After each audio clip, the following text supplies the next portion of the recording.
show together. Stay tuned. Ask Profit up next.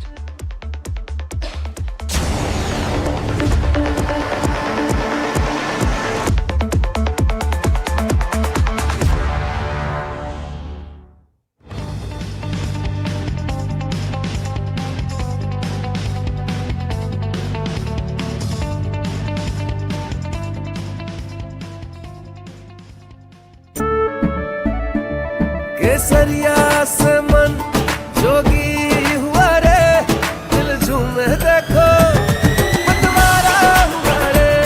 केसरिया से मन जोगी हुआ। हर पल मनाओ केसरी त्योहार। विमल, बोलो जुबान केसरी। कुछ खास होने वाला है।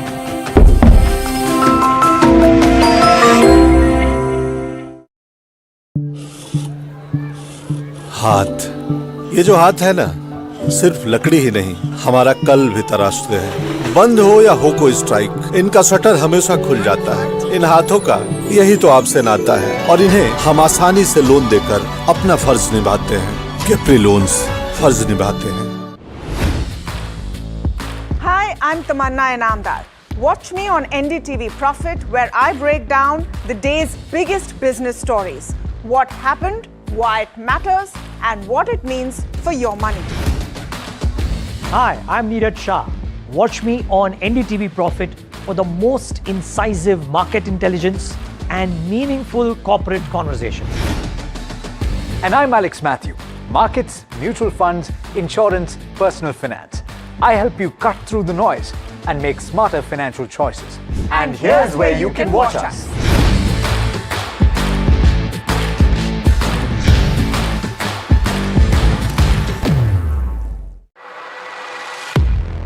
He has been tracking markets for over a decade, spots the trends before they hit the screen.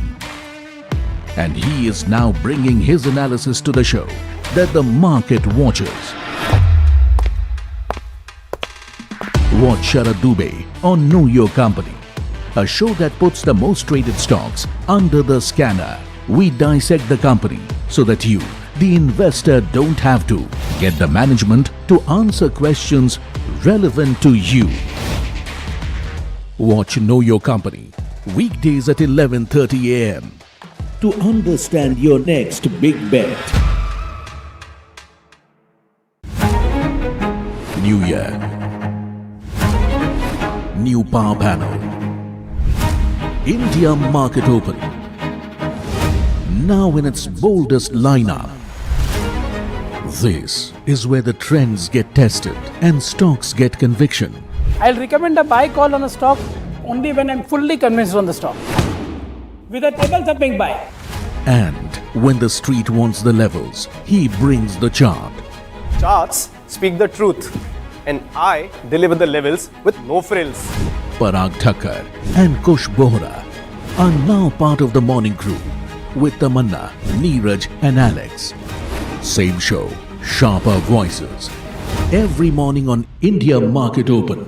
Your favorite market show just got better. On NDTV Profit, for your profit.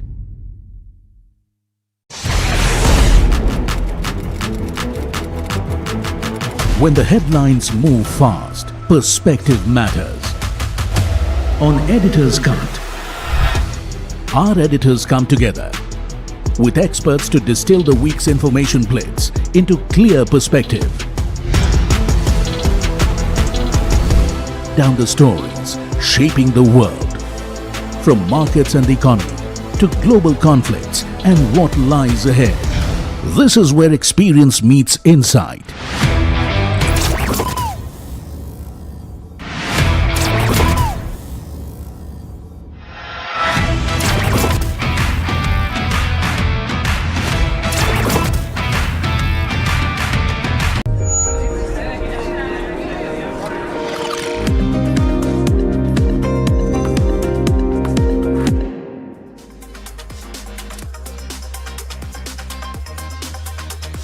Hello and welcome back to NDTV Profit. You're watching Ask Profit, a show that answers all your stock-related queries. My name is Puneet Zaveri. With me today, as always, is Mahima. And over the next hour or so, we'll try and solve all those stock-related queries. So do start sending them on the numbers that is flashing on the top of the screen.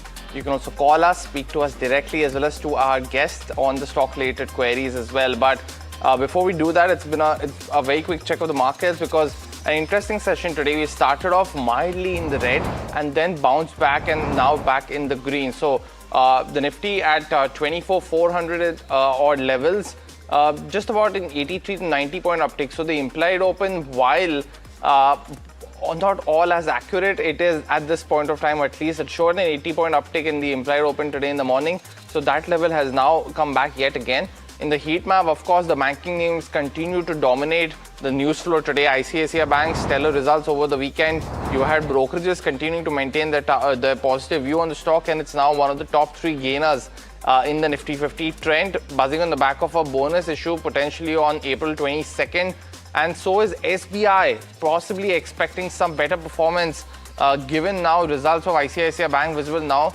Axis also is one of those candidates that starts to see an up move based on what's been the news flow on ICICI Bank. But definitely HDFC Bank, while the results were all okay, not the greatest, but nothing too bad, is also another stock that's in focus today. Geo Financial down, the top Nifty loser today on the back of earnings as well.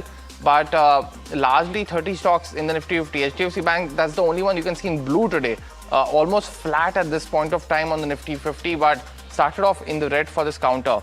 In terms of the sectoral heat map as well, we continue to monitor Nifty Metal as the key basket. Nifty Energy is also the other one that's been continuously showing positive trends. But the PSU Bank and the Nifty Bank are the top gainers for today. Realty seeing some profit booking of what we've seen in the last few days, but a very interesting session nonetheless. Finally, the advanced decline ratio is also the other one that we continue to monitor. The broader markets are showing strength, and that has been the case. It's been a crisscross kind of a pattern. From the day's low, we've started to see some recovery yet again on the broader market index, and Mahima, that is visible in the mid cap and the small cap ones, but there's a lot of interest coming in on the micro cap names as well. And I think in the morning, a view from Gautam Shah told us that it's been almost a 15% run up on that index, but a very interesting session just before the earnings starts. Absolutely, and I think the point that he made with regards to metal is that he still remains bullish on metal. I think he said the same thing a year ago to NDTV Profit, and that has kind of shown the ways, you know, all of these counters in the metal space have gone up. Hindustan Copper, Nalco, etc. Right? Zinc, Hindustan Zinc as well. But talking about the broader end of spectrum, you know, right now slightly moving towards the bearish momentum as per what the charts were indicating for the advanced decline ratio. The mid cap 150 is still mirroring the benchmarks right now, but the small cap 250 is almost flat as we speak, but recovered a lot from its day's low point. Let's quickly pull up the BSE 500 and then start taking your stock related questions, because there's a lot of stock specific action happening in that space. SW Solar, of course, on the back of the order win, coming in a huge order win on the back of, I'm sure Samir would be really happy today, up 13%. Prism Johnson up 10% as well. 320 Turbine, VMart, BHEL are some of the names which are seeing strong gains. IEX on the on the news flow coming in on market coupling down by about 6 odd percent. Embassy Developers, Mastega, some of the other names which are seeing that downtick of in the range of 3 to 4 odd percent. But let's start welcoming our guest for the day. We're joined by Tapan Doshi, research analyst at catapan.in, and Gaurav Sharma, associate VP and head of research at Globe Capital, joining us now. Welcome to both of you, gentlemen. Thank you so much for taking out the time. The first question that we have, I think, is a caller. Anjali is calling us from Hyderabad. Anjali, a very good morning to you. What's your query about? Yeah, hi ma'am. Good morning. Thanks for taking my call. Go ahead, ask your question, Anjali. Okay, sir. Okay, ma'am. I'm having Ashok Leyland shares at the 2,000 shares at the price of 154. So, shall I hold, or what is the target price to exit? Both short term and long term view, I want to know this. So, Anjali, when you bought this, did you see the charts while buying the counter? Yes, ma'am, yes. Okay, all right. Then I'll take this up with Gaurav. Gaurav, very good morning to you. Your view on the charts for Ashok Leyland? Hi, Mahima. Very good morning to you as well, and thanks for having me on the show. Stock is looking upbeat. Only a breakout above 180 is pretty much warranted here for a smooth sail towards 190, 195 odd level.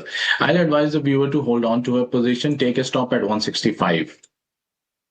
That view, Gaurav, and welcome to the show. The next question coming in now, It's from a viewer on SBI holding roughly about 100 shares bought at 805. So definitely sitting in a lot of profits right now. Stocks up crossed above the 1100 mark as well for the first time post this correction that we've seen also nonetheless. So SBI up today 3.2%. Now our viewer largely asking if she should continue to hold this counter or book profit. Not mention the time frame, but Tapan, good morning, welcome to the show. What would you recommend on SBI after ICICI earnings? You would be positive, right? Should she continue to hold? Yeah, good morning, Puneet. Yes, of course, she should hold now because if you see the bank's results are coming out, even the PSU also from last few quarters are doing well, and among them now SBI is the top contender. I think this quarter also they will do well. Their credit growth is good, so I'm quite positive. Please hold this stock at this level, and at dips she can buy more. Okay, all right. So that's the view coming in on SBI. I think we've got our next caller. Aruna is calling us from Bengaluru. Aruna, very good morning to you. What's your query about? Yeah, very good morning, ma'am, and all of you. Thanks for taking my call. I'm having Oracle Financial Services shares of 100 quantity with the price of 8,200. Okay. So basically this IT, I bought almost 8 months back, ma'am. So by the time the IT issues are not there. So now if my price comes, shall I exit my shares or hold at least for next 6 months? What is at least can I get 10% return? Got it, Aruna. Got your query, and I understand your concern as well. I'll take this up with Gaurav then. Gaurav, she's sitting on a loss of 17,000 rupees. Wants to know if she can at least recover and maybe see some upside post recovering those losses in the next 6 months. Do you think that's possible? Mahima, OFSS has performed exceptionally well in the past 1 month. Just to share some data with the viewer, this stock has rallied nearly 20% in the past 1 month against a 9-10% up move in Nifty IT index. So this clearly goes to show the kind of outperformance the stock has posted. Going ahead too, I expect the stock to sail up towards 9,500 mark in the next 2 to 3 quarters. So the advice would be to sit tight. If at all to contain some risk, she can take a stop at 7,200 now. 7,200 could be a level, but 9,000 overall is what Gaurav is watching on OFSS. The next counter coming in now from Kalyan Jewellers. Lalita from Bangalore, who's a regular viewer of the show, is holding shares at 415. Now, currently sitting, let's pull up the counter now. Stock's trading at 421. Now, her question largely being, what should she continue to hold this particular counter or buy or sell? Gaurav, on the charts, because we've seen fundamentally Q4 very strong positive update. We're still awaiting results, but anything on the charts? Is there any up movie there in the near term? Charts are not moving in tandem with the kind of results the company has posted. Rightly pointed out, it has posted a decent quarter, December quarter. Charts suggest that it will resist somewhere around 450, 460 zone. I would suggest booking some profits around the higher points, 460, 470 odd levels, and switching over to positions in Thangamalai. This is something really very better placed. Interesting. Both fundamentally as well as technically, we've been talking to Kush about this counter. Both analysts seems to be positive on Thangamayal coming in, and look at the way it's moved in the past 1 year, right? Over 120% of gains is what we've seen on this counter. But moving on to the next one, and this is an interesting one because Raghuram from Bhubneshwar is asking this question, wants to know if this is the right time to enter Sterling and Wilson from the next 3 to 6 months perspective. Gaurav, today, of course, it's buzzing on the back of the big order win that's come in its way. A 4,000 odd crore market cap company has gotten an order win of around 3,500 odd crore. But overall, from a charts perspective, because this stock has seen a lot of beaten down, do you think that now there's chances of bounce back coming in? Yes, Mahima. Inevitable signs of upside reversal are there. The stock is looking upbeat. The only resistance lies that it is still trading below its 200-period exponential moving average. I think this should be crossed very soon. 237 is the price point. Once that is taken out, it will rush up towards 260 and higher levels. Hold and add is a suggestion that I'll put up for our viewers. Got that view, Gaurav. But let's go across, take another query now from Jaipur. And Yogesh actually is calling us now. Yogesh, Good morning. Welcome to the show. What's your query? Good morning. Good morning. Good morning, sir. Actually, my query is I buy a Hyundai motor share, 1,648 rates, 500 shares. Okay. And I'm not a short-term investor, but it's a give handsome return in a very short term. So what I do for that? And That I want Yogesh, to anyone. Yogesh, on Hyundai, did you buy it in the recent fall or have you been holding it for the last... recent fall. Okay, recent fall. Then you bought it at a very attractive rate of 1648 and got your view as well. But Tapan, on Hyundai, we've seen 2 years of consistent degrowth in the domestic market. Should Yogesh book his profit or wait for Q4 earnings, see what the trajectory is for next year in terms of launches and then take a call?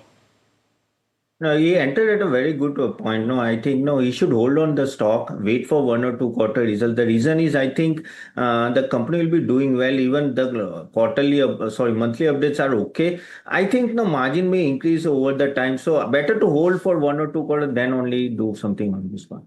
Okay, so that's the view coming in on Hyundai, but the next one is coming in on Sky Gold. Utkarsh is asking this question. He wants to know whether he can continue to hold this from a long-term perspective of 1 to 2 years. His buying price is 370 and 10,500 shares is what he's holding in his portfolio.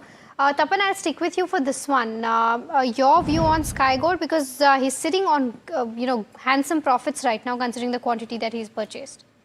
Yeah, first of all, congratulations to him. And of course, this counter looks good. If you see the business updates, even if you see the quarterly result, it is good. And I think the valuation is also okay, not so expensive compared to the counterparts. Please hold on to the stock. I think this will do well in next few quarters. Okay. 5,35,000 is the profit. I was just trying to calculate as to what profits he's sitting on. But continue to hold is the view, of course, coming in. I think it's also interesting on Sky Gold because you spoke about Thangamalai also, and it's also because the larger player Titan has also started to outperform so well. And it has, right? And it has in terms of numbers. So you're seeing the valuations on the bottom end of those players also starting to show such strong growth. Yeah.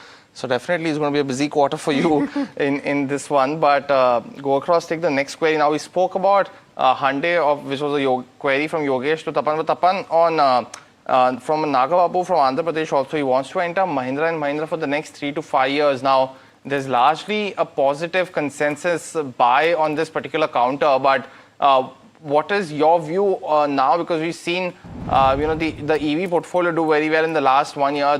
They've jumped now to number 3 position there, and the number 2 position also not too far away. How are you viewing this counter now, and what are some of the key triggers? Yeah, of course, this counter will do well, and if he is holding for 5 years, he is going to hold for 5 years, then I think it's a no-brainer. I think for Mahindra & Mahindra, their EV, you can say segment is doing well, and the new models also having a good lineup. So I think he can hold on to his stock. Even the margin improvement will be there over the time. So I am positive. I think hold on for next 5 years, no problem. Okay, all right. So that's the view coming in with regards to where M&M goes. The next one that we have is coming in on Geo Financial. Our viewer, Sivakumar from Bengaluru, has bought 40 shares at the levels of 365. Says that, overall, he's incurring a loss of around 34% on this counter. Wants to know if he can go ahead, sell this and shift to something like a Bharti Airtel. Gaurav, I'll come to you on this one. Today, of course, on the back of the weak Q4 numbers coming in, overall, this stock is seeing a downtick. But from a chart's point of view, would you recommend him to book his losses and shift to something like a Bharti Airtel? He's also mentioned that if not Bharti Airtel, any hospital stock that you like. Yes, certainly Geo Financial has been an underperformer since its listing. No doubt on that part. All recent attempts of recovery have failed. Still, it is consolidating in a range. What I can see is a break above 250 can take the stock toward 260, 263. Then again, some resistances are placed around 270. So it won't be a smooth sailing anytime soon. Therefore, shifting towards a Bharti Airtel, yes, it is a very good choice. My personal favorite, no-brainer at all. Apart from that, he has also asked for some of the hospital stocks. So we track only the 2 of them, that is Apollo Hospitals and Fortis, and we remain bullish on both of them. So he can partially add up towards a Bharti Airtel and Fortis for that. Got that view, Gaurav. And this was also another question from Akshay as well, similar on Geo Finance. And I think hopefully this question, this response from Gaurav helps you as well, Akshay. But time now to dive into the BSE F&O setup, and Sharad is joining us exactly to do the same. Sharad, good morning. What are you picking up? Good morning. We see largely a very range-bound day of trade happening, and of course, we are seeing the developments in the geopolitical space as well. The VIX also has jumped up almost 5%, but largely earnings-driven movement is there. Trent, SBI, and Asian Paints also holding the fort. Important news flows coming in. Reliance is in the green as well, but what's not working is Infosys, Titan, HCL Tech. That's where a little bit of sell-off is there. But remember, the markets are likely to be in a very tight range, at least in this today's trading session as well. Let's see how BankX is panning out. And largely, we see ICICI Bank is holding the fort. HDFC Bank is largely unchanged, very volatile. But SBI is doing well. It's up 3%. Let's see where the long build-up is there. To give you more clarity about the stocks, which should be on your radar, BHEL and Torrent Power, these are the defense and the power related companies which are doing well in trade. And if you look at the short covering candidates also, we have Trent, the stock is up 4%, important corporate development coming in. And the summer theme which we are talking about, Voltas is also seeing good buying, stock is up more than 2%. Long unwinding for Hindalco and KPIT Tech. And let's look at the short build-up, where the action is in India Energy Exchange. That is where a big short build-up is there. Volumes also picked up. The stock is down 7% in the trade, followed by Geo Financial. Also, the stock is down 2%. So these are the stocks which are buzzing in the F&O space. Okay, all right, Sharad, thank you so much for getting us those details with regards to where the F&O setup goes. But we've got our next caller. I think Anita is calling us from Hyderabad. Anita, very good morning to you. What's your query about? Yeah, very good morning, ma'am, and all of you. Thanks for taking my query. I'm having Bajaj Finance shares of 400 quantity, price of 1015 average, 1015. Okay. So, shall I hold in the short term? My price will come, or exit? Oh, how exactly the plan, or should I average more? Just wanted to know, ma'am. Okay, 6 months is the time horizon, right? Yes, ma'am. Okay, Anita, got your question. I'll take this up with Gaurav then. Gaurav, the stock is currently trading at 914. She wants to know if in the 6 months she can get back to her price at least, that is 1015. Do you think that's achievable on the charts? Yeah, 10-15% move in Bajaj Finance in the next 6 months. Yes, it is possible. Still, considering the chart pattern, the stock seems a little struggling around these levels. 940 adds up to the confluence zone of its medium and long-term moving averages. That's the only concern. So, as far as averaging is concerned, I'll suggest her to average at 960 odd levels. As of now, take a stop at 860, hold your position. Your levels are pretty much achievable in the next 6 months. Got the view, Gaurav. But viewers as well as Tapan and Gaurav, it's now time for the rapid fire round in this edition of Fast Profit. You both know the drill. The first question coming in from Sunil Kumar. He is holding shares of JSW Energy, bought at 533. Gaurav asking, should he continue to wait? He bought it a year ago, or should he exit now? Wait, stock is likely to go up towards 600 anytime soon. Okay, the next one is on Enviro Infra. This is from Lakshmi Narayan, who's writing us from Vijayawada. Wants to know if this is the right time to buy from a long-term perspective. Tapan, your view? Well, the stock has run up a lot, so wait for the dip. At least around 180 something he can enter. On Embassy Development, also the other counter, our viewer has bought shares at elevated levels of almost 100. What would you recommend, Tapan, here? Do not enter now. Wait for the consolidation. Someone's already holding, Tapan? Holding, then just hold currently. Okay, Apex Frozen Food is the other one. 1,000 shares bought at the levels of 378. James want to know if he can continue to hold or sell from a short-term perspective. Gaurav, your view on the charts? At least 60% of your position remaining hold. Take a stop at 440. For Electra Green Tech, Gaurav, Soumya from Bangalore holds 10 shares at 1023. Should she book her profit now? No, I think she should hold on to a position. A bright future lies ahead. Levels close to 1350 to 1400 zone are pretty much available in the near term. Okay, Bellrise Industries bought at the levels of 177. 600 shares, 1600 shares is what Ashwini from Chennai is holding. Wants to know the short-term target on this one. Gaurav, on the charts? Clearly, it is on a very strong upward move. Take a stop at 210. Hold your position. Keep trailing with every rise. Jeff from Goa holds 129 shares of Premier Energies at 801. What would you recommend here, Tapan? Should he continue to hold? Yeah, currently hold it. Canara Bank is the other one. Arvind from Mumbai wants to know whether the price can touch 185 or 200 by the end of 2026 or early 2027. Gaurav, possible on the charts? And it's better to go step by step. As of now, I can see 160, 170 zone. Okay. So that is achievable. Srinivas from Hyderabad actually holds 500 shares of PNB, bought at 67. Now, Tapan, he's bought it for the long term. He's asking if he should continue to hold or book his profit now. Well, congratulations for the profit. No, hold for 1 or 2 quarter more.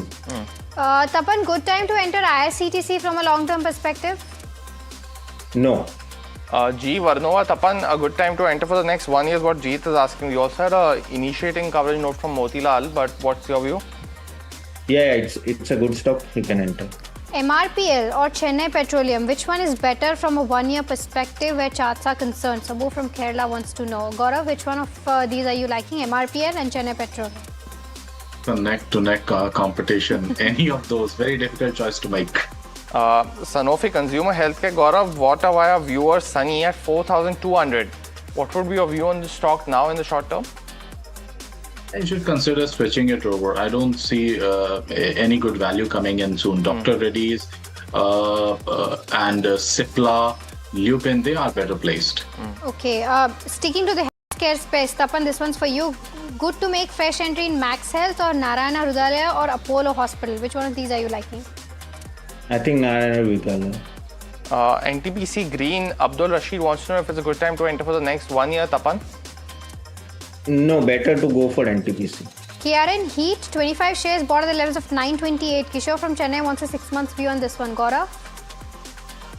Some dip is pretty much possible. 1150 to 1100 is a better entry zone for this stock. Okay.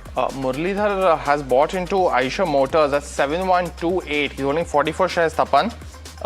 He's asking if this is a good buy and should he continue to hold? Yeah, please hold this stock. Well, that's the end of the first round of the rapid fire in this edition of Ask Profit. Tapan, stay with us. Gaurav, thanks so much for joining in, giving us your views over the last half an hour or so. Appreciate your time here. But viewers, time for a very short break. A lot more stock-related queries on the other side. Stay tuned.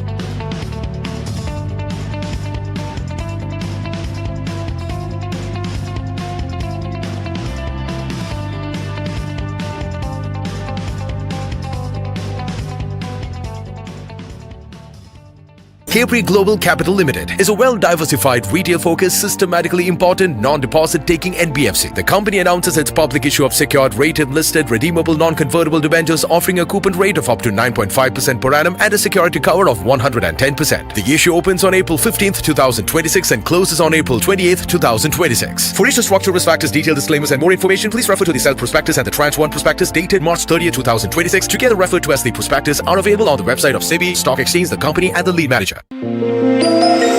कुछ खास होने वाला है।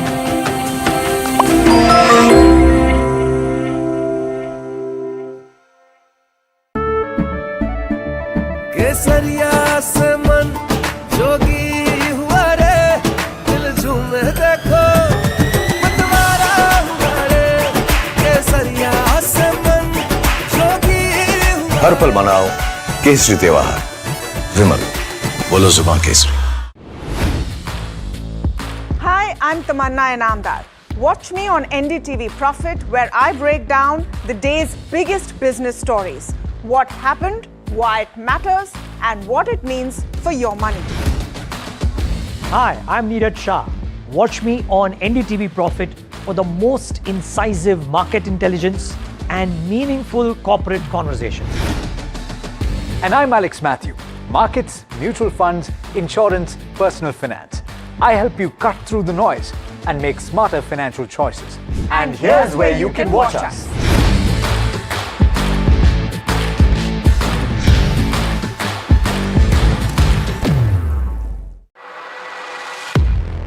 He has been tracking markets for over a decade, spots the trends, before they hit the screen. And he is now bringing his analysis to the show that the market watches. Watch Sharad Dubey on Know Your Company, a show that puts the most traded stocks under the scanner. We dissect the company so that you, the investor, don't have to. Get the management to answer questions relevant to you. Watch Know Your Company weekdays at 11:30 a.m. to understand your next big bet. New year,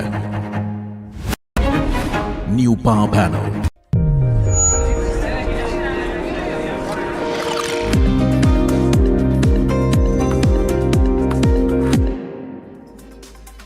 Alright, welcome back viewers. You're watching Ask Profit here at NDTV Profit. For viewers who just tuned in, you can either give us a call or send us a WhatsApp message related to all your stock related questions, and we'll be more than happy to answer them. The next question is coming in from Priyanka, who's writing us from Mumbai. She's bought 450 shares of Hindalco, bought at the levels of 1032, wants to know as to what should be the next course of action for her. She's not mentioned the time period here, but from her previous chats, I'm understanding that she's a long-term investor. So Tapan, I'll stick with you for this one. Hindalco, what's the view like?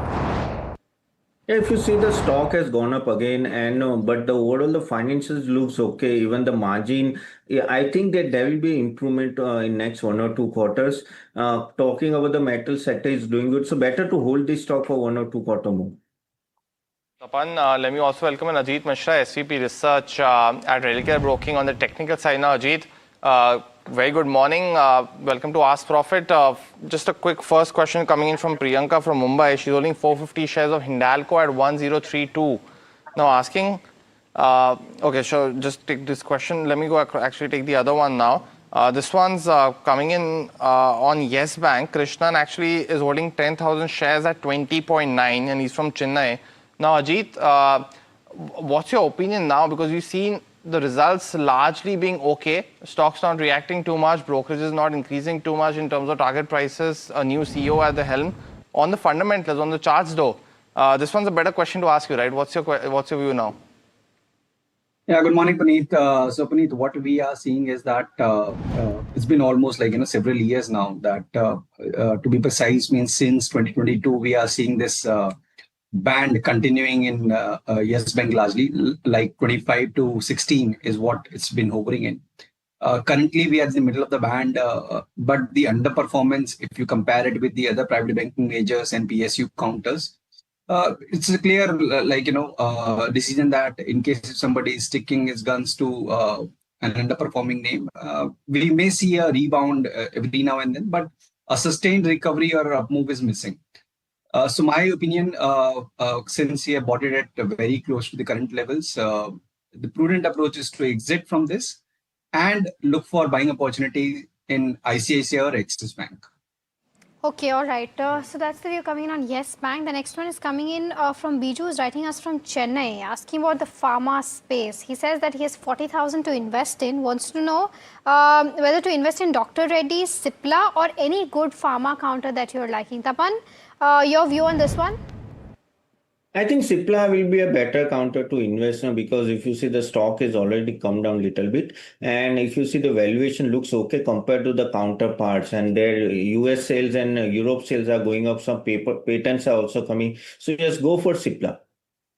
Got that view, Tapan, but the next question coming in now from Sameer from Srinagar. Sameer, good morning. Welcome to Ask Profit. What's your query? Morning, sir. Morning, sir. Sir, I have got Thyrocare Technologies. Okay. 1,500 shares. 1,500 shares at the rate of 440. Okay. 440. And did you buy this for the long term, Sameer? No. Short term. Okay. For short to medium term. Got it. Ajit, on Thyrocare, another very volatile counter in that sense. What's your view now for Sameer? He's bought it at 440. So as you rightly mentioned, Puneet, it's a very volatile stock. Means in past also we have seen the stock witnessing volatile swings, both on positive and during the reactive side as well. Now we are seeing a recovery phase, means the stock is hovering around its long-term averages. So probably a break above 410 can healthy stock to trigger further recovery towards 440, 460, his buying area. So around that area, he should review his position. Largely, it looks okay to us, but upside, from short to medium term perspective seems capped. So around 420, 440, he should review his position. And in the interim, 370 should be his stop loss as well.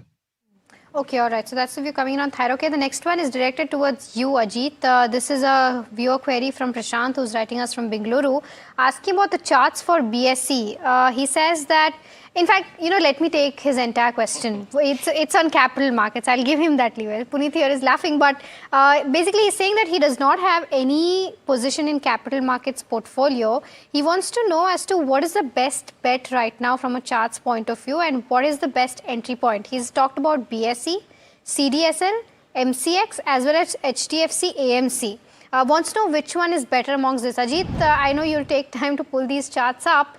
But if you've already seen charts for any of these counters that you like right now, which makes sense to make an entry?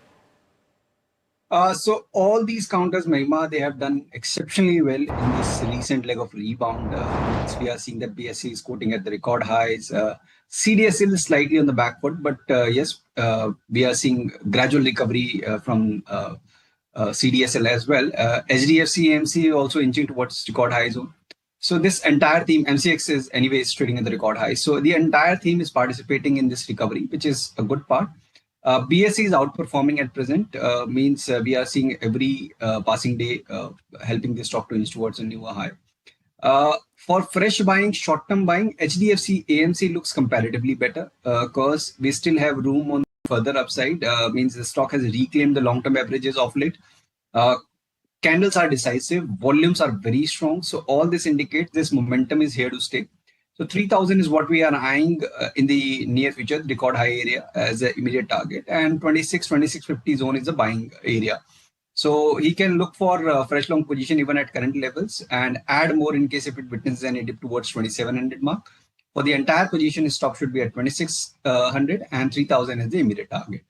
Well, thanks so much for that, Ajit, giving us a detailed view across the whole bunch of space. And the reason I was laughing because you're a taskmaster in that sense. You cut down the stocks only one at a time in that sense. So that's the reason why I was laughing. You have to be fair to all our viewers. Fair to all, yes, you're right. And that's why we started a second edition also of Ask Profit at 2 p.m. But go across to, actually, let's take our next caller query from Bengaluru. And this is also Prashant dialing in from IDFC First Bank. Prashant, welcome to the show. What's your query?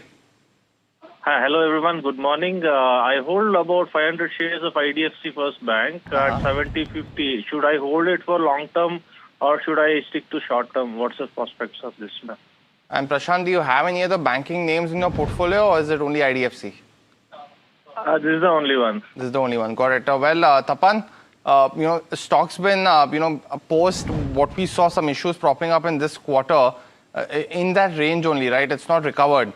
Would you recommend, Prashant, to continue holding IDFC or move to a better banking name?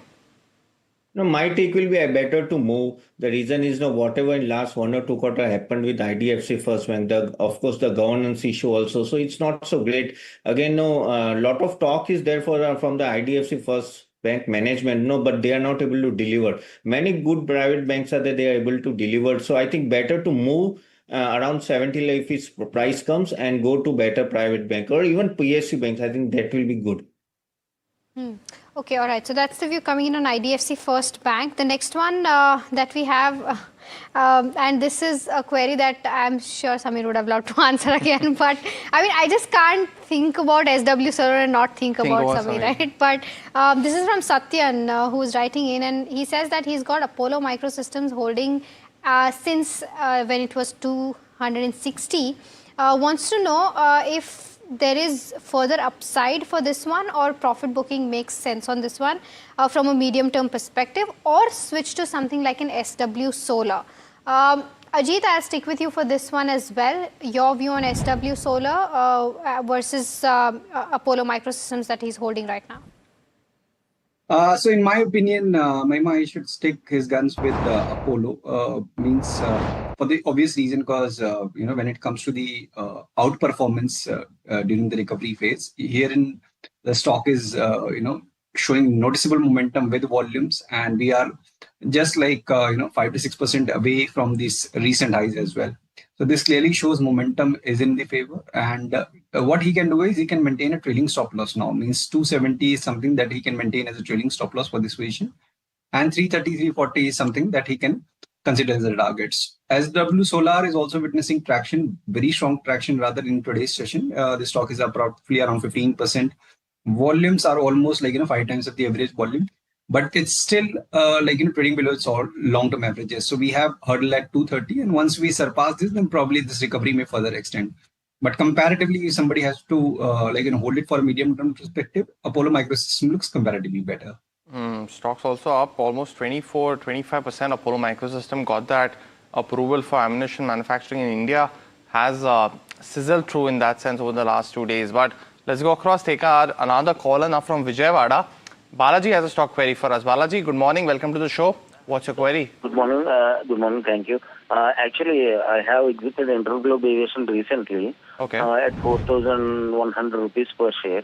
Okay. Actually, I was a long-term holder for Interglobe Aviation, but after the recent news and other things, I have exited. I wanted to enter it again, but I couldn't. The price has rapidly kept rising, correct. Balaji, do you want to enter the stock now yet again for the long term or for the short term?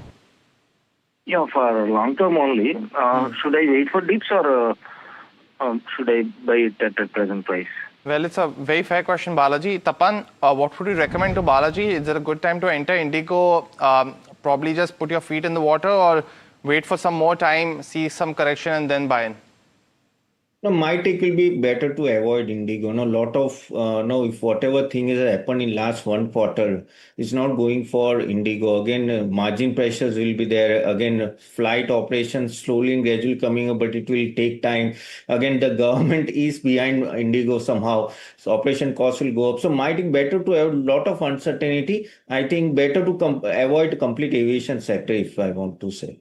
Okay, all right. So that's the view coming in on Interglobe as well as the entire aviation space. The next one is from Sneha, who's asking about City Union Bank. She's bought 20 shares at the levels of 129 and wants to know from a short-term perspective whether to hold or sell. Ajit, your view on this one? She's sitting on a mild profit of around 2,800 rupees. Yes, Mahima, but on a very limited quantity. So she has done exceptionally well, and now the stock is set for the next leg of the year move after this marginal retracement towards long-term averages. So this recovery followed by the continuation of this move with volumes indicates a gradual up move towards 300, 310. So that's the immediate target. So if the view is short-term, now since she has already invested decent amount of time in this stock, she can consider booking profit around the record highs area and switch to the private banking majors like Axis and ICICI once she books the profit. Got your view, Ajit, but let's go across, take another caller now from Karnataka, and Venkatesh has a stock query for us. Venkatesh, good morning, welcome to the show. What's your query? Good morning, sir. Good morning. Sir, my query is on Oswald Pumps. Okay. I have holding of 1 lakh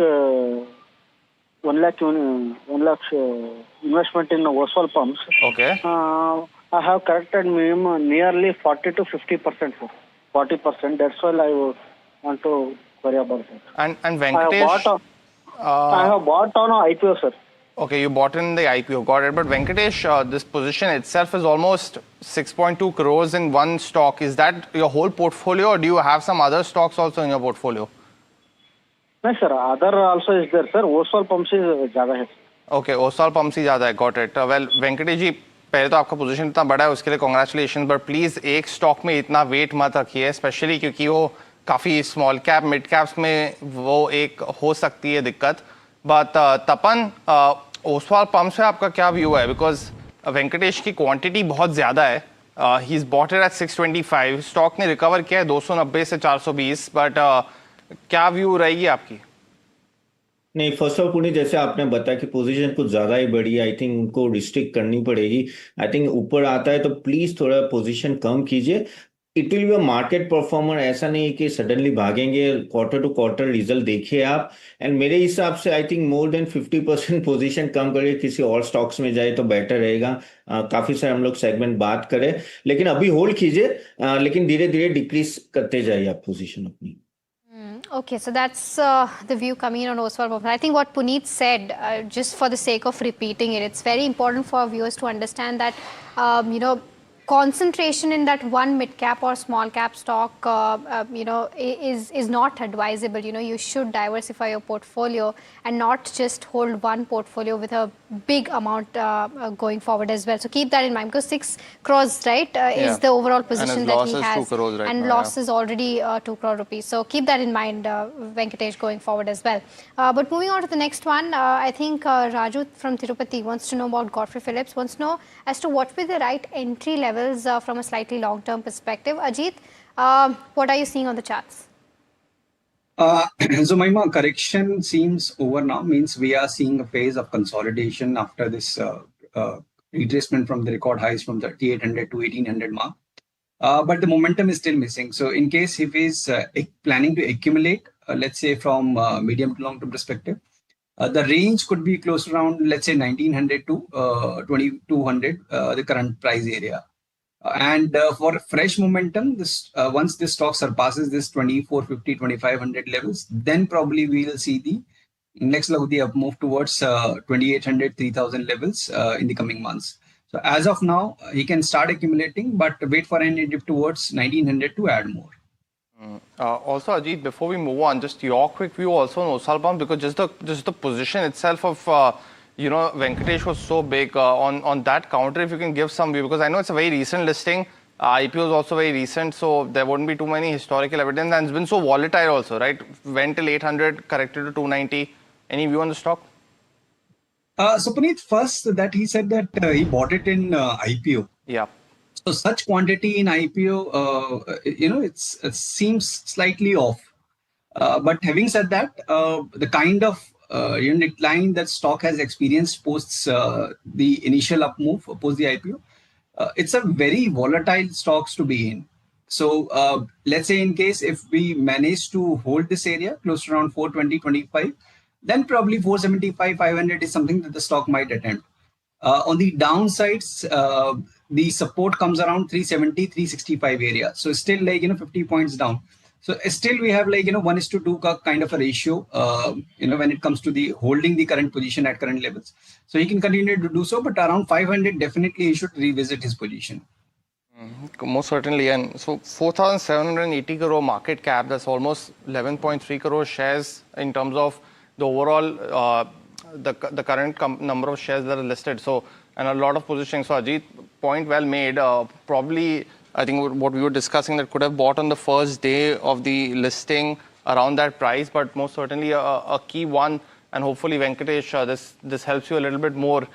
This view coming in from Ajit. The next one also coming in from Murli from Bangalore. He's holding shares of Gen Resource Recycling. It's a counter that's done well for investors. He's bought it at 410. Asking, if it's good enough because of the ROE profile as well. Should he continue to hold this particular counter? Tapan, what would be your view on this stock now? Is it better to hold this or switch to Gravita in the same sector? I think hold this stock currently as is already at a position. If you see the quarterly results are coming okay from last 1 or 2 quarters, and I think the demand will be there. So yes, currently you hold it, but revisit in 1 or 2 quarter results what is happening, then you can take a decision. Okay, all right. The next, I think we've got a caller. Pawan is calling us from Karnataka. Pawan, a very good morning to you. What's your query about? Yes, I have shares of PMM of 830 quantities, and currently it is running with 20% loss. So do you ask me to wait or hold it or sell it? Sorry, can you repeat the stock name for me? VMM. Okay, Vishal Mega Mart. Okay, got it. Okay, and you are looking at this from a long-term perspective, or did you see the charts? Yes, long term. Long-term. Okay, Long then term. I'll stick with Tapan. Tapan, right now he's sitting on a loss of around 21,000 rupees. These tier 2, tier 3 players, retail players have done exceedingly well, sitting on a very high base of growth. But yet, as per the business update coming in, they are still doing well on a high base. Would you recommend him to continue to hold this one? See, the valuation is quite high for this company, and if you see, they are facing a tough competition from quick commerce and all that. I think in future, maybe after 6 1 year, no, they'll not able to maintain this type of margin. So my take is that once it comes out, better to get out from this sector because they are much more on offline stores. So better to go to the other sector because there the competition will be bigger in future. Got the view, Tapan. The next query, and it's about time we get a question on HDFC Bank. Our viewer, Vicky, is holding shares at 910, holding 500 shares, asking if he should hold on to this counter or sell. Tapan, how did you view the results? Is it largely that continuation of the strategy that the management mentioned in the last quarter? And are you convinced that FY27 will be a better year compared to 26? I think better options are available, Puneet, here in the private banks, particularly ICICI Bank. If you see this, even though the HDFC Bank has come up little bit after the recent whatever take was there from the management, but I feel that in future the credit growth for like ICICI and Axis will be much better than HDFC and even the NPA control and all that. So yeah, better to switch compared to HDFC Bank. Okay, the next one is on data patterns. This is from Ronak Jain, who's writing us from Udaipur. He's got 912 in quantity of data patterns at the levels of 3310. Wants to know a 3 months view on this one. Ajit, your view on the charts? So, Mahima, in fact, the entire defense basket is doing well. Data pattern is trading at record high, so he can continue to stay put. It's just that we are retesting the record high area, so we may see a bit of a consolidation. So his trading stop should now be at 3300 mark, the short-term moving average area. And once, let's say, we cross this hurdle at 3600, then 3900 is probably the target area. So with the short-term view, you can consider booking profit around 39 mark. Got your view, Ajit. The next question now coming in, it's from Baswaraj from Bangalore. He's purchased into Associate Alcohol shares at roughly around 932 rupees. Let's pull up that counter now, and he's holding roughly 141 shares. So he's currently sitting on a loss. Asking what he should do with this counter now. Ajit, should he continue to hold on or exit this counter now? So see, short-term view looks sideways to slightly bearish. So in case if the view is short-term, he can consider exiting. Okay, all right. So that's the view coming in on associated alcohols. The next one is on TCS. This is from Jeevan, who's writing us from Hyderabad. He says he's bought 70 odd shares at the levels of 2,900. Wants to know if this is the right time to average and wanted to check if worst is behind for the IT now. Tapan, I'll stick with you for this one. TCS, what's the view and overall perspective on IT?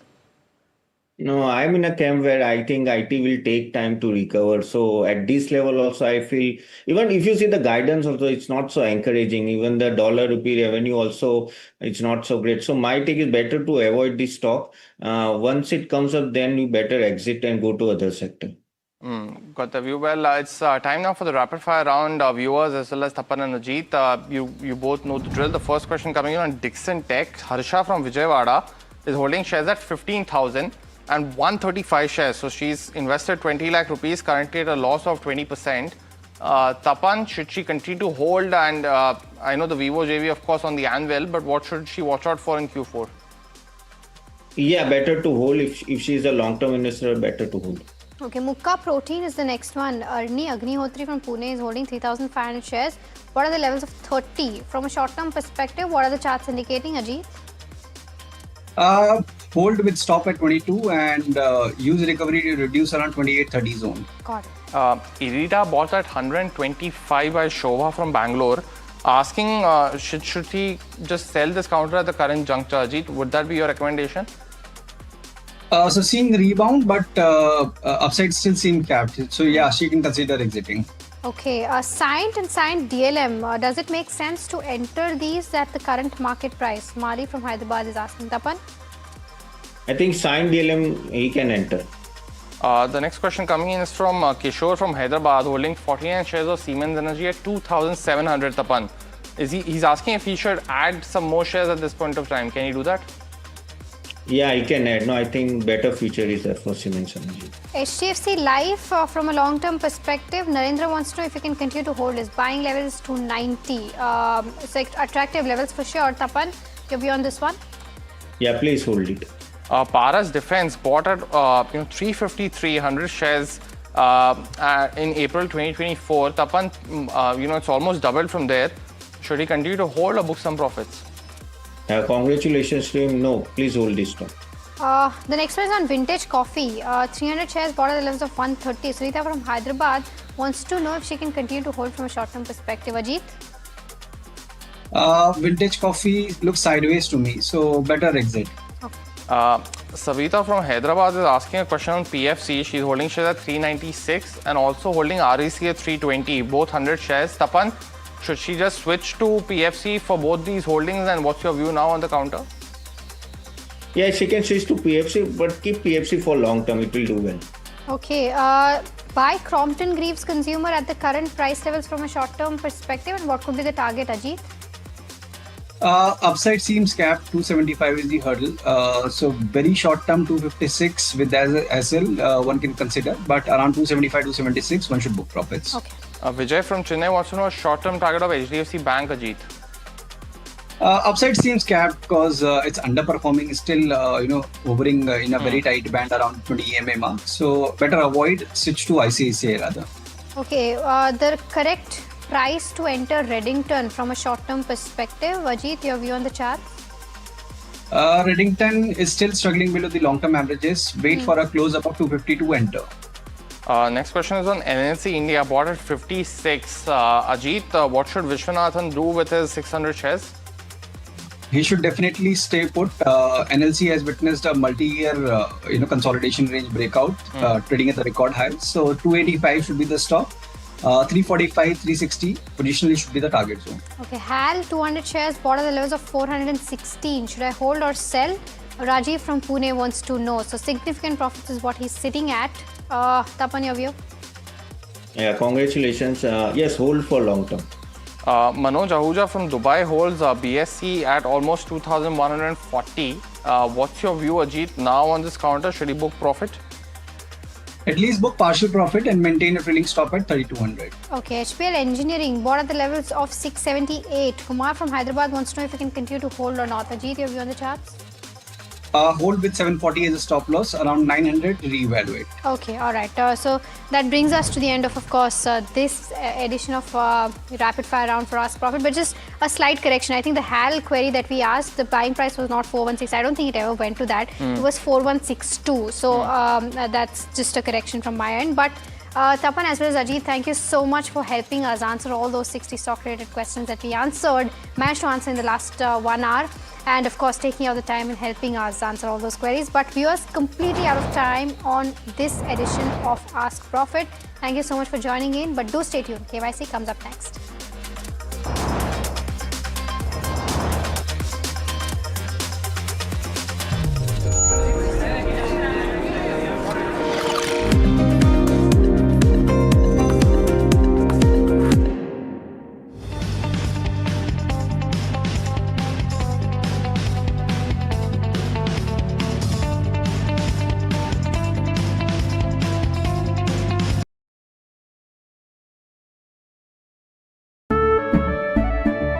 केसरिया से मन जोगी हुआ रे दिल झूमे देखो मतवारा हुआ रे केसरिया से मन जोगी हुआ हर पल मनाओ केसरी त्योहार। विमल, बोलो जुबान केसरी। कुछ बड़ा होने वाला है।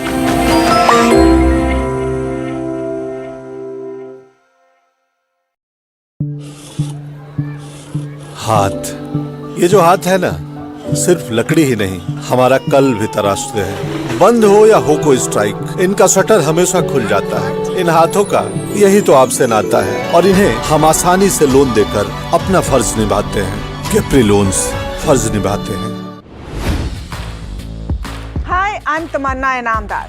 Watch me on NDTV Profit, where I break down the day's biggest business stories. What happened, why it matters, and what it means for your money. Hi, I'm Neeraj Shah. Watch me on NDTV Profit for the most incisive market intelligence and meaningful corporate conversations. And I'm Alex Matthew. Markets, mutual funds, insurance, personal finance.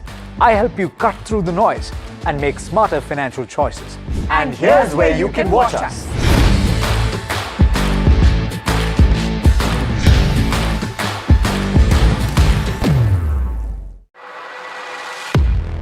He has been tracking markets for over a decade, spots the trends before they hit the screen. And he is now bringing his analysis to the show that the market watches. Watch Sharad Dubey on Know Your Company, a show that puts the most traded stocks under the scanner. We dissect the company so that you, the investor, don't have to get the management to answer questions relevant to you. Watch Know Your Company weekdays at 11:30 a.m. to understand your next big bet.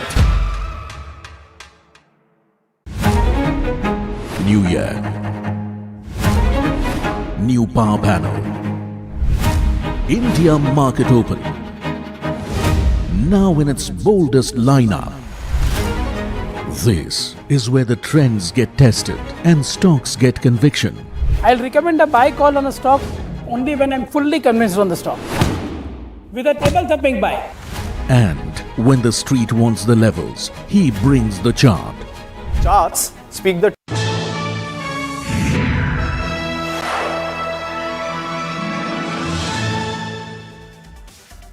Hello and welcome to KYC. I am Sharad Dubey and you are watching NDTV Profit, where we get you the hottest companies in KYC, and whether any alpha is to be made to stay with the company or sell it off. All these important decisions is something which you can gather in from the inputs in our special KYC show. But let's give you a hint for which company is there today in KYC, and it's an interesting name. Indore-based company it is, but it is having global footprint as well.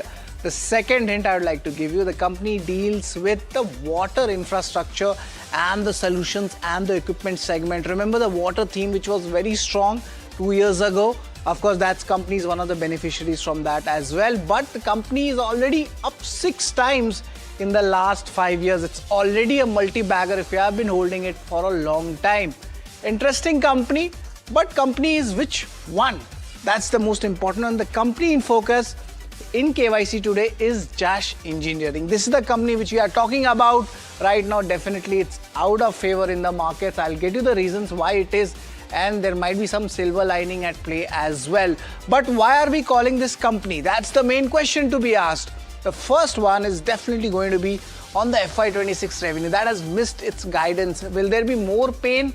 Will we see that in the first half of FY27? The key FY27 targets and the rationale behind that. Remember, the company has given at least a 19% revenue growth coming in. Also, let's look at the third important question. That's the March order, current order book and the outlook going ahead, especially on the global front.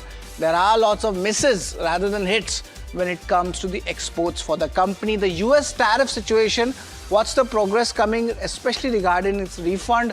15%, 50%, and now the backlog which is there, that is where the refund comes in for the company. And the key updates for the manufacturing facilities in US and Saudi Arabia. Is there a pause here? Is it a long pause? Is it a short pause? Or will the company change its business strategy? The new inquiries coming in from the other nations, that's where the focus is. And recently they acquired a UK company as well. So we'll be understanding everything about Jash Engineering here. And of course, this UK acquisition is also very much important. When does the incremental benefit starts coming in?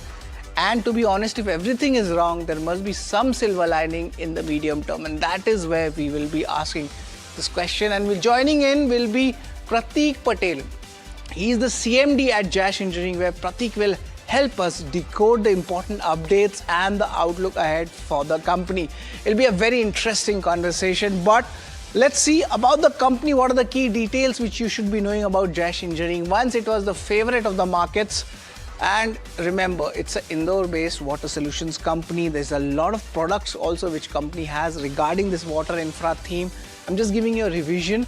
827 crore order book, out of which 255 crore rupees is from the Indian market. So definitely the orders are skewed towards the international market. Penstock UK, they have acquired this, and this completion will happen by March 26. So the benefits of these acquisitions will play out but at a later stage.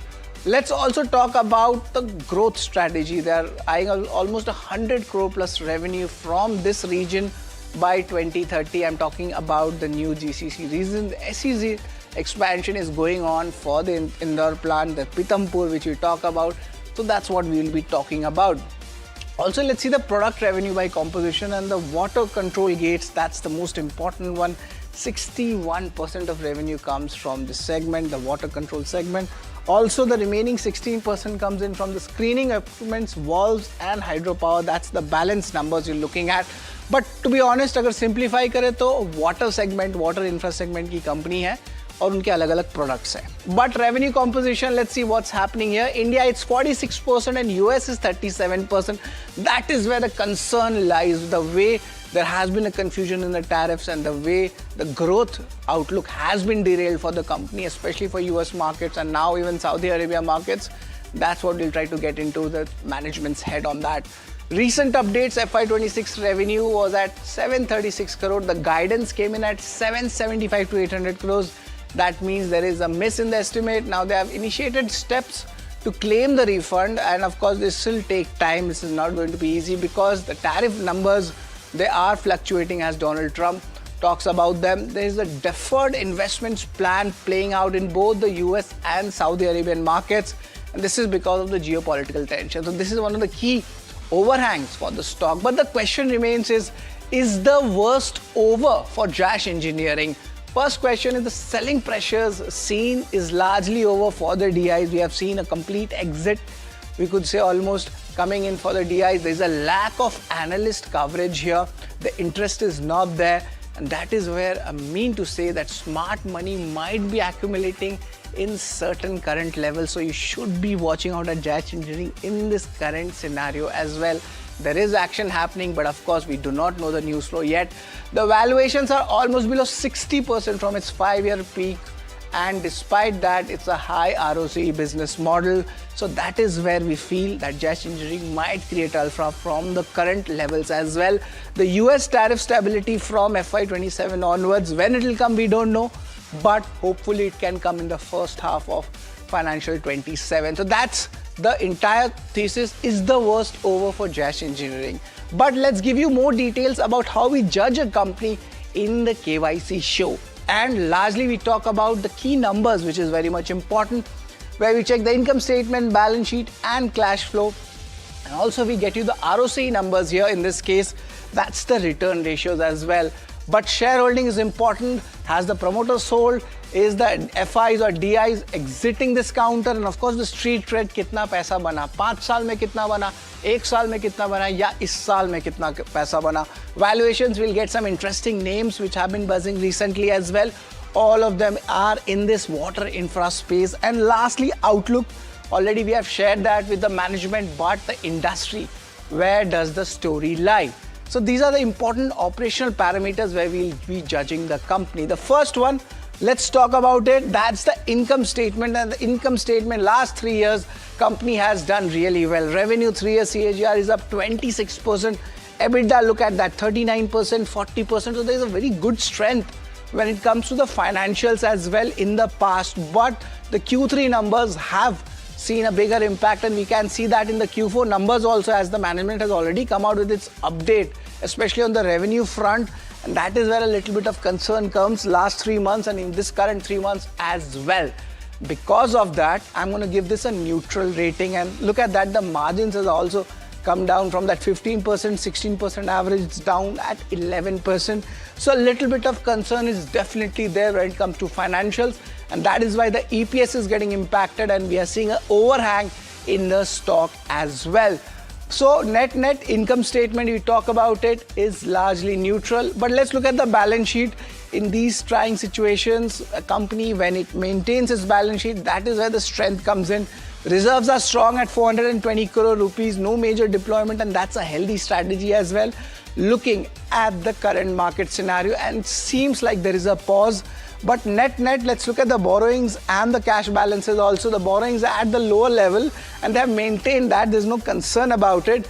And the cash balances also stand at roughly around 103 odd crore rupees for FY25. So the balance sheet management is strong. So So I've given this a strong thumbs up for this. But let's talk about cash flows, how things have moved around. Is there any lumpiness? Yes, it's an infra-related company. Lumpiness would be there in its cash flows. So we have to keep a very balanced perspective in judging this company. It's been on the lower side for FY25, but the operational to the PAT flow, that has largely been neutral. And I've been giving this a neutral rating as well for the cash flow segment. But one thing is very much important, and that's the return ratio I'm talking about. The ROC numbers from FY22, it has actually held its ground from 17%. It's gone up to 23%, and it's maintaining that ratio, and it's near that 25% mark. That means it's a healthy ROC business. Of course, the timing is wrong, and the global exposure is giving an overhang in the stock. But net, the return ratios are strong for Jash Engineering. So I'll be giving this a strong thumbs up as well. But let's talk about the shareholding, and that's where my concern comes. Promoters had roughly 49% stake in March 24. That has come down to 43% in the month of December. Now the concern is there for DIs also. The ones who were there with the stock in the 2024 highs, they have all exited. Even FIs, there's not major change. This is a concern for me. This is a concern for me. So shareholding, I have given this a strong thumbs down. Let's talk about the street cred, how much money has been actually made. In the short term, nothing much has come in, to be honest. Let's just pull out the numbers. Last 1 month stock is up 6%. 6 months down, it's 22%. And this year itself, the stock is 11% down. Let's see how things have worked out over the last 1 year or so. Last 1 year, the stock is down 42%, and that's where the concern comes. But if you're a long-term investor, the stock has still made 6 times of the return, and congratulations to you if you are still holding the stock. But in the medium-term basis, it has disappointed investors. So net, in the street cred, I would like to give this a neutral rating. Let's talk about the valuations, and let's get you the key global peers or the Indian peers to judge this company. We have EMS and Vatek Wabag. I'll be taking the 5-year peak numbers where this theme was very much important. Look at that, 60 times P. Now it has come down to 28 times. The 5-year peak was 32 times for EMS. It's at 10 times. So you can see there is a big re-rating, I could say, in this industry as well. So net, the valuations, they seem decent, but is the street not factoring in what should have been there for the water infra companies? So net, it's a neutral rating coming ahead. Let's also talk about the outlook, how things have moved. They have missed the revenue estimates for FY26. That's a concern coming in. But going ahead, they are targeting a 19% revenue growth. And the biggest impact is coming for the geopolitical tensions. If they start easing, there will be some action in this company. Apart from this, let's look at the other key outlooks also, which should be on your radar. And definitely they have given a revenue target of 875 crore for the next fiscal. Remember, the Q4 numbers are not out yet. Now they have also initiated steps for the tax refunds for US tariff issue, but when it will come, only time will tell that. And they have deferred their investment plans in US and Saudi Arabia, stating current geopolitical tensions. Also, there is an increased presence seen in the non-US markets such as UK, where there's an important acquisition at play as well. But let me give you the final rating for the company. And interestingly, I would like to point out that most of the parameters are pretty much decent, but the return ratios and the balance sheet, that is where the strength is coming. It's a high ROC business, but shareholding, no major support coming in from DIs, and even promoters have sold their stake. Largely, we see the valuations are neutral going ahead, and outlook also neutral to good. So net, the final rating for Jash Engineering right now, I would like to point out, is 4.5 out of 8, which is largely, we could say, a neutral rating. But time for a quick break right now, and on the other side, we'll be speaking to Prateek Patel. He is the CMD of Jash Engineering. Stay tuned.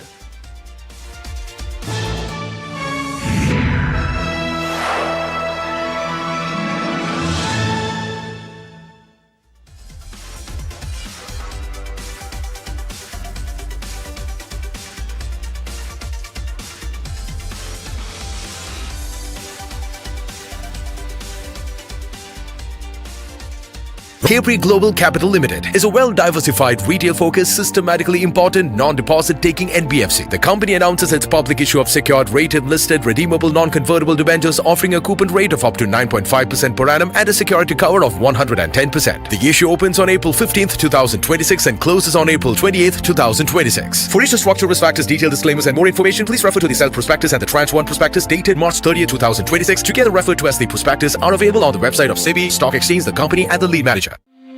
कुछ खास होने वाला है।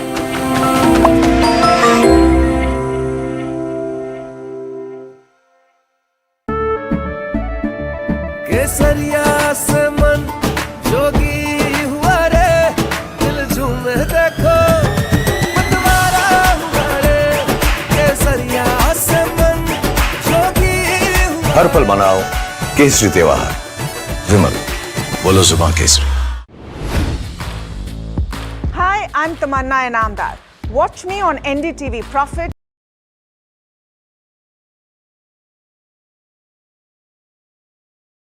And what it means.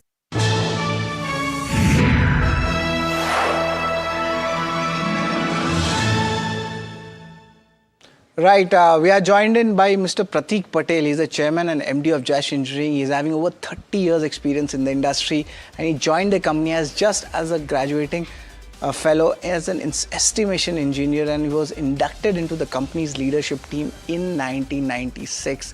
And to get in more details about it, we are joined in by him. Pratik, good afternoon. It's always a pleasure to have you with us. There was a dip in the revenue for FY26 as you compare that with the guidance given. What's the impact and the guidance for Q1? Is the pain still persisting and execution issues, will they likely to continue going ahead? Nothing to do with execution. The two main reasons were the tariff in US and another when the tariff got resolved. The other issue was the Middle East war, which ensured that much of the products which were ready could not be shipped to Middle East, also to Southeast Asia because of lack of container availability or lack of enough number of shipping during the end of March. So I believe this is a pain, which is one-time pain until the war is resolved, and also based on the tariff issue getting resolved in America. Right, Pratik. And what would be the key FY27 targets going ahead? Any rationale you're giving in and you're factoring in whatever is happening globally, especially for the revenue and margins? See, internally, we have a target in excess of 900 crores. However, looking to uncertainty, the tariff issue, I would say, is still not fully resolved. The war, we do not know what is going to happen. And so we had kept for the public a target of 875 crore for our revenue. Our order booking is already close to 830 odd crores. So I believe this is easily achievable. And if everything stabilizes globally, then this is something we can surpass as well.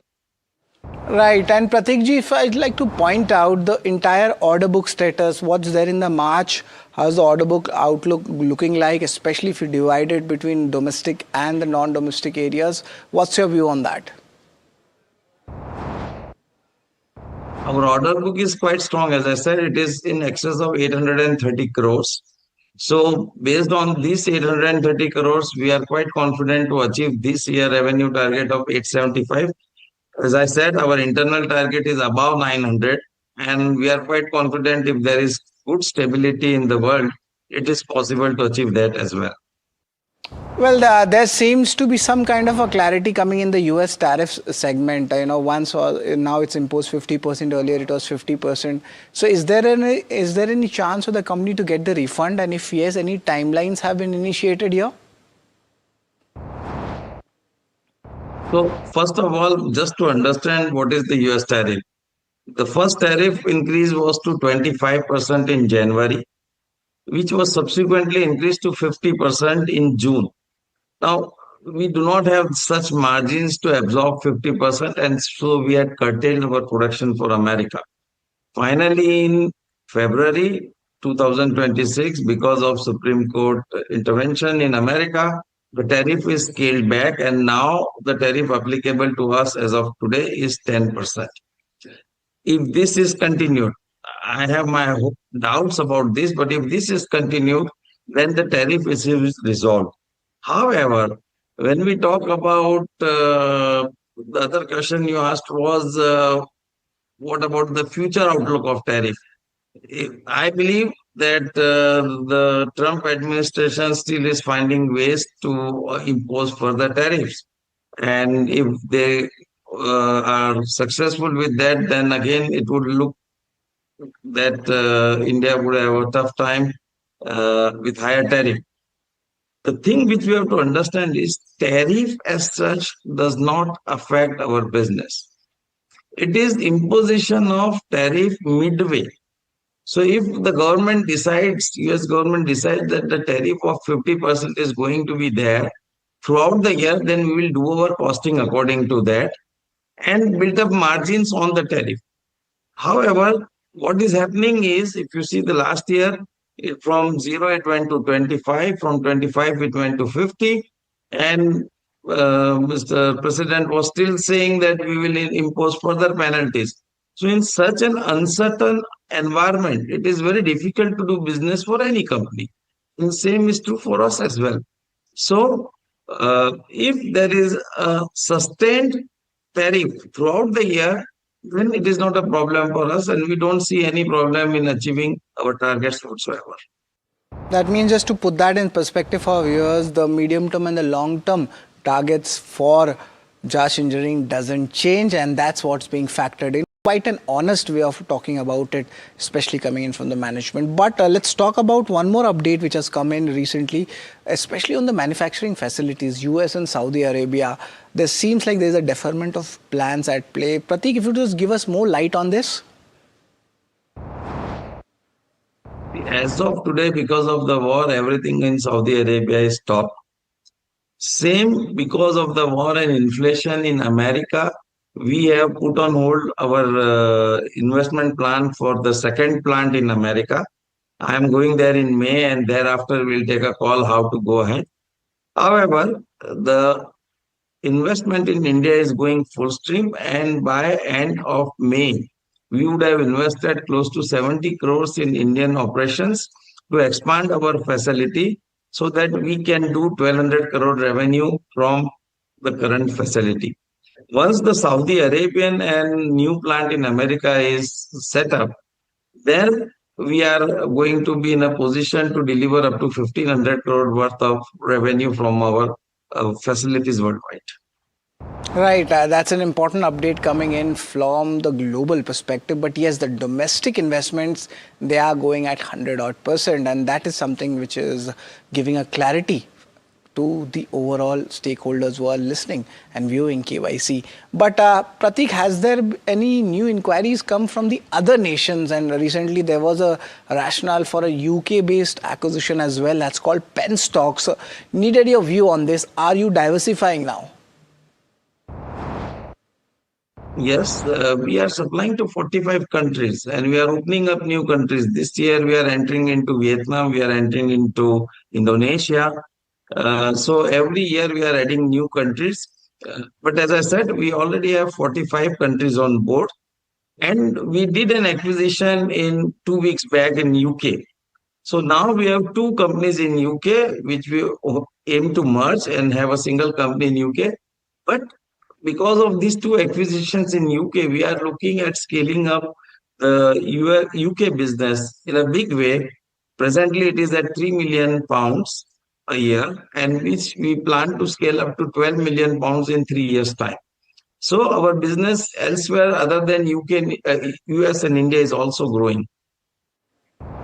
Pratik, definitely a very conservative tone in our conversations, but nevertheless, that is something what everybody expects in a show like KYC. I just want to understand, every cloud has a silver lining. Does Josh Engineering have any kind of a silver lining, at least in the medium term?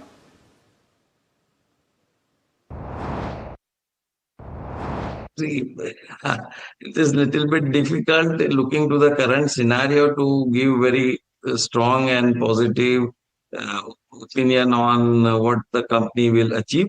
As I said, we are looking for eventually, even at 875 crore, which is our projected revenue, we are looking at PAT in excess of 12%. And we also hope to have the growth continue and achieve double the revenue. So from 875 crore, close to 1600 crore revenue in 5 years' time, with a PAT in excess of 200 crores. Right. So PAT in excess of 200 crores, 1600 crore plus revenue. Next 5 years target remains the same. So that's a very interesting take coming in. But Pratik ji, it's always a pleasure to have a company like yours and you giving views on the industry and the company's growth prospects as well. It's always a pleasure to have you. It's a very interesting company, Jash Engineering. It was the darling on that water infra theme if we talk about it, and there is a case for a re-rating. Of course, it's been a big sell-off over the last 1 year, 1.5 years, but there are certain data points, despite a very cautious tone coming from the management, there is some kind of a smart money accumulation happening at these levels as well. And by chance, if the tariffs issues get reversed, they get the refunds and the global plays start working out, company starts diversifying actually from the new areas, that is where alpha can be made, and that's what the outlook is also looking like for Jash Engineering. If you would just pull out the key reasons why the stock might be coming up for an up move going ahead, and then you'll get a clarity on why there's a good move expected in the stock. And remember, the valuations are almost below 60% from its 5-year peak, and it's a high ROCE model. So this is very much important. Is the worst over for Jash Engineering as not? And these are the key reasons which are flashing on your screen, and this is why we point out important companies in KYC to discover alpha only for you. So that's all, folks.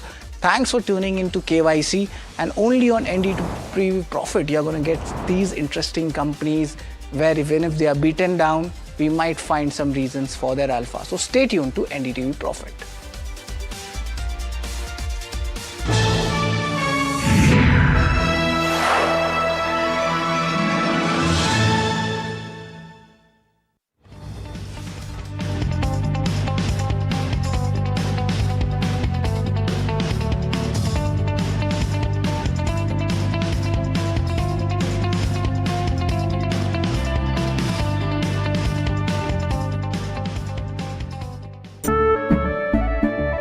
केसरिया से मन जोगी हुआ रे, दिल झूमे देखो मतवारा हुआ रे।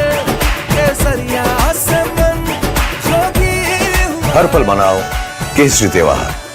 विमल, बोलो जुबान केसरी। कुछ बड़ा होने वाला है।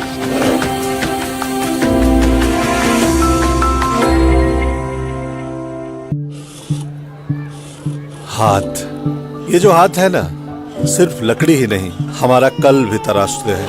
बंद हो या हो कोई स्ट्राइक, इनका शटर हमेशा खुल जाता है। इन हाथों का यही तो आपसे नाता है, और इन्हें हम आसानी से लोन देकर अपना फर्ज निभाते हैं।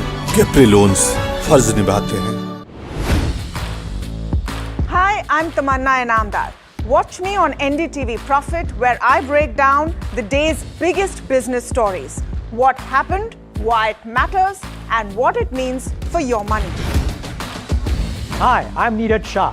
Watch me on NDTV Profit for the most incisive market intelligence and meaningful corporate conversation. And I'm Alex Matthew. Markets, mutual funds, insurance, personal finance. I help you cut through the noise and make smarter financial choices. And here's where you can watch us.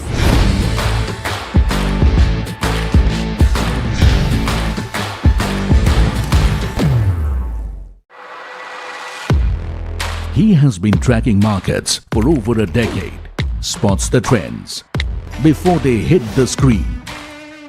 And he is now bringing his analysis to the show that the market watches. Watch Sharad Dubey on Know Your Company, a show that puts the most traded stocks under the scanner. We dissect the company so that you, the investor, don't have to. Get the management to answer questions relevant to you. Watch Know Your Company weekdays at 11:30 a.m. to understand your next big bet. New year, new power panel, India market open, now in its boldest lineup. This is where the trends get tested and stocks get conviction.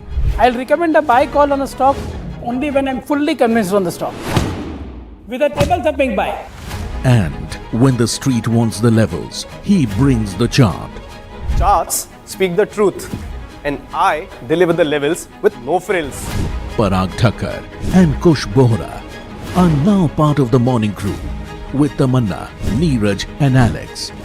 Same show, sharper voices. Every morning on India Market Open. Your favorite market show just got better. On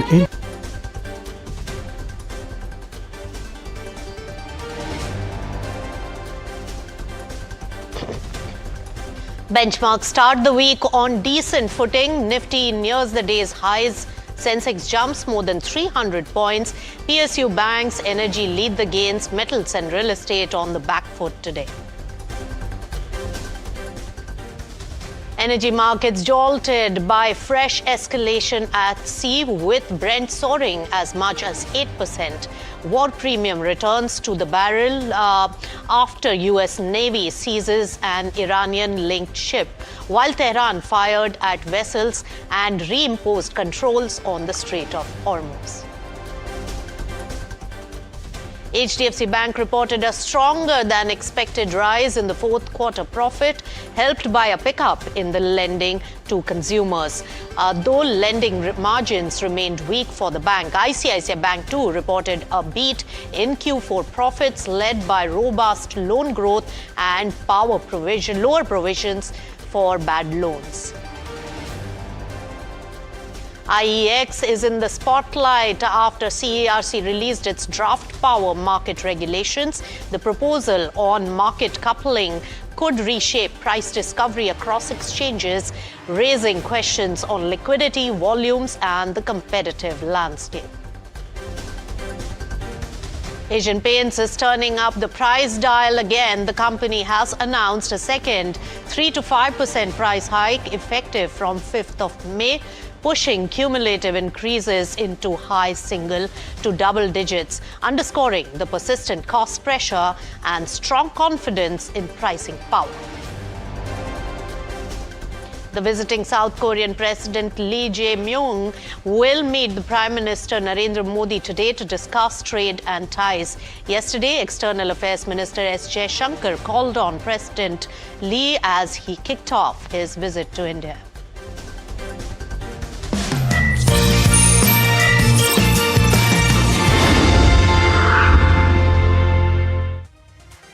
Hello and welcome. You've joined us on Markets at 12. I'm Nisha Poddar.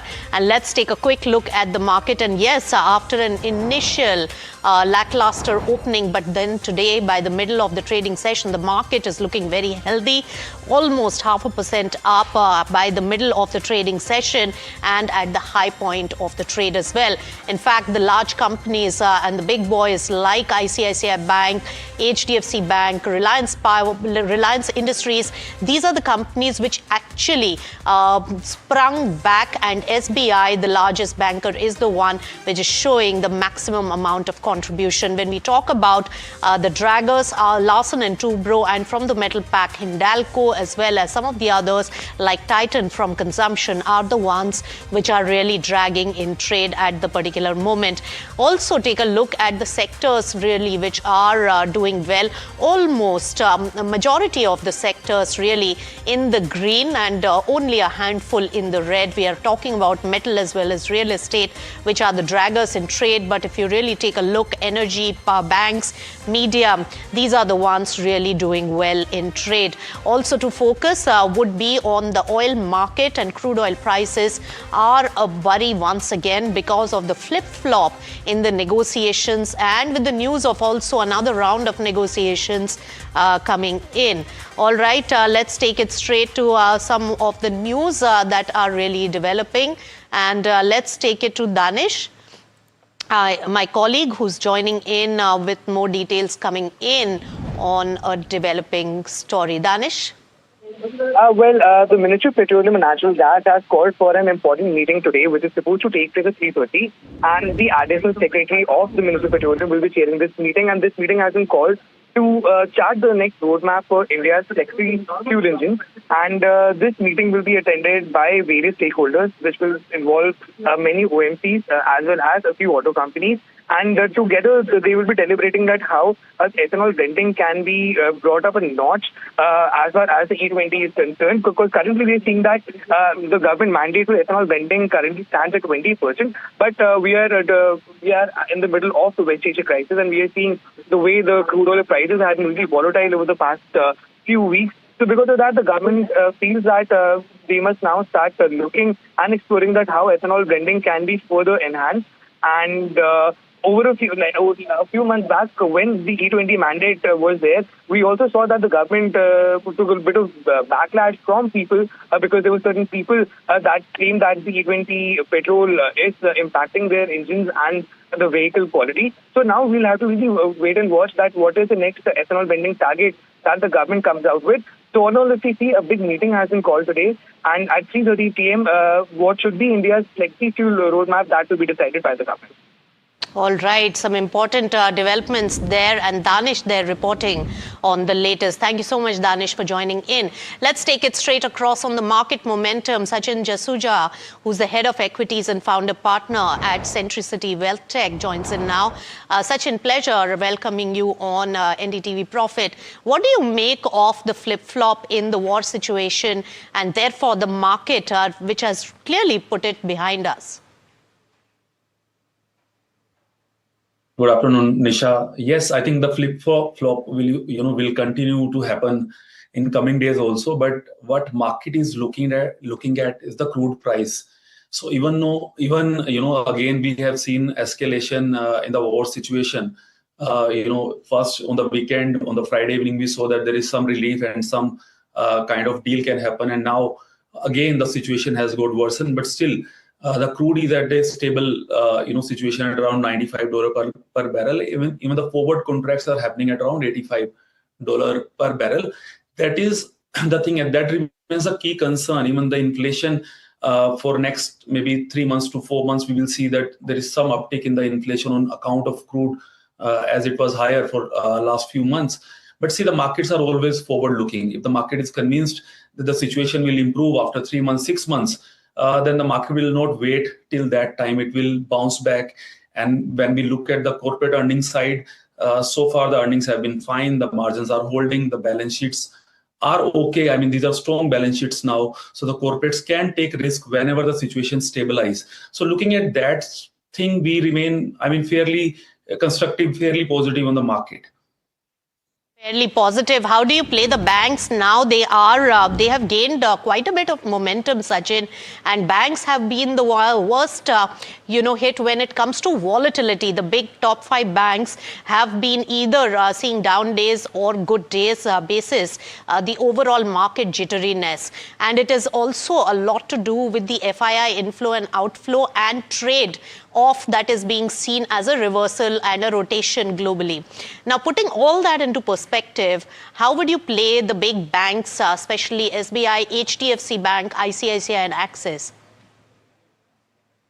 So I think for the full year, the banks did fairly well last financial year. But yes, it was a March month where FIs were they had to sell something. And so I think it was a bank which took the most beating in March month.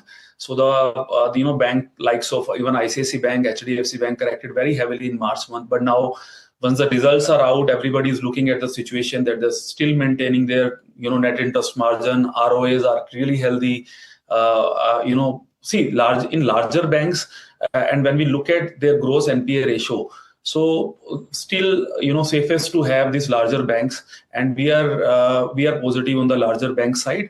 Even once the situation improves, I think the flow will even go for the smaller banks, or you can say mid-sized bank. There the valuations have really become attractive, where the price to book value is between 1 to 1.5. And for this larger bank, I think it is hovering around 2. So overall, looking at 10-year median average valuations and looking at the picture of their corporate balance sheets at overall India basis. So now, today we have received the results for these larger banks. And one common theme when you look at for ICICI, HDFC, or even Yes Bank, once they reported, so the provisions have gone down. So it also tells us that the balance sheets are stronger for the corporates. And even on the retail side, there has not been any concerns. So looking at that picture, I think the overall the financial system scenario looks positive. All right, positive so far. But now that, Sachin, we are sure that, of course, some part of earnings could get impacted by the crude and crude derivatives and other inflation pressures coming in. Second bit is that we are expecting a lower than expected monsoon, and also the war situation will be at least trickling in for a couple of more months. How do you assess this? How much of it is baked in, and what will be your view? Yeah, again, I think selective buying will be only the key, and wherever we find good combination between earning durability and, concern is right. So there will be some impact on the earning side, at least for 1 or 2 quarters. I think market has baked that really well. We have seen massive correction in many of the mid-cap, small-cap stock, even in the large-cap stocks. And wherever the earnings will surprise on the positive side. Even now, so there was a time in February or March, even if there was positive news, stocks were going down. And now when we look at, even if there is a slight negative news, stocks are not going down because the valuations have already corrected, right? So looking at that perspective, again, we have to be selective in buying where there is a good combination of earning, management quality, and there is a good growth also on the corporate, business side. But yes, overall, things are looking okay.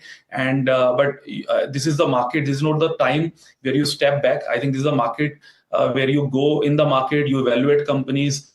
Wherever you find the odds of winning is more, you can, bet on those kind of companies or sectors. So good time to go for some high quality, business picks.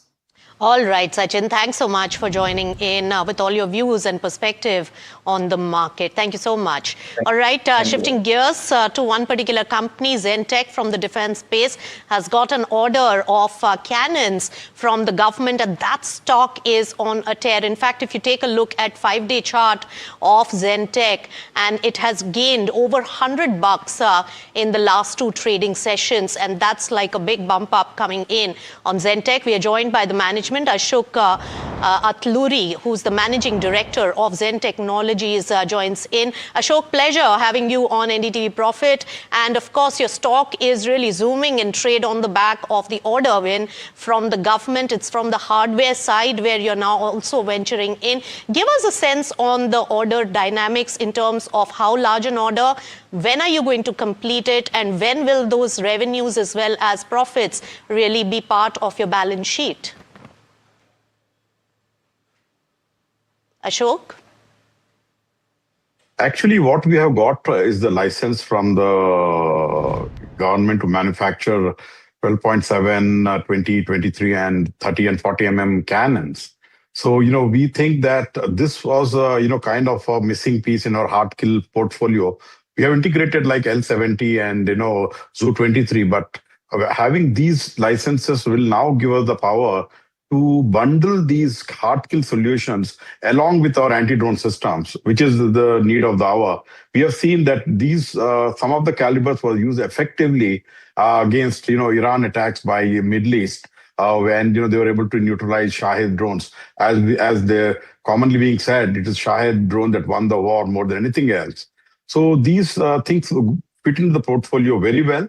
But we also see that the weapon platform that we will be building will also accommodate by independently. Also, they can be sold. They can be sold on naval craft. They can be sold on land systems. And another thing is that with the threat to human life, because this will be an automated AI-based system, the human threat to life is completely eliminated, because this there will be human in the loop for overriding decisions, but this will be almost an automated kind of system. So I think overall, this is a very big license addition to our portfolio, and we expect that the next 2 years we will be launching them, and our size of the market estimate is a couple of $1 billion for this.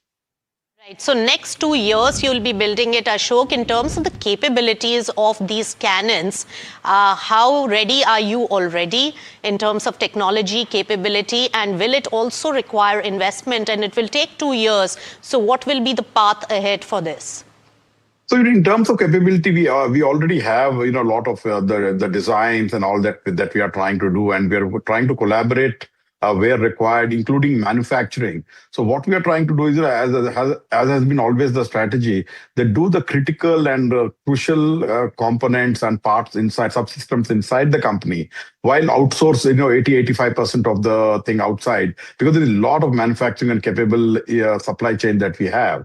So they will do the manufacturing. Final integration will be done by us under quality control, and then we will sell it. So to go to the next point, which is, what is the capex required? The capex will be minimal, and whatever is required will be met through internal resources and the cash that is sitting on the balance sheet. So I think that's the short of it. So Ashok, clearly, you are saying that it will be through internal accruals that you will manage the capability and the capex for this particular license that you're getting. 2 years time, you are going to build this capability. When it comes to the order outlook, will you also start pitching for the order outlook? And you already are sitting with 1,427 crore rupees of order book. Will it add to the order book while you are also building the capability and getting ready for that commercialization? So yes, we have started offering these products along with the anti-drone systems, and some of them have shown interest to be done. So what happens is, even if they, one thing very good about Zen investing in the anti-drone system is they immediately start using the anti-drone systems, and the weapon system can be added as and when they require, and as and when they become available. So I think this is the complete package that we offer to the customers, to our armed forces, both in India and our allies, and that's what they like. That that we have a system that's exceptionally future-proof. Right. So this also adds in terms of combination in your offerings. And you said it's a 2 billion opportunity, but of course it's a longer period of time. In the short period, how do you see the visibility in terms of your order book from the present a little under 1,500 crore rupees? So from this, what we have been feeling confident about is that the next 2 years, FY27 and FY28, we should be able to do cumulative revenues of about 4,000 crores. So that is what we have been projecting, and we feel confident that the 4,000 crore target will be reached in the next 2 years.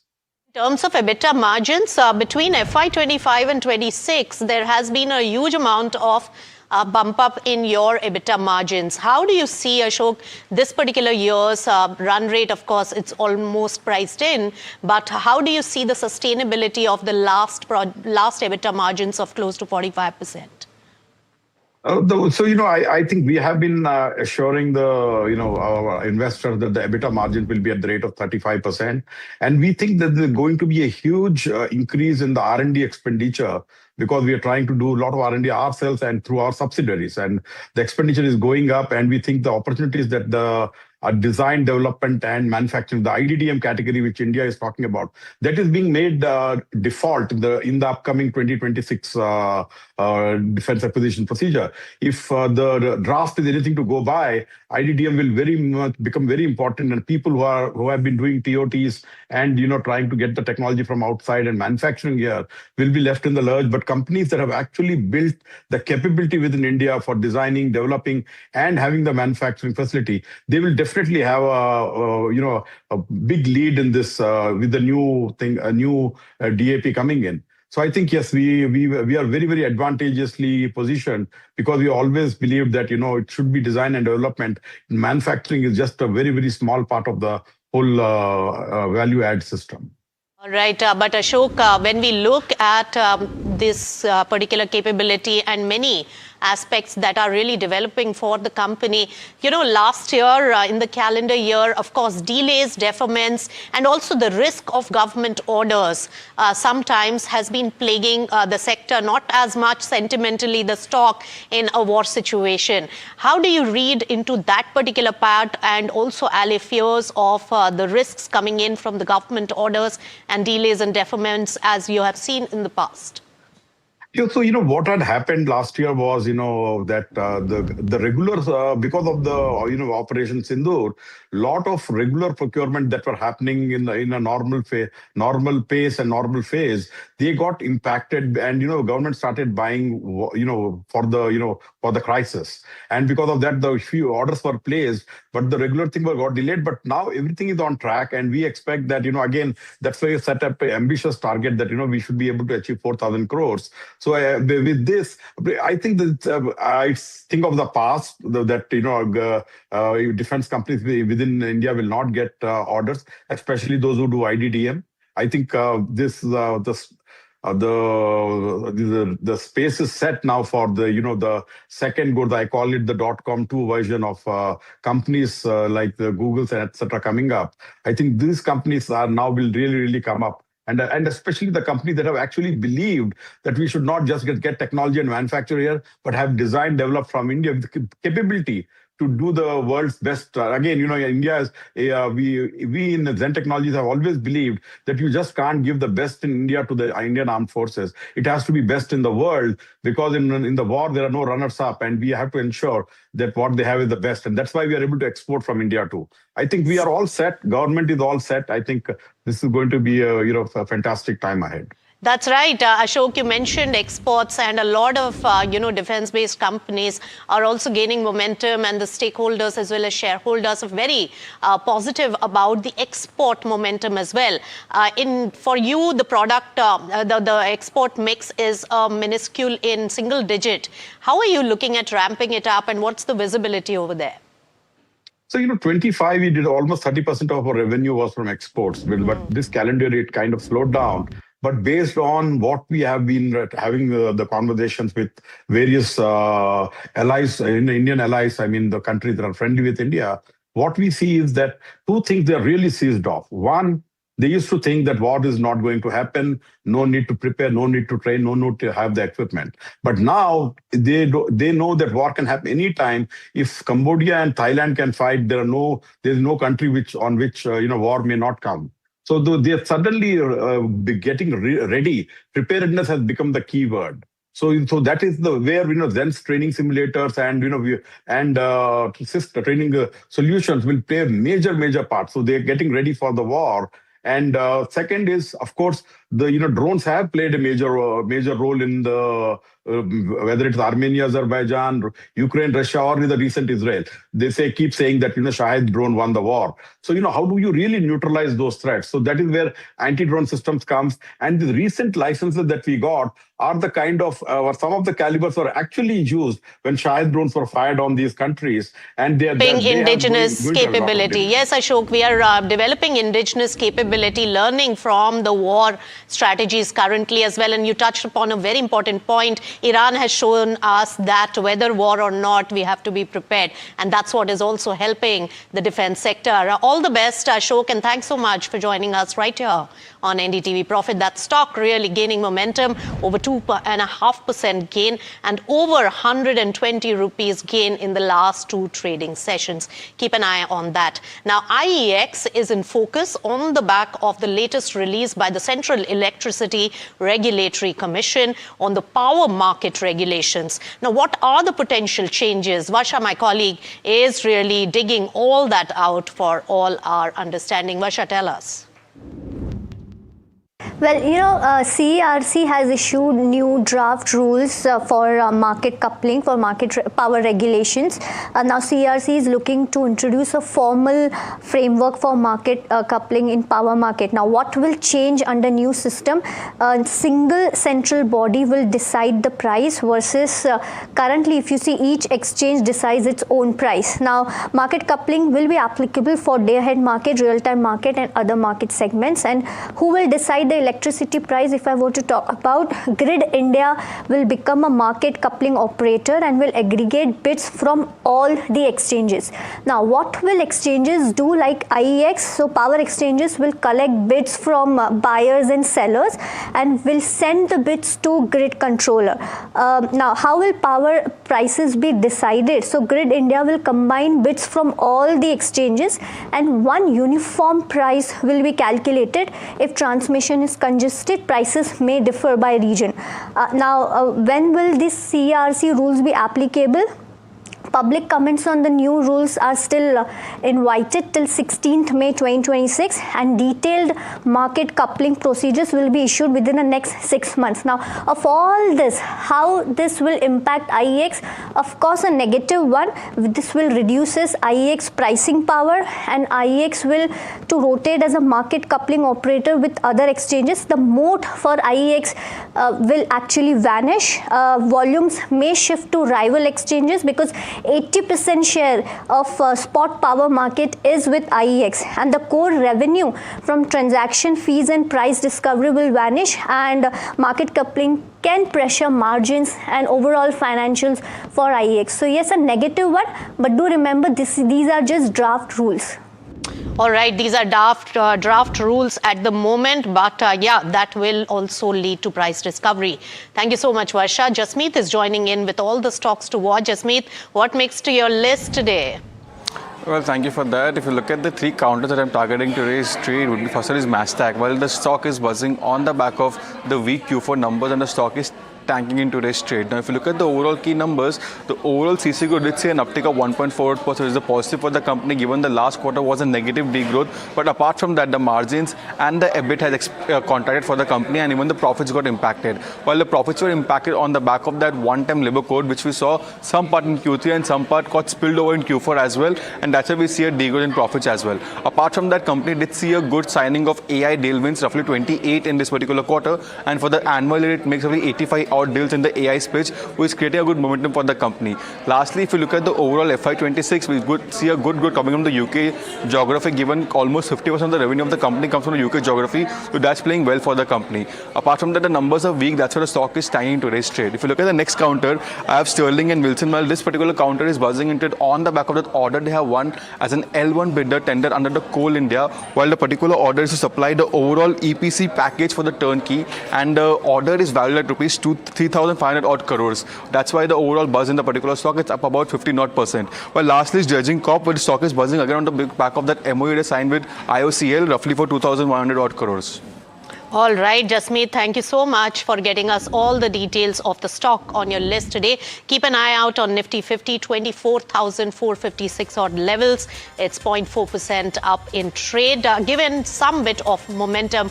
All right, picking up in trade at the current moment. That's all for my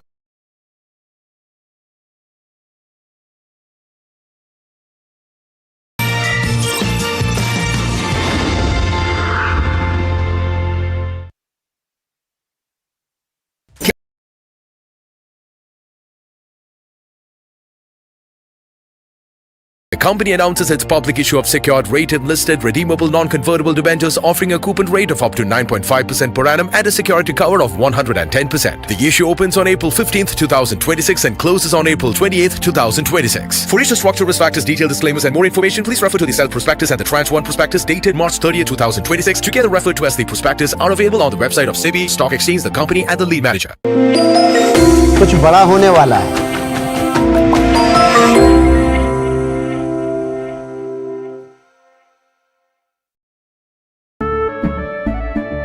केसरिया से मन जोगी हुआ रे, दिल झूमे देखो मतवारा हुआ रे.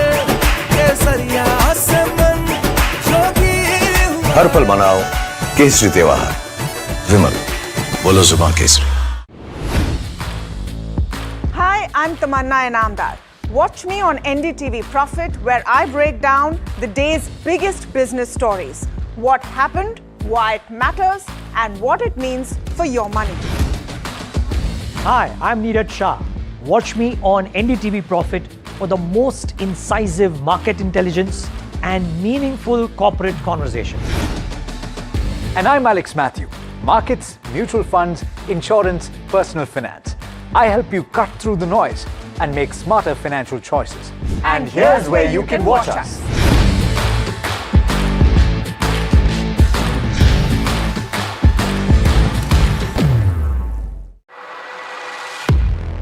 He has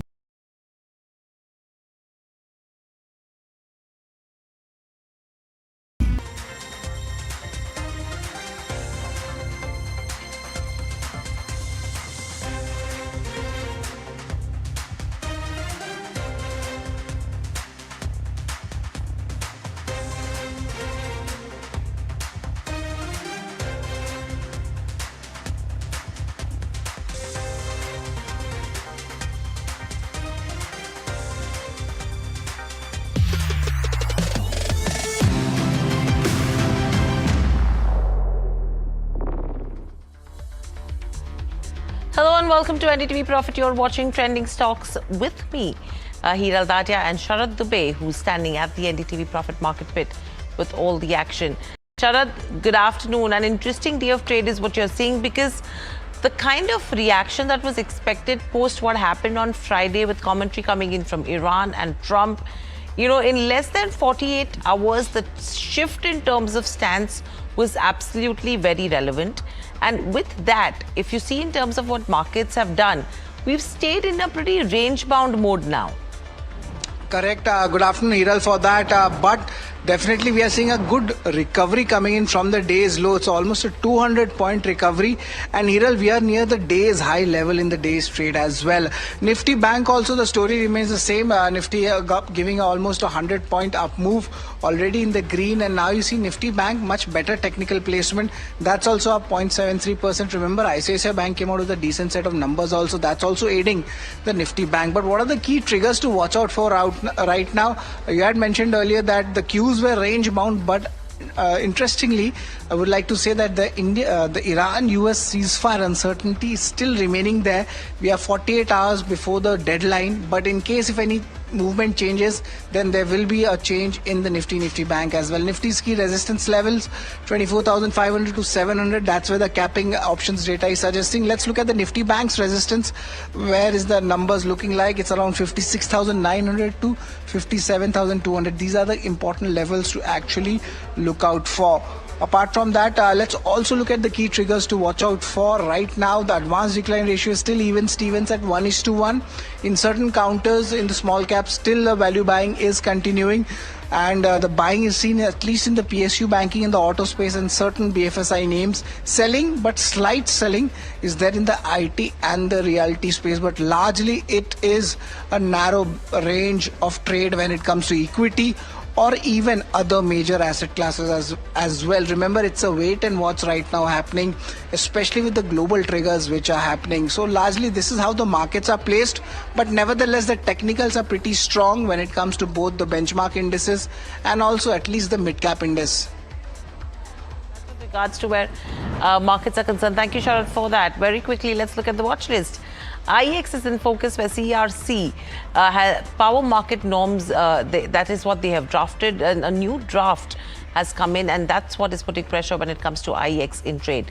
Geo Financial Services is another one where the profit degrowth is what has led to the kind of correction that we're seeing in terms of Geo Financial Services. You have Sterling and Wilson buzzing on the back of an order win. BHEL, interesting revenue growth, and the book to bill is pretty strong, and that's the reason why you're seeing a positive reaction there. ICICI Bank, HDFC Bank, both reacting to numbers along with the Yes Bank. Mastek has reported a weak set of numbers where the margins have contracted. Hyundai is also in focus because 162.5 million lock-in shares open up, and it's mainly the promoter shareholding which opens up to trade. But the reason why this is important is because the stock has clearly underperformed and is trading below its IPO price. Interarch is also in focus on the back of an order win, and Trent will be considering its first ever bonus issue. Hardwin again is in focus on the back of an order win along with the Dredging Corp, which has signed a MOU with IOC.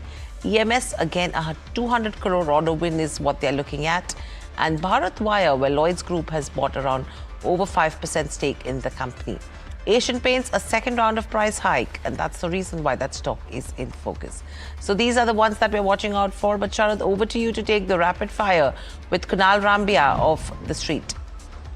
Well, thanks a lot, Hiral, for that. Good afternoon, Kunal. It's always a pleasure to have you. We'll start a rapid fire segment. I just want to get in the stocks Sterling and Wilson. Of course, on the order win, the stock has been buzzing in trade. Volumes also picking up.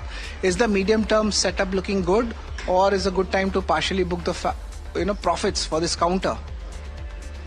Good afternoon, Sharad. Good afternoon to all our viewers. So, in fact, the Sterling Wilson has corrected from 850 levels to as low as 150. I mean, hardly anything was left on the downside, and now this counter has given a sharp breakout, and that breakout was at actually 185, 190 levels. Right now, it's trading at 225. This upswift actually is the breakout of the falling wedge, so it looks very pretty and very strong. With the stop loss of 210, one can think of buying this counter. Targets can be 260 to 265. And Kunal, your view on Hyundai, today is a lock-in also coming in. A little bit of selling pressure was there, at least in the initial hour of trade. Your views for Hyundai? Absolutely negative counter. The trend is clearly bearish, but the interesting observation is that this counter reached the levels of April 2025, near those 1600 to 1700 levels. So by any chance, if this level is held on for next 10 to 15 days, one can consider the consolidation and think of accumulating, but otherwise it's a big no as well. Right, and the next stock is Interarc Building Products. Once the darling of the markets last year, but there was a big correction coming in. A minor positive news flow of a 60 crore order win. Anything here, or you'd like to stay away from this counter, Kunal? No, Sharad. So since listing this counter is, though it's volatile, but it's making higher top, higher bottom formation. And in fact, the recently made bottom is also looking pretty strong at 1700. The consolidation and the volume is good, supporting the trend. So with the stop loss of 1700, one can think of buying, though it's far away from that level. One can consider this to be like buying on dip counter. Okay, buy on dip for Interarc. What about Hardwin here? Positive corporate development coming in. Interesting levels to watch out for? This counter overall, see again that if we talk about the trend, it's making a decent curve formation and the movement has been really strong. Today's gap up opening is adding the strength into it. So with the stop of I think around 21, one can think of buying this. Though the risk reward ratio is unfavorable, but the strength is really good. Counter might show us the levels of 35 very soon. Right, and a big MOU signed by Dredging Corp, and after a long time we are seeing a positive news flow coming in this counter. Is there a trade to be made here? Overall formation is being curved. The counter is near to the previous highs of around 1100 to 1150. Though after that hitting the highs, the counter has also shown some kind of correction. So I'll stay away from this. By any chance, if we get the opportunity to buy near 950 to 975, definitely one can consider. But for now, it's an avoid. Right, it's an avoid. Water infra space, that's also been buzzing of late. And EMS has come out with its order wins. Stock has seen a good jump as well. And how's the charts looking like for EMS right now? Of course, it was battered down from its highs, which we had seen 18 to 20 months earlier. Certainly good bounce from the extreme low levels and from the previous bottom of 2023. But this trend is still not confirmed. It still failed to make the higher top, higher bottoms. So a bit of consolidation will add more confirmation or say more confidence onto it. Levels to watch out will be 350 as a support, and the breakout should be placed at around 390. Above that, the targets can be 430. Right, Kunal, Mastech is also reacting on back of its earnings as well. Any risk reward ratio here for this counter? Would like to stay away from it, or it's going under a consolidation now? See, again, good strong bounce back from 1300 levels, but the trend is certainly negative on the weekly chart. So if at all there is a consolidation going forward, yes, one can consider. Otherwise, it's an avoid. Right. And ICICI Bank, your views? Numbers were promising, and of course we saw the stock also doing well. Will we see this momentum continue, at least on a positional setup? To be very honest on this, weekly chart is looking a bit scary as of now because of this spike from the low levels. I'll stay away from this. Breakout level can be at around 1400. Above that, one should consider for trading. Otherwise, it's an avoid. All right, that's pretty much interesting. But that's all for the rapid fire. Thanks a lot, Kunal, for that. And Hiral, what are you picking up in the Google trends? Thank you, Sharad, for that. You know, it's going to be interesting names, I'm sure, because it's the power sector that has been hogging the limelight so far. But I think today we're not really going to hit on the Google trends, because another important story which is brewing is HDFC Bank, where the board of management is rooting for KK Mistry as the new board's chairman. However, the onboarding process is likely to take time, and that's the word coming in from the bank's MD and CEO Shashidhar Jagdishan. Let's quickly first listen into that. As regards the chairman appointment, is that, of course, as I had mentioned in the previous, calls, both Kaizad and I were there.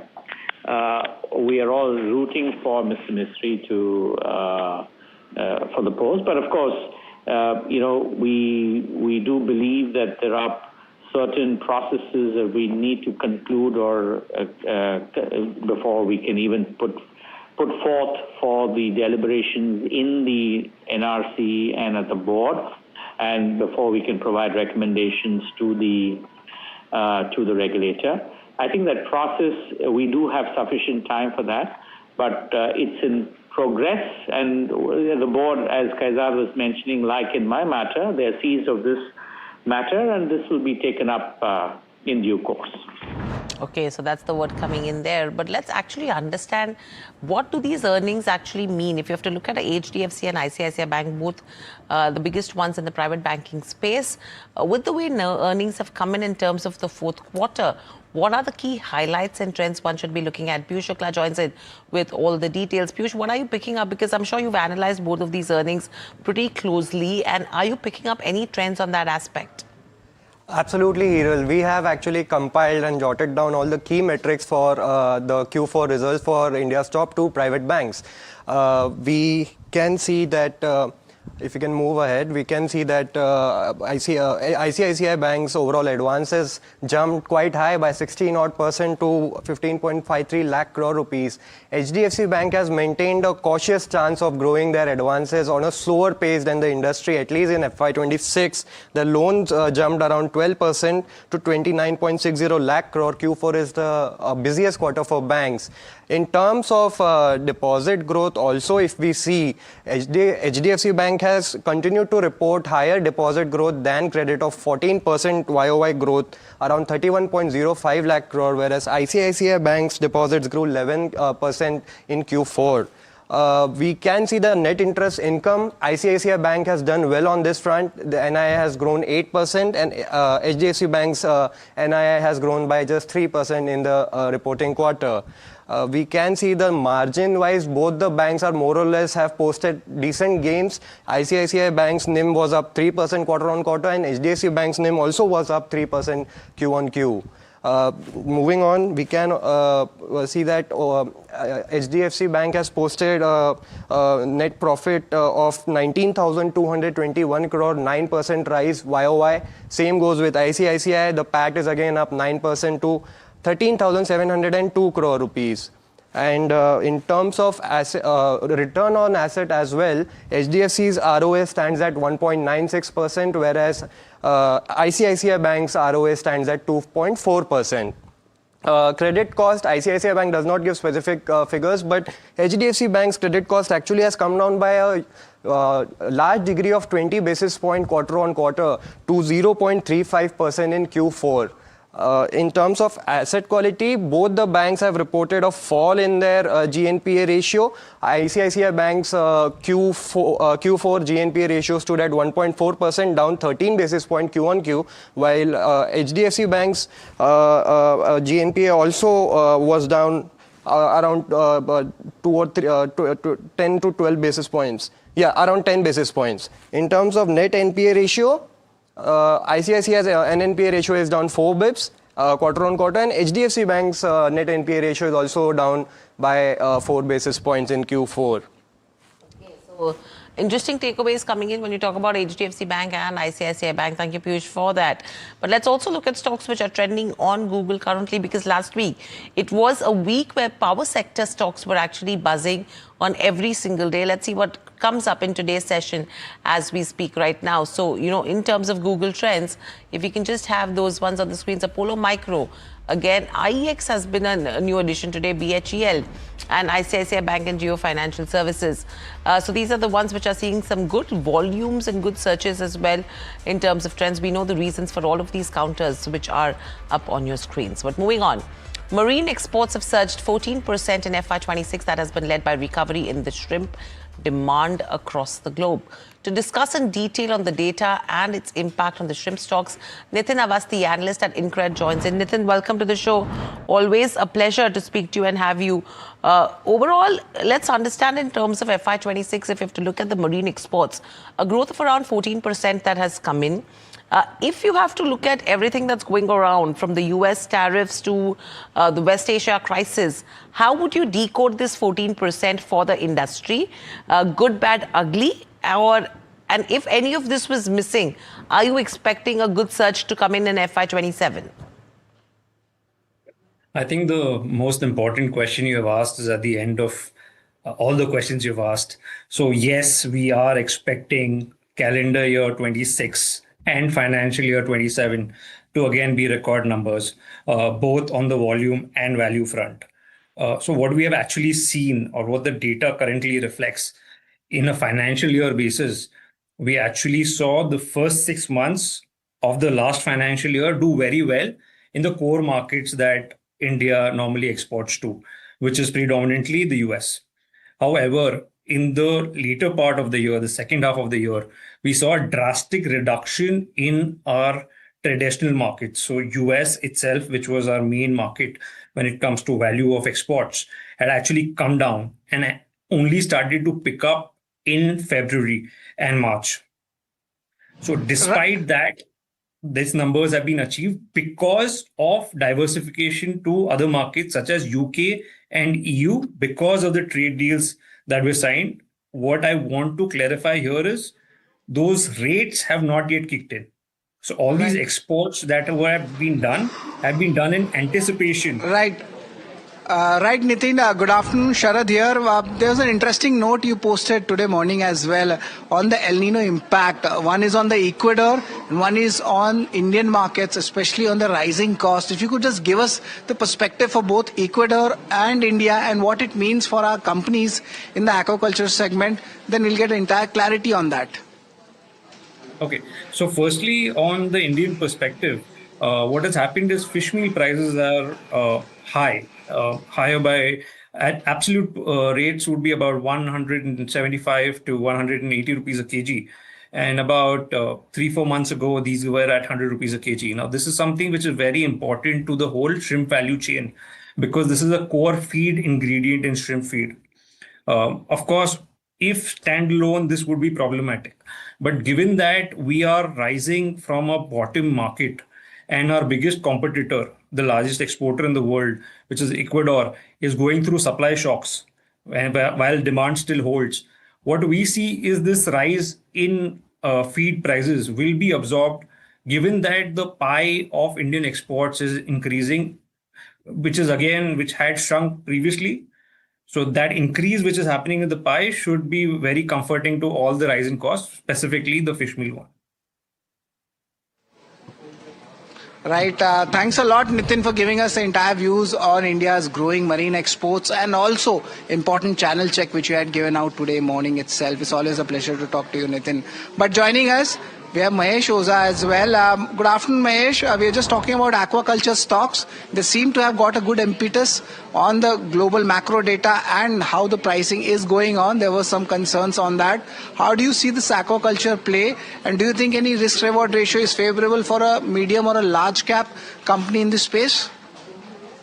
I think it's a positive things are going on for our sector. I think Apex Frozen can do well in upcoming time. I think 570, 580 largely can come in the stocks price. So it's a overall positive for Apex Frozen and other companies. So hope Apex Frozen can do well in upcoming time. So that's with regards to Apex Frozen. Coastal Corp, few of the names that one should be watching out for.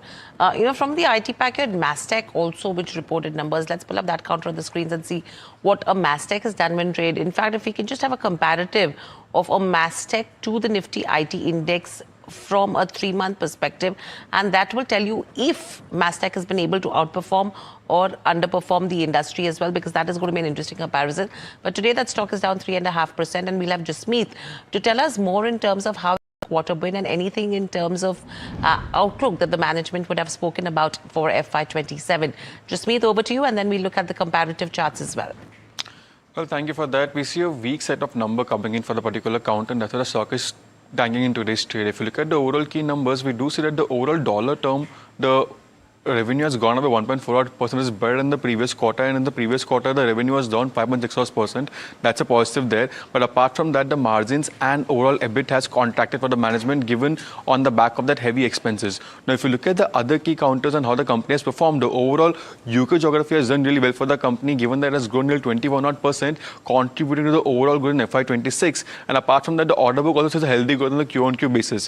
While the important aspect to note will be the overall AI deal the company has done. The company has nearly signed 27 AI clients in this particular quarter, and over the last 1 year, the company has closed almost 83 odd deals in terms of AI, which is a key positive.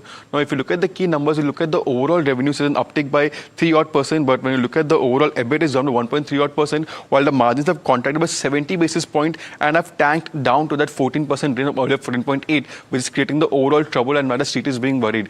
Apart from that, the net profit is down 2 odd %, and net profit is also getting impacted on the back of that one-time labor code impact we saw in the Q3. It got spilled over for this particular counter in Q4 as well, which is not common for IT names. So all in all, we do see the company stocks trading in today's, tanking in today's trade. But apart from that, the management remains pretty constructive about the future. I mean, Mastech has categorically underperformed Nifty IT as well. We are seeing cuts of 24-25% coming in on a Mastech. Mahesh, your view when it comes to Mastech, because the kind of underperformance that we've seen versus the IT index as well, there is almost a gap of around 8-10%. But how are you looking at it? I think if any downside in Mastech could be a buying opportunity in a medium to longer term, if you're looking 1,850, 1,900 level can come, and in future order pipeline is good, and I think management commentary is also good. So we are tracking from long in Mastech, but yes, stock has beaten down largely in last few months. So I think if any downside from these level, that is a buying opportunity. Okay, so that's with regards to Mastech. But moving on, you have another stock which has been trading under pressure on the back of Q4 earnings, which is a Geo Financial Services. Let's pull up that one on the screens. It's a lackluster Q4, and it's going to be interesting to understand what has really not worked. If you see the stock down almost nearly 2%, my colleague Shivam is standing by to tell us more. Shivam, what is it that has not worked for a Geo Financial Services, because the stock is under pressure?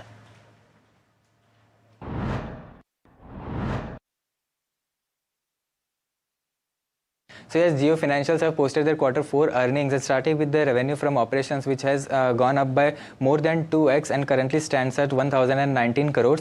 The total net interest income of the company has also gone up by 28% to stand at 344 crores. Looking at the finance cost, it has also seen an increase of 40% on quarter-on-quarter basis to 298 crores, and pre-provision operating profit has seen a decline of around 13% in this quarter to 327 crores, and all of this has resulted in a decline of 14% in the net income of the company. Now let's look at few key reasons what went wrong in Geo Financial's result. So first is the bottom line with the net income of the company, which has fallen by 14%, and the pre-provision operating profit, which has also declined by 13%, and this decline was mainly due to the operational expense, which has increased 5 times on YOY basis. Second is the share of income from the non-core operating activities, which is still at a high of 46% when seen as a percentage of the consolidated total income. Now, these non-core activities include gains from investments and treasuries, which are less predictable and recurring in nature. Also, profit degrowth on higher operational expenses has been seen, and despite the revenue from the operations, which has increased more than 2x to 1,019 crores on YOY basis. Also, as Geo Financial Services has bought SBI stake in Geo Payment Business Limited, Limited, and now this will be a 100% subsidiary of the company with effective date from June 18, 2025. And so this time, under the pre-provisioning operating profit, the operating loss of Geo Payment Business Limited has also been considered, and that's why we see a decline in the operating profit. Lastly, it is the elevated yields which is due to the geopolitical tension, and it has resulted in an increase in the cost of borrowings for their Geo Credit, which is their lending business, and it has seen a marginal increase from 6.99% in previous quarter to 7% in current quarter. But this may rise above. If the geopolitical tensions and war situations persist. Thanks a lot, Shivam, for that analysis. But Mahesh, a quick view on Geo Financial Services, at least on the medium term to long term basis. Sir, if you're looking Geo Financial perspective, the numbers are largely in line or above estimates because AUM has increased largely, and Geo Finance is currently working on increase in AUM. Numbers, operating profit, operating expenses are largely due to business expenses, which is for longer time that is providing growth. So I think still we have optimistic for upside at least 275-300 range can come in 1 year horizon easily. Right. So optimism is there for Geo Financial Services. I think still we have optimistic for upside at least 275-300 range.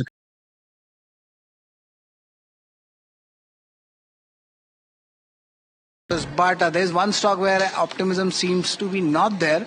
That's BHEL. Concerns are coming in and couple of news flows coming in. That's on the negative side. Puneet, how negative it is? Well, the are coming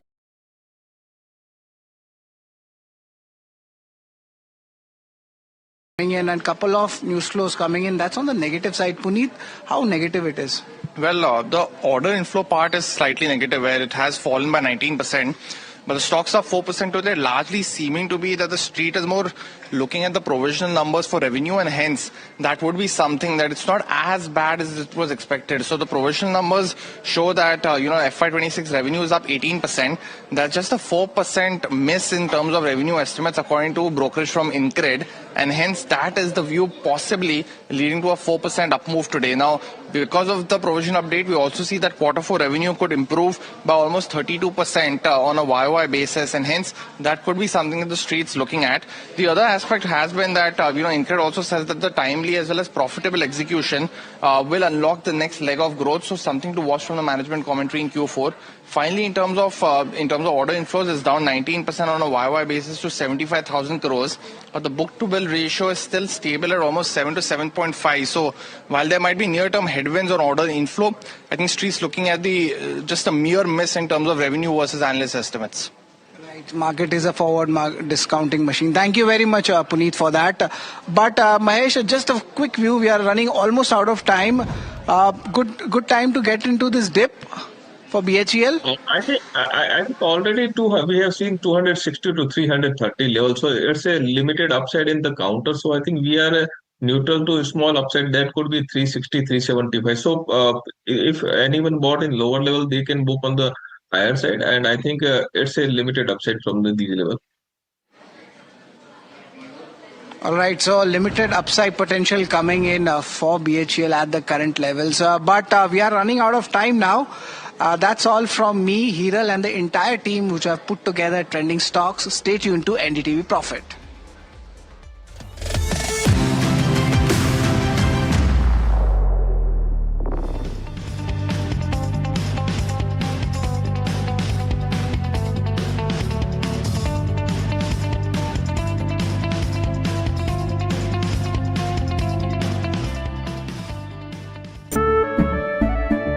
केसरिया से मन जोगी हुआ रे दिल झूमे देखो मतवारा हुआ रे केसरिया से मन जोगी हुआ हर पल मनाओ केसरी त्योहार विमल बोलो जुबान केसरी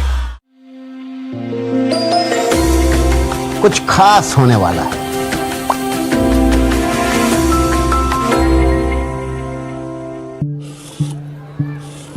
हाथ, ये जो हाथ है ना, सिर्फ लकड़ी ही नहीं, हमारा कल भी तराशते हैं। बंद हो या हो कोई स्ट्राइक, इनका शटर हमेशा खुल जाता है। इन हाथों का यही तो आपसे नाता है और इन्हें हम आसानी से लोन देकर अपना फर्ज निभाते हैं। कैप्री लोन्स फर्ज निभाते हैं। Hi, I'm Tamanna Inamdar.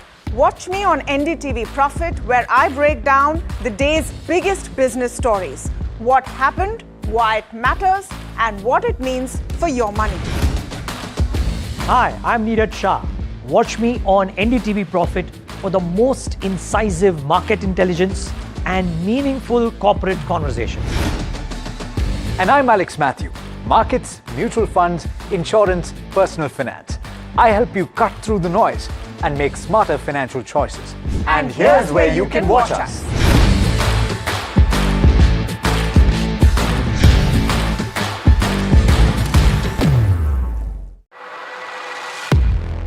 He has been tracking markets for over a decade, spots the trends before they hit the screen. And he is now bringing his analysis to the show that the market watches. Watch Sharad Dubey on Know Your Company, a show that puts the most traded stocks under the scanner. We dissect the company so that you, the investor, don't have to. Get the management to answer questions relevant to you. Watch Know Your Company weekdays at 11:30 a.m. to understand your next big bet.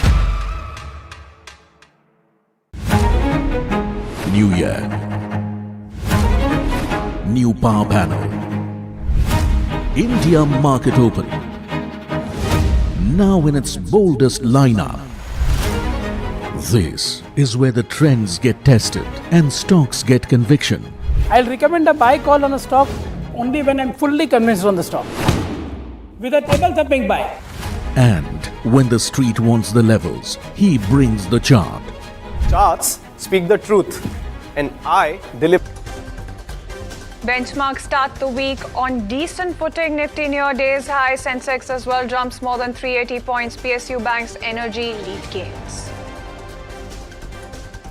And energy markets jolted by fresh escalation at sea, with Brent soaring as much as 8%. War premium returns to the barrel after US Navy seizes an Iranian-linked ship, while Tehran fires at vessels and reimposes controls on the Strait of Hormuz. HDFC Bank reported a stronger than expected rise in fourth quarter profit, helped by a pickup in lending to consumers, though lending margins remain weak. ICICI Bank too reported a beat in the fourth quarter profit, led by robust loan growth and lower provisions for bad loans. IEX is in the spotlight after CERC released its draft power market regulations. The proposal on market coupling could reshape price discovery across exchanges, raising questions on liquidity volumes and the competitive landscape. And Asian Paints is turning up the price dial yet again. The company has announced a second 3 to 5% price hike effective May 5th, pushing cumulative increases into high single to double digits, underscoring persistent cost pressures and strong confidence in pricing power. The visiting South Korean president is going to be meeting PM Modi to discuss trade and ties. Yesterday, External Affairs Minister called on President Lee as he kicked off his visit to India.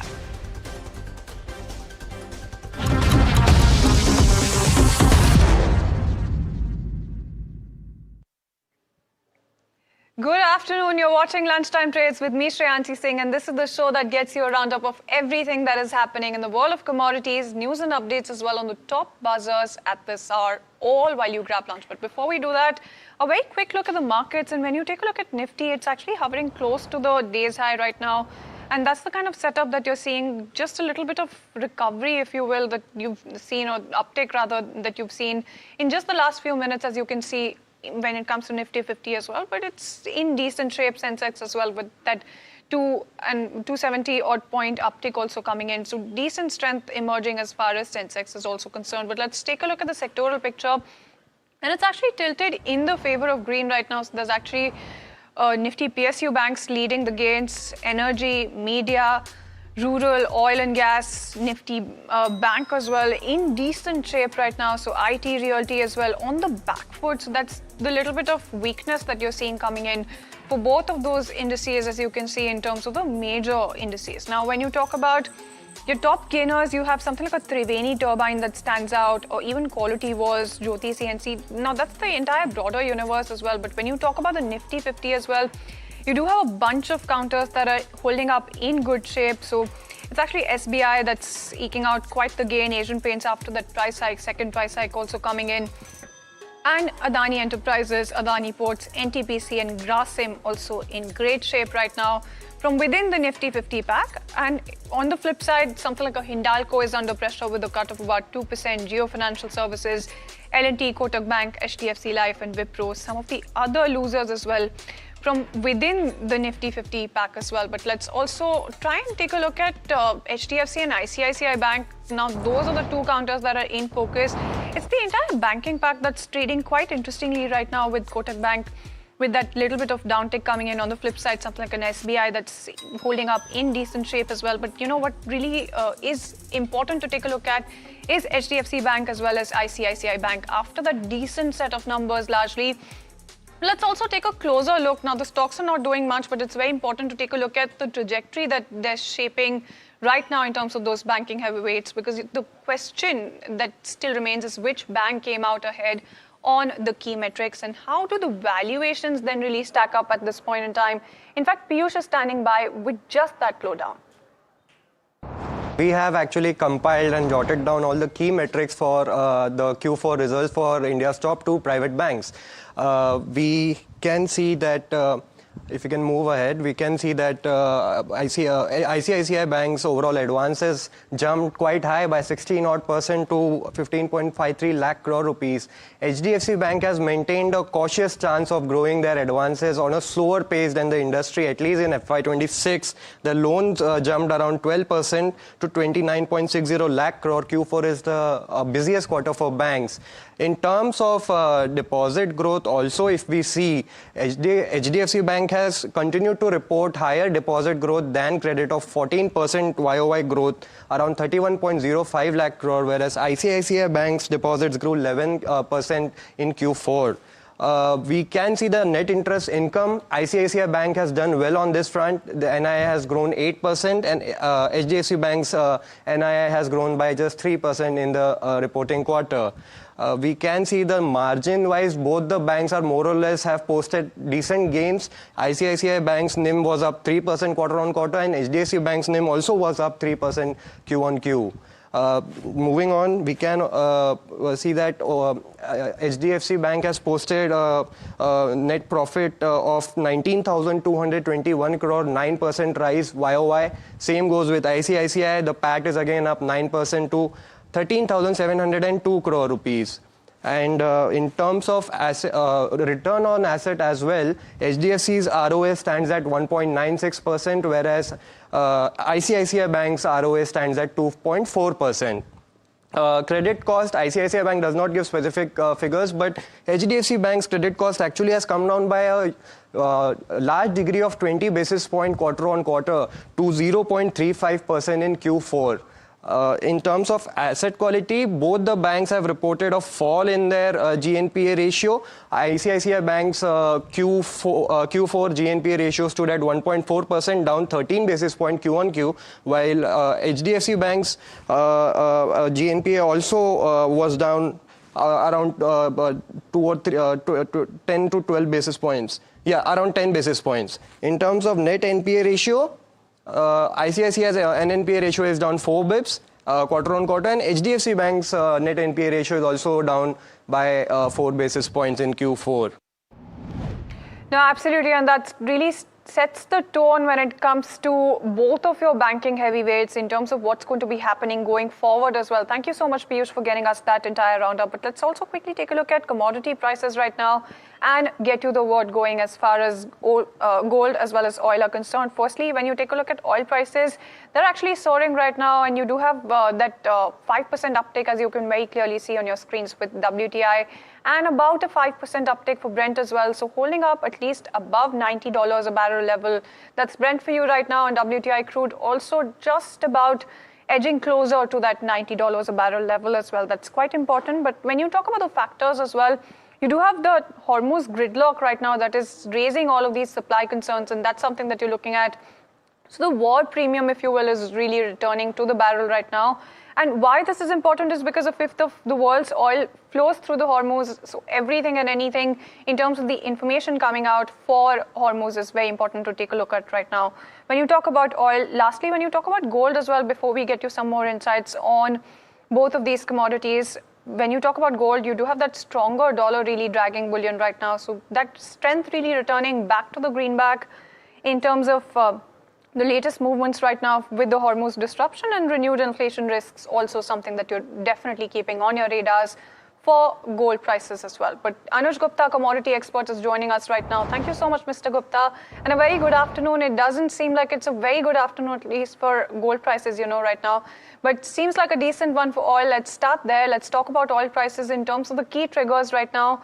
And it is really Hormuz that is the keyword here.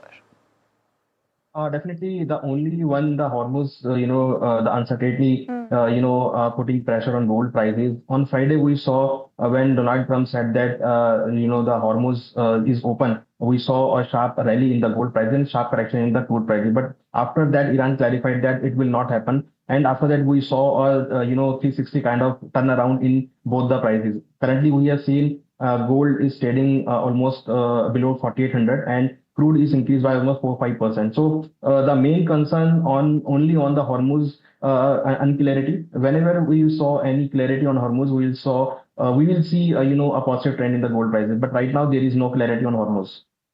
No, absolutely. Clarity, none, but commentary, plenty right now. When you talk about commentary coming in from Trump as well this morning, overnight for them and this morning for us. But when you talk about all of this commentary, are you at all worried about all of the damage that has been done thus far to oil infrastructure? Is that something that you think is going to be helping underpinning prices as well going forward? Definitely, we have seen that Donald Trump always talking about the power stations and oil stations. He's saying that if Iran will not stop the war, they will damage their powerhouses and the oil segment. So that will impact on crude oil and natural gas as a product, because if they hurt these oil supplies, so definitely price will increase from here, and that will negative for the other asset class, because due to this we are the inflation will increase, and central banks will do definitely the monetary tightening. So that will impact negative on the other asset class, just like a gold. No, absolutely. And thank you so much for helping us out with all of those insights as well. But when you talk about gold prices as well, I wanted to get a sense of what you think about the stronger dollar impact right now. Do you see that continuing going forward? See, currently dollar index is trading around almost 98, and in last 2-3 weeks we saw very mixed data in the US economy. We have saw a sharp correction in GDP on the US. However, in last week we noticed the unemployment rate, the decrease, and that will come on that came on a positive note. So we are expecting some kind of range bound momentum in dollar index. But yes, safe haven demand may be there in gold prices, and we are expecting that buy on dip strategy may be seen in the gold. No, absolutely. And that makes a lot of sense in terms of how you should be approaching this also. Is that the same way that you're looking at silver as well?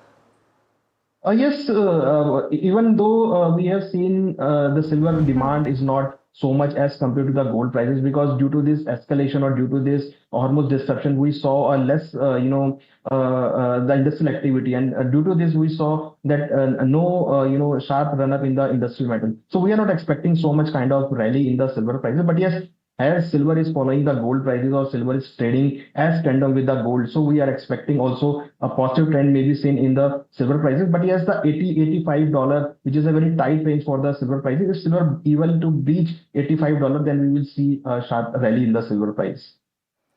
Right, and that really sums it up in terms of how you should be looking at silver as well. But and you've already alluded to this as well in your previous answer, but when you talk about investors who are looking to make fresh buys right now or who have chips on the table, what is the exact strategy that they should be getting back to then?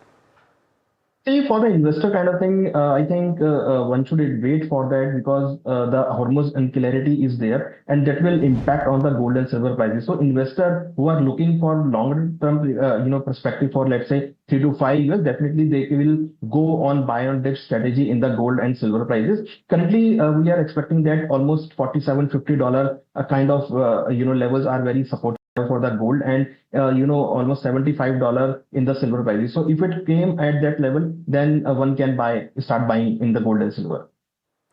No, absolutely, and thank you so much for joining us with all of those insights. So there you go, that's the exact strategy that you should be employing as well if you're looking at gold and silver, and that's if you are looking to make fresh buys or if you already have chips on the table. But let's also talk about one counter that's really in focus in the spotlight, that's Premier Explosives. The company is in focus after DRDO is set to hand over full missile production to private companies. In fact, my colleague Varsha caught up with the management as well. Sharad in fact caught up with the management as well. Let's also go across and listen in to that bit of commentary really coming out in terms of synergies from this particular license.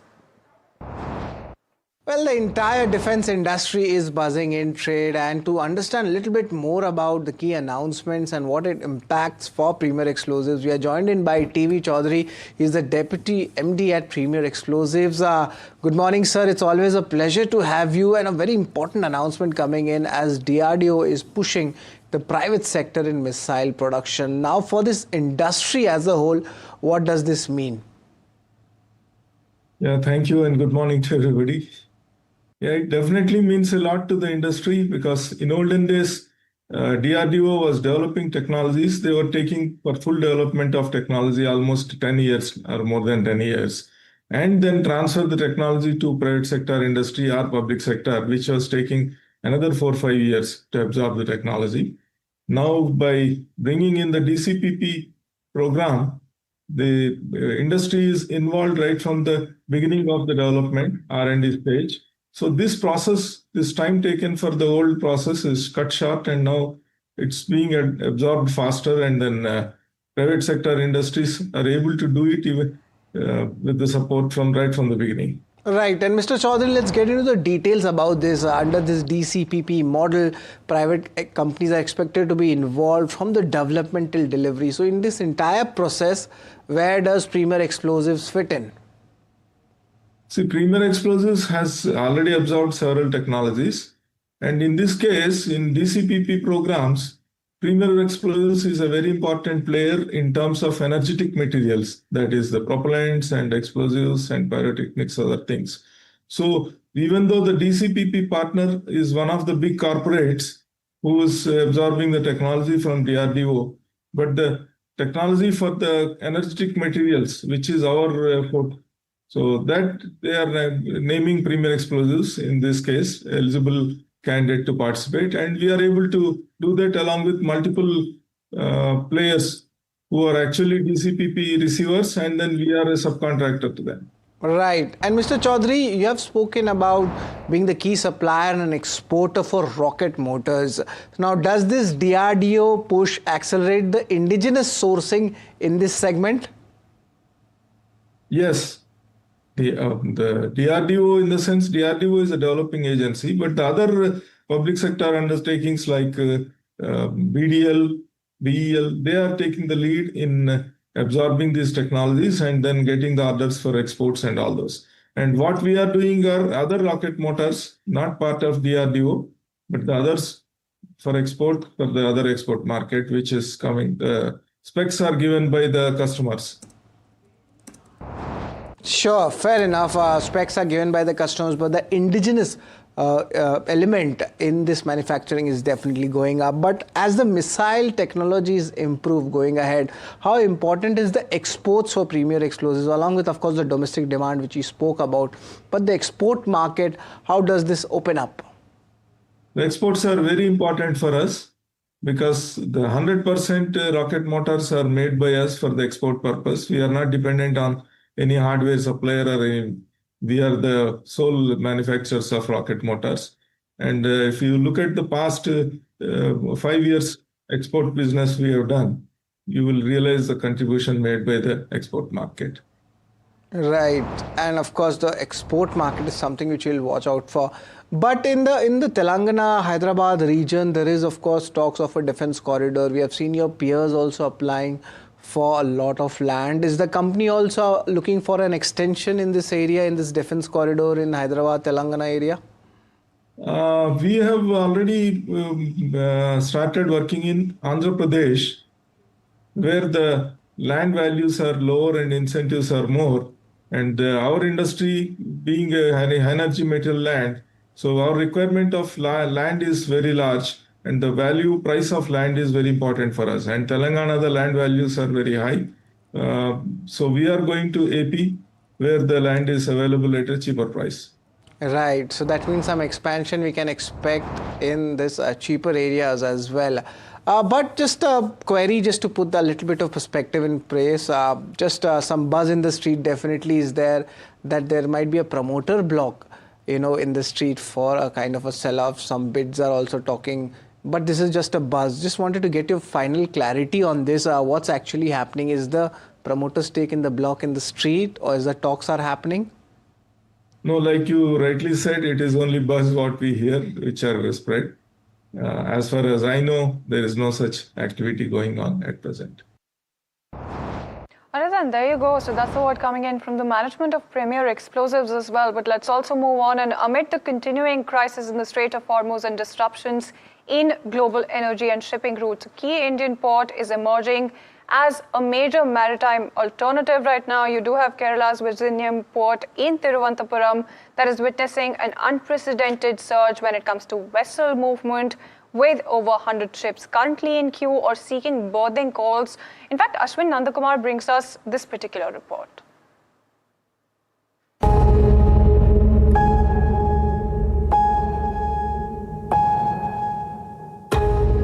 As tensions continue to choke shipping movement through the Strait of Hormuz, the ripple effect is now being felt across global trade routes. But on India's southern coast, Kerala's Vizhinjam port is fast emerging as a critical maritime lifeline. More than 100 vessels are in queue or seeking calls for berthing rights, underlining the port's growing strategic importance. I'm standing outside the Vizhinjam International Seaport, which is known to be the country's one of the most strategic ports that has ever been developed in the peninsula. So the world is right now talking about the Vizhinjam port, as requests are coming in from multiple companies stating that they would like to berth in this port, thanks to its natural depth and also its strategic location, because 10 nautical miles is the international shipping route. Certainly, this has become one of the most important strategic maritime point for the country.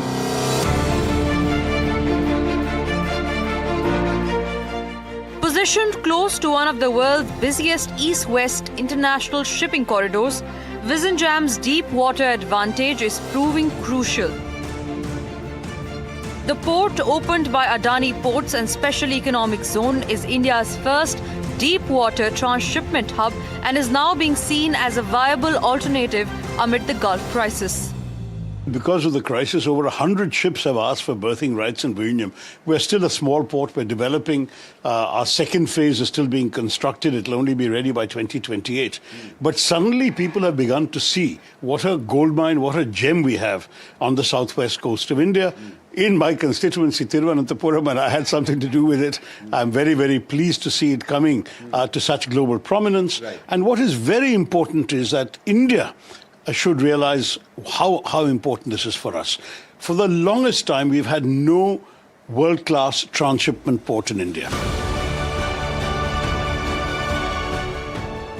With berthing space running short, sources indicate several cargo vessels have had to be deferred. That is now accelerated phase 2 expansion, which is expected to significantly boost docking capacity over the next 2.5 years. Once completed, the port will be able to accommodate up to 5 motherships simultaneously, placing it in direct competition with major global transshipment hubs such as Colombo and Singapore. A couple of the world's largest ships had already docked there in the course of the last year or so. But suddenly with the Straits of Hormuz, the attention has multiplied exponentially. We're not talking about 5 or 6 ships coming. We're talking about 100 ships coming, of which we've had to turn away 60 because we just don't have enough room. But we're also telling them, don't worry, in 2 years' time, we're going to have phase 2 completed. There's going to be a much, much larger docking facility, 2,000 meters long, and you'll be most welcome to come. And we'll have the capacity to take 5 huge motherships at the same time, all of that. At a time when global supply chains are under stress and maritime routes remain uncertain, Vizinjam's strategic location in the Indian Ocean is emerging as India's big advantage. What began as an ambitious infrastructure project is now becoming a global necessity. With Ashwin Nandkumar, Bureau Report, NDTV.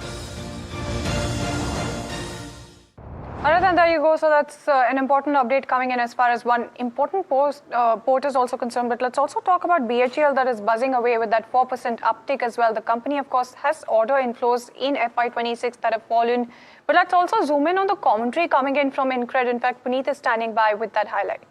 Well, thank you for that. Well, definitely the order inflow number down 19% for the year is a key negative. But overall, I think the market is looking at just a mere miss in terms of the revenue provision number. So FY26 turnover, at almost 32,000 odd crores, it's up 18% on a YY basis. But versus the estimates that analysts had, it's just a mere 4% miss. And I think the estimation was a lot worse in terms of revenue profile growth. And hence the stock is holding up at this point of time. This also implies that the quarter 4 revenue growth will be around almost 32% given what is given for FY26. Execution pace has improved in the final quarter is what InCred has also highlighted on BHEL. They've also mentioned that commissioning of the 8.9 megawatt power capacity during FY26 was a good execution order. But InCred says that timely as well as profitable execution will unlock the next leg of growth for the counter. Now, when you also look at the order inflows, as we discussed, it was almost about 75,000 odd crores, but it's down 19% compared to FY25. When you also look at the outstanding order book, it's almost at 2.4 lakh crore. And given the revenue profile that we've discussed of almost 32,000 crores, the book-to-bill ratio at 7.5 times gives some visibility of order inflows and the execution of the same over the next 4 to 5 years. Finally, in terms of what you have to look out for in terms of commentary for quarter 4 will be execution for FY27. You want to get the book-to-bill ratio a little lower than this. And also, in terms of the order inflows for FY27, given the expectations for FY26, what could that be? Are some of the key highlights that we should watch out for? No, absolutely, and thank you so much, Puneet, for getting us a snapshot in terms of what InCred then also had to say about something like a BHEL. Let's also add another counter to the list of stocks that you should be looking at right now. Asian Paints, about 1.7% uptick also coming in on this particular counter. And it's buzzing away in trade after, they stepped up pricing to protect margins. The company has announced a second round of price hikes of 3 to 5% effective May 5th, taking cumulative increases into high single-digit to double-digit territory as well, following an earlier hike in April, signaling continued cost pressures and confidence in pricing powers. That's the latest update that you're looking at there. The stock, of course, cheering that, but with that, we're completely out of time on this edition of Lunchtime Trades. Thank you so much for tuning in.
Capri Global Capital Limited is a well-diversified, retail-focused, systematically important, non-deposit-taking NBFC. The company announces its public issue of secured, rated, listed, redeemable, non-convertible debentures offering a coupon rate of up to 9.5% per annum and a security cover of 110%. The issue opens on April 15th, 2026 and closes on April 28th, 2026. For issue structure, risk factors, detailed disclaimers and more information, please refer to the Self Prospectus and the Tranche 1 Prospectus dated March 30th, 2026, together referred to as the Prospectus, are available on the website of SEBI, Stock Exchange, the company and the lead manager. कुछ बड़ा होने वाला है।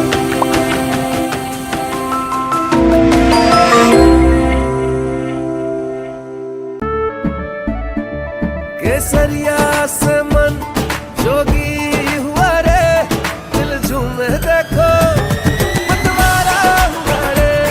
केसरिया से मन जोगी हुआ। हर पल मनाओ केसरी त्योहार। विमल, बोलो जुबान Kesari. Hi, I'm Tamanna Inamdar. Watch me on NDTV Profit, where I break down the day's biggest business stories. What happened, why it matters, and what it means for your money. Hi, I'm Neeraj Shah. Watch me on NDTV Profit for the most incisive market intelligence and meaningful corporate conversation. And I'm Alex Matthew. Markets, mutual funds, insurance, personal finance. I help you cut through the noise and make smarter financial choices. And here's where you can watch us.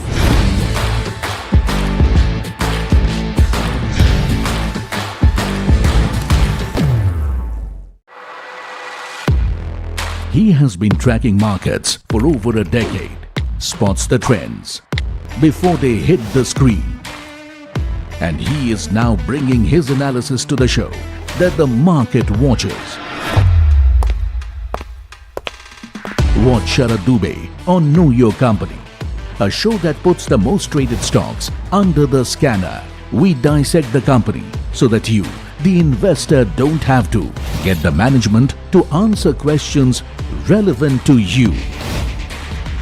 Watch Know Your Company, weekdays at 11:30 a.m. to understand your next big bet. New year. New power panel. India market open.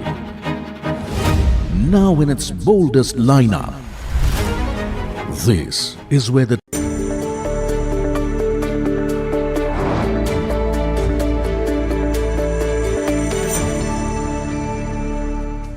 Afternoon, you're watching Small Cap Bazaars on NDTV Profit with me Somit Sarkar and my co-anchor Varsha. In the next half an hour, we'll take you through the most important small cap stocks that have been buzzing in trade today, either on the back of price or volume. So let's see what's on the show today. Firstly, we'll be speaking with the management of India Pesticides. Now, the stock is up nearly 15% in the last 1 month. We need to decode what's the impact of the Middle East war that had happened, what is the status of the company's CDMO and CRAMS business, and is the company on track to achieve its FY27 guidance of 20% revenue growth, is something that we'll get to know from the management today on the show. Apart from that, we'll be also speaking about Sterling and Wilson and EMS. Now, both these companies have announced order wins. The stocks have been gaining. For Sterling and Wilson, the order win is from Coal India of close to around 3,490 odd crore rupees. While when it comes to EMS, the order size is quite smaller. Couple of highway projects, couple of construction orders that they have won, and the value of these orders stand at close to 208 crore rupees. Apart from that, it's Popular Vehicle, the dealer of Maruti Suzuki cars. Now the Q4 update has come in quite strong. In fact, the revenue they are looking at on a YY basis is nearly 69% up in the fourth quarter, and for FY26 they are seeing a growth of nearly 5% on a YY basis. And lastly, when it comes to Bharat Wire Ropes, this counter was also buzzing on Friday. Lloyd Metals was one of the buyers in trade, and they have acquired shares worth nearly 193 crore rupees. So what could be the potential reason behind this acquisition coming in from Lloyd's Metal is something that we'll try to get an answer from our fundamental analyst as well on the show. Now, if you look at the market, it has been quite a dull trade. We were managing to hold on to about the 24,400 level for better part of the trade, but right now we are 15 points below that, close to 24,385. If you look at the sectoral indices, it's the Nifty Real Estate and Nifty IT. which are trading in red, down around 0.5%. On the gaining side, it's Nifty Energy and the Nifty PSU Bank Index, which is largely led by the gains that we are seeing in SBI. Even when it comes to small cap, after multiple days of gains, some kind of profit booking is something that we are seeing in trade today, and largely this has happened in the last half an hour of trade. But what are the key stocks that are buzzing here, Varsha? Some of the stocks are actually buzzing on the back of news flow and of course, high volume. You have STL Networks, which is buzzing again on the back of high volumes. Volumes are at 4 times of its 30-day average. There you go, the stock is up 20% in trade. You have Hardwin also, buzzing in trade on the back of higher volumes. That is, the stock is up almost 12%. Deccan Gold is buzzing. The news over here is that India's first private gold mine project in Andhra is set to go live in May, and hence, you're seeing Deccan Gold is up almost 12% in trade. Also, Kolte Patil is also buzzing. Then you have GK Energy. Volumes over here are 2 times of its 30-day average, and GK Energy is also up. There you go, the stock is up almost 8% in trade.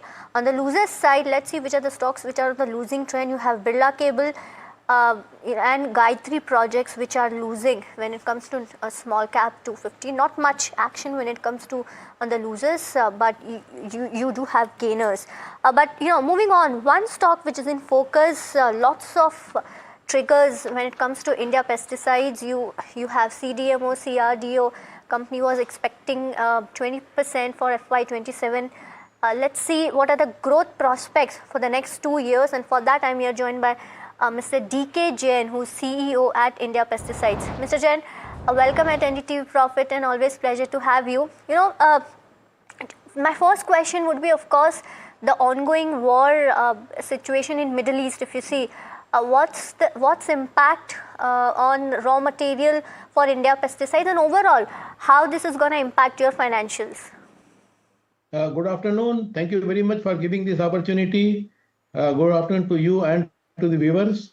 You rightly said the war in the Middle East has impacted a lot of raw materials and the inputs, especially the sulfur-based compounds.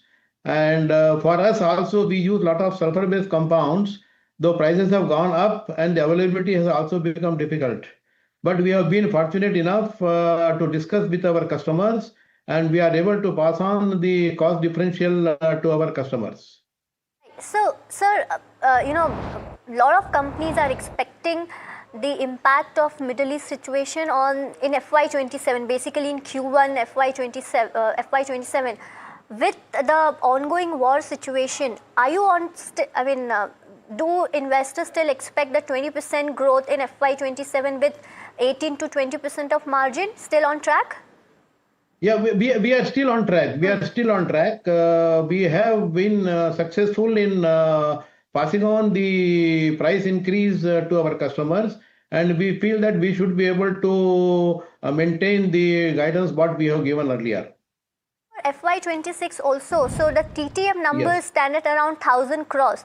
Will you be able to par 1,000 crores with EBITDA margin 18 to 20%, or 1,000 crores is the number that investors should expect for FY26?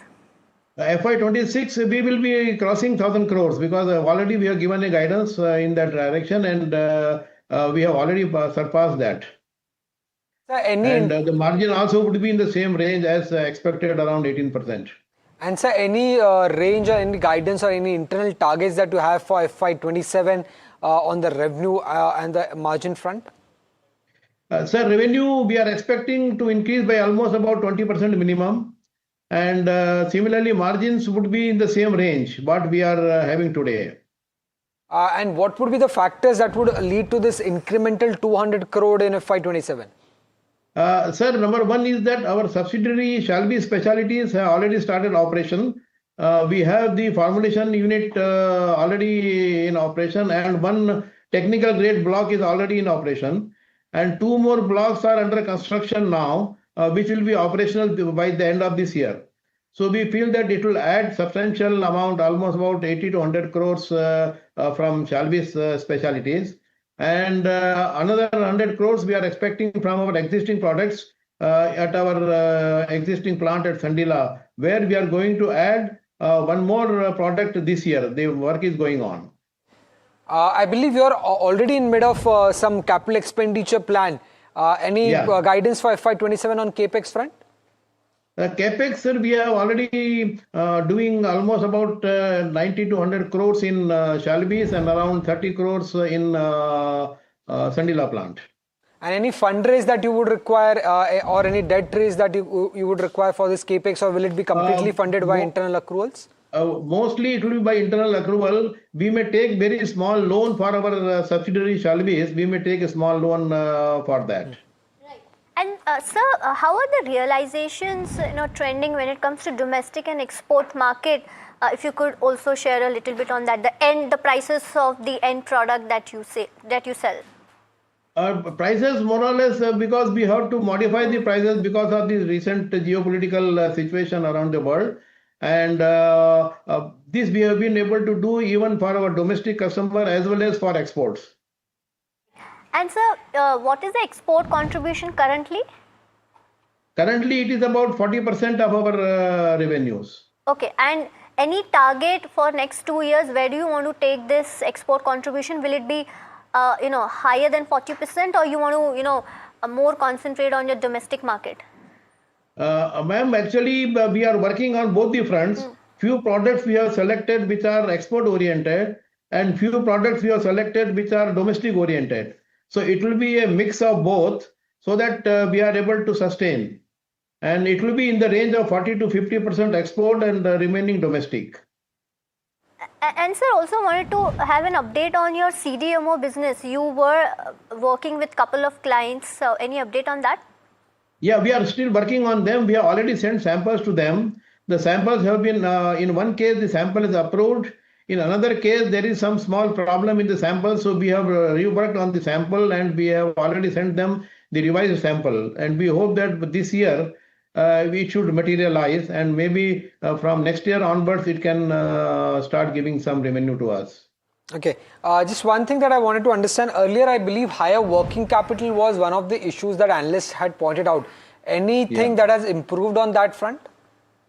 Sir, working capital, because of these geopolitical situations, we may need to store a little more stocks. The stock levels are slightly higher.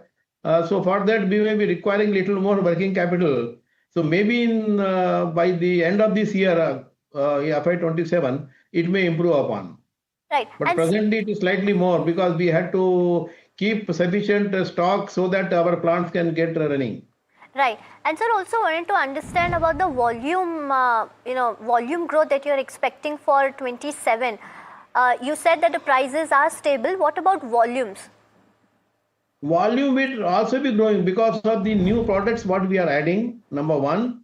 And number two, because of the increased demand of our existing products. So on both the fronts, we are increasing the volumes. And sir, the B2C, if you see the revenue contribution of B2C is around 20%. Do you want to inch that up in the next 2 years? Where do you see that contribution go to? We are maintaining between 20 to 25% of the B2C component, and B2B is the remaining around 75%. Right, understood. Well, thank you so much, Mr. Jain, for answering all the questions, and it was a pleasure speaking to you. Thank you so much. Thank you. Thank you so much. Have a nice day. Thank you. Well, with that, let's also invite our guest for the day, Gaurang Shah, who's Senior Vice President at Geojit Investments. Gaurang, welcome at NDTV Profit. You heard the management of India Pesticides expecting 20% of growth over FY26 with 18 to 20% of EBITDA margin. What would you advise to investors when it comes to this counter? Thank you, Varsha, for having me on this show. Good afternoon to all the viewers of NDTV Profit and to you and to Somit as well. A small disclosure, all recommendations that I'll be sharing with you on your show, Varsha, they are a part of our fundamental research team recommendation. Our company, Geojit, or myself, we do not have any kind of personal investments, no financial interest, no conflict of interest, but we share similar investment ideas with our clients. They might have their investment interest. So I think I was just listening to the verbatim that the management was giving. The outlook for business looks quite promising, as elaborated by the management in the interview that you just concluded with. There are only two things that I'm worried about. One is the dependency on export, and second is the dependency on input raw material. Any kind of hindrance could create some issue till the time there is a decisive resolution. I won't give any specific buy, sell, and hold on India Pest because we don't have any specific coverage. But yeah, I mean, whatever capex and additional capacity that the management has spoken about, I think this should add to the overall performance of the company. Before we move on to our next small cap stock, let's get in Sharat to understand what's been buzzing on the F&O side. Well, thanks a lot for that, Somit. And largely, we have seen a positive move coming in the markets of both Sensex and Bankex. But remember, it's in a very tight, narrow range as we are seeing the implications of the geopolitical development. Interestingly, you see Reliance is holding the fort. It's in the green. And of course, the top gainers include Trend, SBI, Asian Paints as well, some consumption names and some defense names as well. But what's not working is definitely BL, Kotak Mahindra, Titan and L&T. That's where the sell-off is happening. But we could say the markets is even Stevens if you look at the broader indices. Also, let's point out the key long build-up of the stocks which are happening to see where the action is. And now there's a new entrant. Adani Green makes it to the list. The stock is up 4%. Volumes are also showing good strength. Also, BHEL would be in focus, and that stock is also seeing a reversal, and we're seeing a long build-up here. The stock is up 4% as well. Also looking at the short covering candidates, we have Trent on the basis of a positive corporate development and Adani Group stocks. Adani Enterprises also makes it to the list. These Adani Group of stocks were not there at 1045, but now we are seeing a good buying and interest in the markets for them. Also looking at the long unwinding, we have Tata Tech and KPIT Tech. 1045 update, KPIT Tech was there at that time also. And let's lastly look at the key short build-up which is happening across IEX. That's where the selling has intensified. Stock is down 7%, and Geo Financial also selling is there. That stock is also down 2%. So these are the important stocks which should be on your radar. Well, thank you, Sharat, for that. Let's slip into a short break and we'll get to more stocks, small cap stocks on the other side.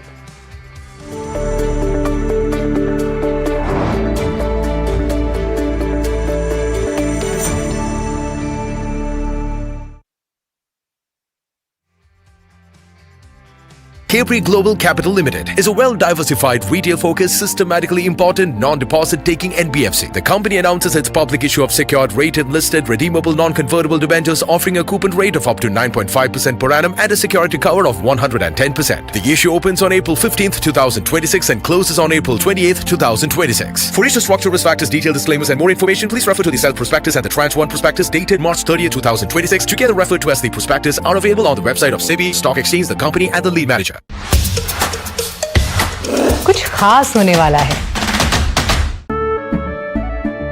केसरिया से मन जोगी हुआ रे, दिल झूमे देखो मतवारा हुआ रे, केसरिया से मन जोगी हुआ। हर पल मनाओ केसरी त्योहार। विमल, बोलो जुबान Kesari. Hi, I'm Tamanna Inamdar. Watch me on NDTV Profit, where I break down the day's biggest business stories. What happened, why it matters, and what it means for your money. Hi, I'm Neeraj Shah. Watch me on NDTV Profit for the most incisive market intelligence and meaningful corporate conversations. And I'm Alex Matthew. Markets, mutual funds, insurance, personal finance. I help you cut through the noise and make smarter financial choices. And here's where you can watch us.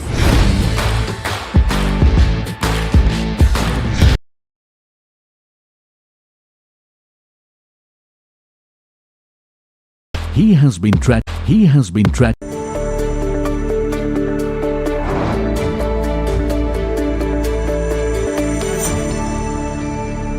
Let's cut across to the fresh visuals coming in from the exchange of MOUs between India and South Korea.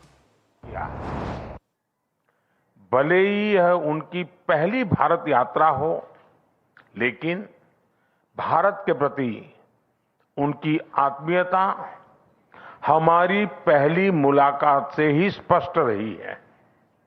Friends, 8 वर्ष बाद Korea के राष्ट्रपति की यह भारत यात्रा अत्यंत महत्वपूर्ण है।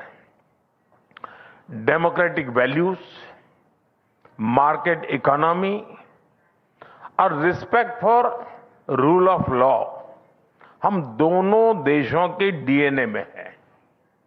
इंडो पैसिफिक क्षेत्र में भी हमारा कॉमन आउटलुक है।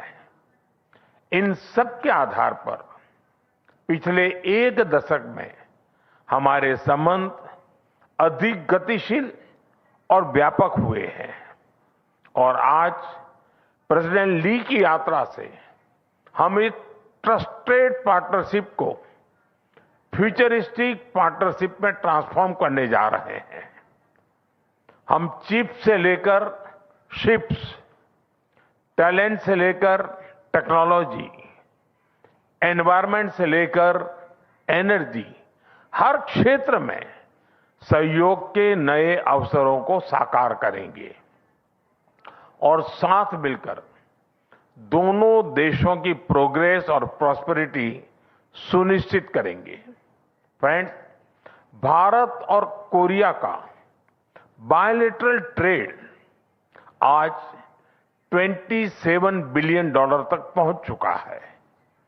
2030 तक इसे $50 बिलियन तक पहुंचाने के लिए हमने आज कई महत्वपूर्ण निर्णय लिए हैं।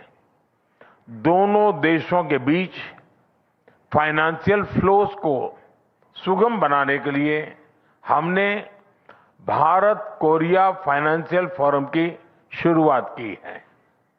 बिजनेस सहयोग को बल देने के लिए हमने एक इंडस्ट्रियल कोऑपरेशन कमेटी का गठन किया है।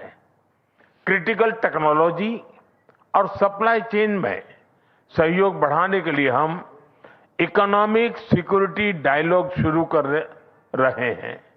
कोरिया की कंपनीज, खासकर एसएमईज की भारत में एंट्री सहज करने के लिए हम कोरियन इंडस्ट्रियल टाउनशिप भी स्थापित करेंगे और अगले 1 वर्ष के अंदर हम भारत कोरिया ट्रेड एग्रीमेंट को अपग्रेड भी करेंगे।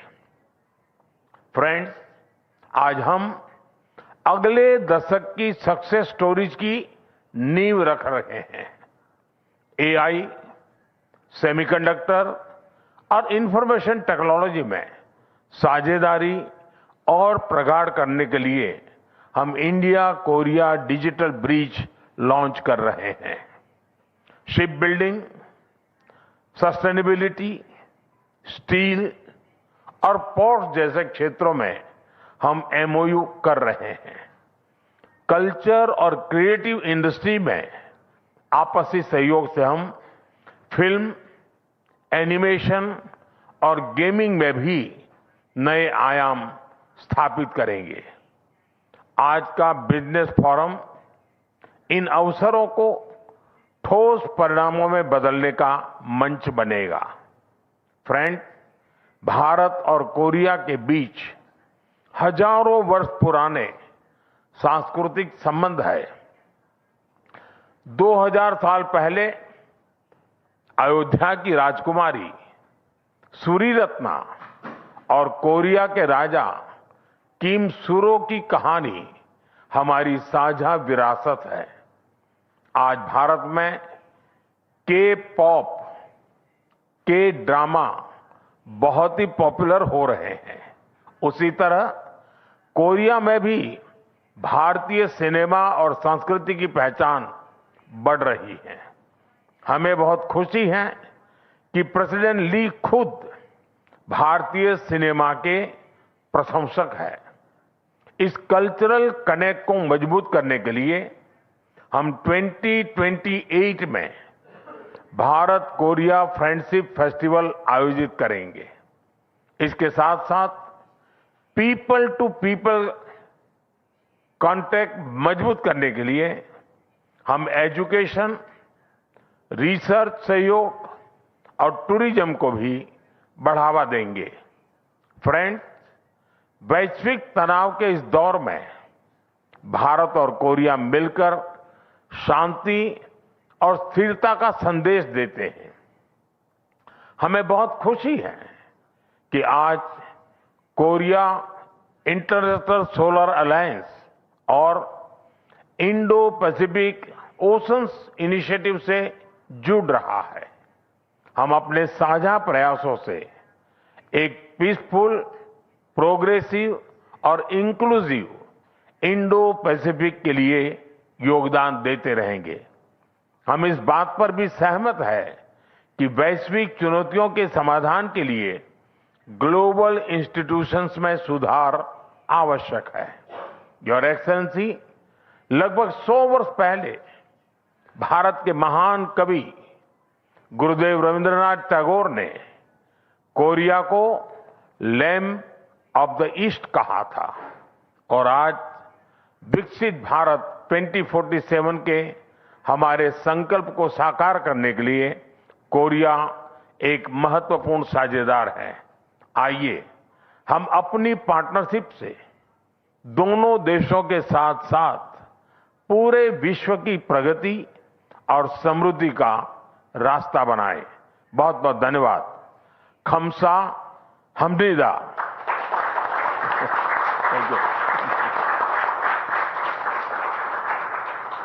Thank you. Well, moving on to our next small cap stock. In fact, couple of them that we'll be discussing today.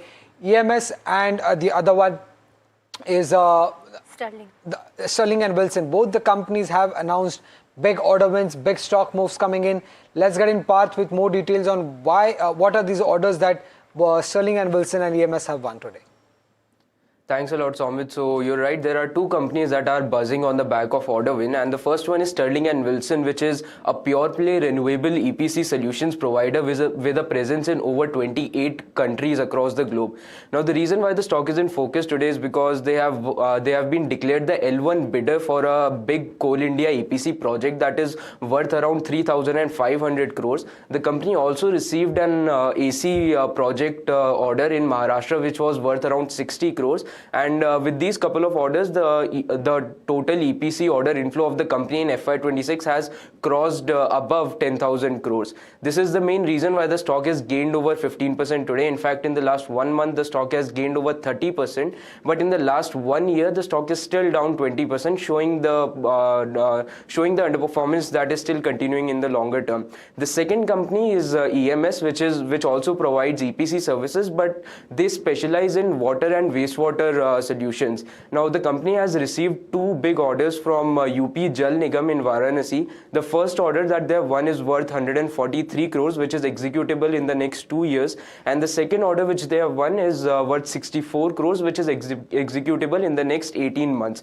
This is the main reason why the stock has gained 10% today. In the last 1 month, the stock is up around 35%, but still same in the last 1 year, the stock has lost over 40% of its value. So two big order wins coming in today. Gaurang, any view on Sterling and Wilson and EMS? Well, so we are positive on the sector, Somit. Unfortunately, we don't have coverage on Sterling and Wilson and EMS, so I won't be able to give specifics, but both of them have a decent balance sheet and the business outlook is quite strong. Right, got that view. Well, you know, onto the EMS, which is a water EPC company. Gaurang, just wanted to understand, because of this, all the Jal Jeevan, the companies who have faced issues, but now Jal Jeevan 2.0 coming into picture. Which are some of those EPC companies that you would want to explore, considering the Jal Jeevan mission is back 2.0? So, Varsha, I would link this not only to water treatment or affluent treatment kind of sectors, but also complementing that will be pipes and fittings, because Jal Jeevan 2.0 is now, but before that, Varsha, the government has spoken about Har Ghar Mein Jal or Har Nal Se Jal. So we have positive coverage on a company called Vatek Vabag, however you want to pronounce it. In the ancillary theme that I was talking about, pipes and fittings, Astra Limited is the other stock, because when you are talking about Har Nal Mein Jal or Har Ghar Mein Jal or Har Nal Se Jal, then I think this complements. As a disclosure, Varsha, on Astral Limited, we have given recommendation this morning itself for investment from a long-term point of view. And my sense is that then related companies, companies which are into submersible pumps or above surface pumps for irrigation, for enabling transportation of water to reach to the farthest house in a particular locality. Right. And more importantly, I think all those companies which are into creating water storage also. Right. Got that view. Well, thank you so much, Gaurang, for joining us and having a conversation with us. Always pleasure to have you. Thank you. Well, viewers, this is all the time that we have on this edition of Small Cap Buzzers. Thank you so much for watching. Stay tuned to NDTV Profit.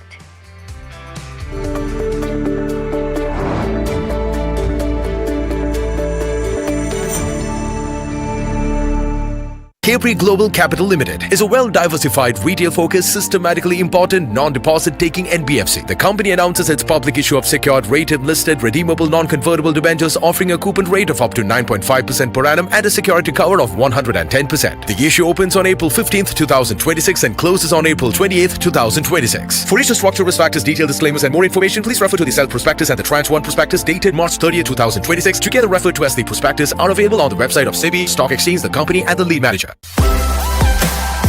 कुछ खास होने वाला है।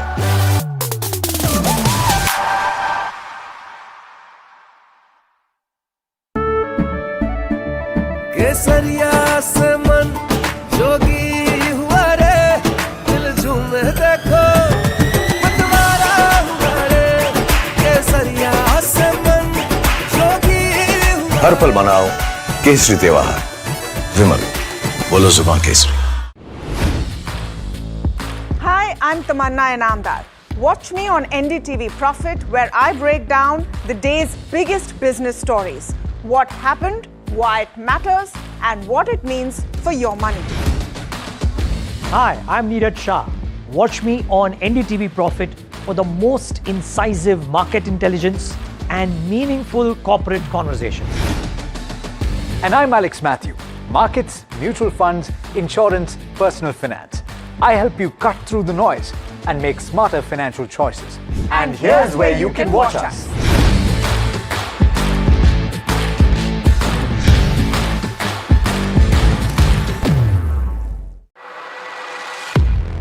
He has been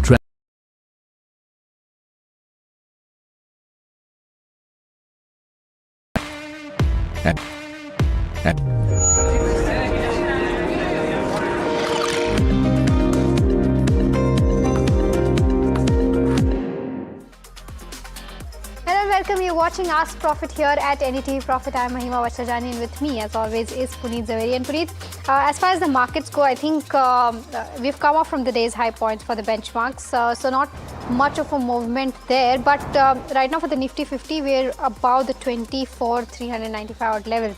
So we've come down when it comes to the 24,400 levels is what we've seen. But right now trading around a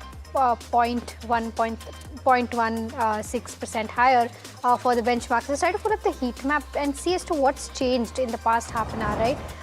When we talk about some specific names, you have Trent now, which is topping the chart, up 3.5%. At the start today, it was not expected to see these gains coming in, but I think the entire fundraise bonus issue announcement coming in, has turned out to be positive. You have SBI, Asian Paints, NTPC, as well as Adani Enterprises seeing good gains coming in, as well as JSW Steel. From the flip side, on the back of earnings, Geo Financial is taking a hit, down 2%. Hindalco seeing profit booking, L&T, as well as Tata Motors, PV and Kotak Mahindra Bank, Titan seeing that downtick of around 1 to 2% each. Let's try to pull up the sectoral heat map and see as to how sectors are faring in trade right now. You have your Nifty Energy, which is seeing the highest gains, up 1%, followed by PSU banks and oil and gas. But Nifty IT today is the top loser out there, but not losing grounds to that extent, just down by about 0.6 odd %, followed by Nifty Realty, which is also down by 0.6 odd %. Let's quickly pull up the advanced decline ratio and see as to how that is looking like. The chart when we were doing 10:30, the morning edition of Fast Profit, we were seeing a crisscross movement, and right now also it's the same.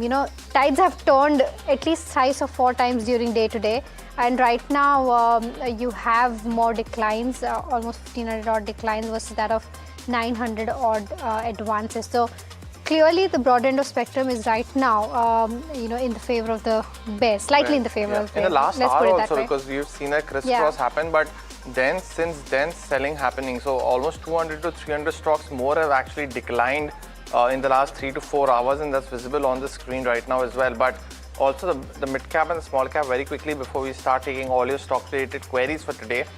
Mid cap slipped in red now. While very barely, it has, and so has the small cap 250 as well, down 0.3%. But the BSE 500 talks about the individual movers in trade today gaining. Prevailing turbine, SW Solar continues to be up in trade today, so is graphite and CESC. Apart from that though, IEX taken a tumble down, both down 5% in the morning, is now down 7.4% as we speak. So is Cohance, Chemplast, Sanmar, as well as Tata Tele and Mastek on the back of Q3 results. But let me welcome in Lancelot Dikuna. He's the CIO Value X Wealth Connect at this time of the show. Well, Lancelot, good afternoon. Thanks so much for joining in today. Let me go across, pose the first query to you. This one's coming in on HEG from Sri Kumar from Hyderabad. He's holding shares at roughly around 655 rupees per share and holding 300 shares. Should he still continue to hold, Lancelot, according to you? So, HEG has had a very good run over the last year or so, Puneet. And if you look at it, it's currently trading about 32 times, earnings, despite the fall in the market price for the last, from its peak. So it does still look expensive. And if you look at the various, tracking parameters, its return on equity is very low. It's just 2.59%. And so margins are also low. While yes, it has seen good profit growth and sales growth. It's a low margin business and requires huge investment. So I think it's better to book profits at this point in time and wait for a correction in price to look at re-entering it for a longer term perspective. Okay. The next one is coming in from Dr. Piyush Patel, who's asking about Container Corp. He's bought 107 shares at the levels of 686. Says he's sitting on a loss of around 19,000 rupees. Wants to know whether he can continue to hold or what should he do. Akshay, I'll come to you on this one. Okay, I think Akshay is still not with us, but Lancelot, then I'll stick with you for this one as well. Container Corp, what's the view like? So, even if you look at Container Corp, business has been growing, but it's a commodity business. At the end of the day, they are trading in, containers and transportation of goods through containers, especially on the rail freight segment side. So that is a good business margin, good this thing, but it's a low margin business. The company has been generating almost 10 return of equity about 10 times. And sales growth has been also muted over the last year, and profit growth has been actually also flat. So given that the stock is trading at 30 times, I think it's a bit expensive and one should look at, booking profits or exiting for the time being. Exiting for the time being could be something that Lancelot is recommending on Concor. But taking the next query on Geo Financial, now our viewer has bought almost 35,000 shares of the counter, and this is Vijay Pratap Singh at 246. Now he is telling us, Lancelot, that he can hold for the next 2 to 3 years. Would you advise that? What do you make of the Q4 numbers? I think the Q4 numbers were encouraging, although profits were a little bit flat. I mean, they did make a profit of 339 crores as compared to previous quarter of 371 crores. And if you look at it from a valuation perspective, the stock is trading at almost 100 times its earnings. So it is rather expensive, and maybe going forward, if you see a couple of negative or slow growth quarters, then that could lead to a re-rating in the stock. So I think one should probably book profits if you can, and wait for price to correct. At that time, one should be able to get in at a reasonable valuation. Okay, all right. So that's the view coming in on Geo Financial. The next one is on BHEL. This is a viewer query that's coming in from Satyen, and he's asking about this counter, wants to know whether he can sell or buy at the current levels. His purchase price is 53 rupees. So he's bought at attractive levels for sure. Lancelot, your view on BHEL? BHEL is trading in 140 times earnings. It has risen in line with most of the stocks which were engaged in defense space and has got a significant amount of traction based on the fact that it's one of the companies providing defense services as well as heavy engineering. But when you look at a company which is trading at 140 times earnings, I think you're paying a lot more for growth than possibly you can see in the near term.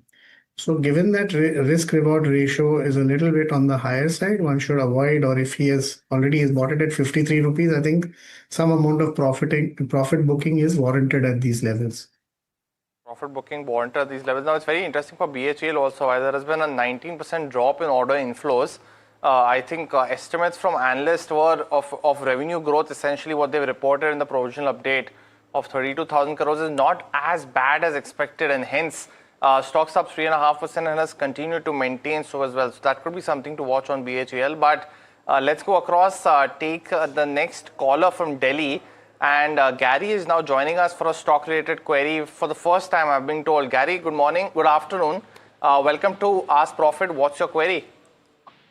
Hi, good afternoon to everyone over there. Good afternoon, Gary. Go ahead.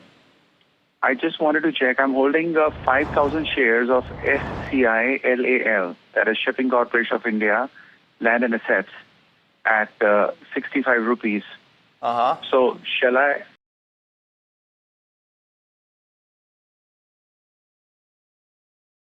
book the losses?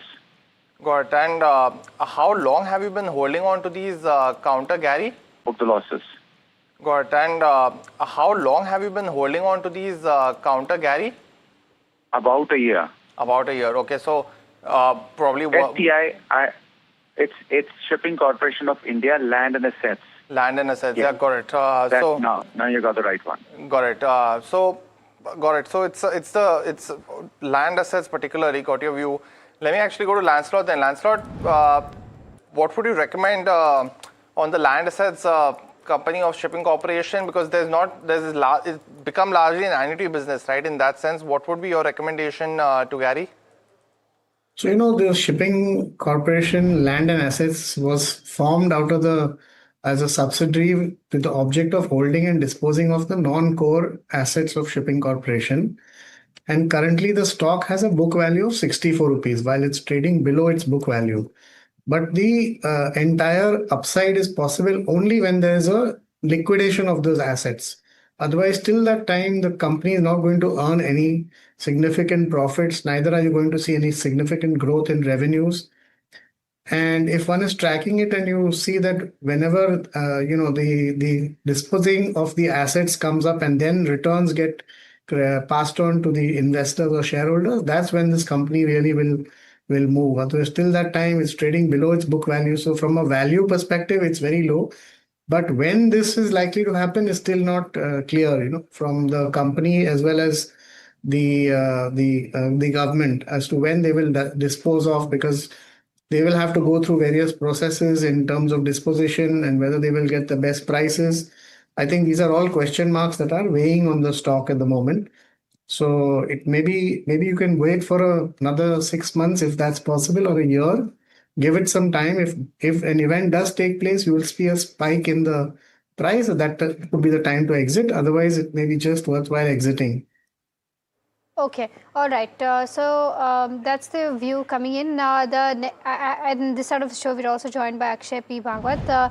Akshay, the next query is coming in on BSC. A very good afternoon to you, first of all. And this is from Kameshwara Rao, who wants to know whether is it advisable to purchase BSC at the current levels? Would you go ahead and do that? Yeah. First of all, good afternoon to all. See, at the current levels, from a short-term perspective, the stock is a bit overbought on the technical price charts. There is a good chance you might have a slight short-term cool-off in the stock. So I would suggest wait for a cool-off till 3350 to 3400 zone. That's a slight dip of 50 to 70 rupees from current market price before you commit on the buy side. Got that view. Also on, let's take the next question now. This one's coming in from Chandra from Hyderabad. He's holding shares of Tarrell bought at 260. That's Transformers and Rectifier Limited. He's holding 500 shares, so he is in the profit. Asking what he should continue to hold it for the long term. Lancelot, we've seen the challenges over the last couple of quarters. What would be your view now on this counter? I think this counter is also trading at an expensive valuation. While there could be good growth in the business going forward, there are a lot of downside risks to this company as well. So given that background, maybe worthwhile at this point in time to take some profits off the table and stay out, and maybe when the stock corrects, you can re-enter. Okay, so that's the view coming in on Trill. The next one is from, do we have the name of this? I think it's BB Gupta. He's asking about SBI. He's purchased 2,000 shares at an average price of 265.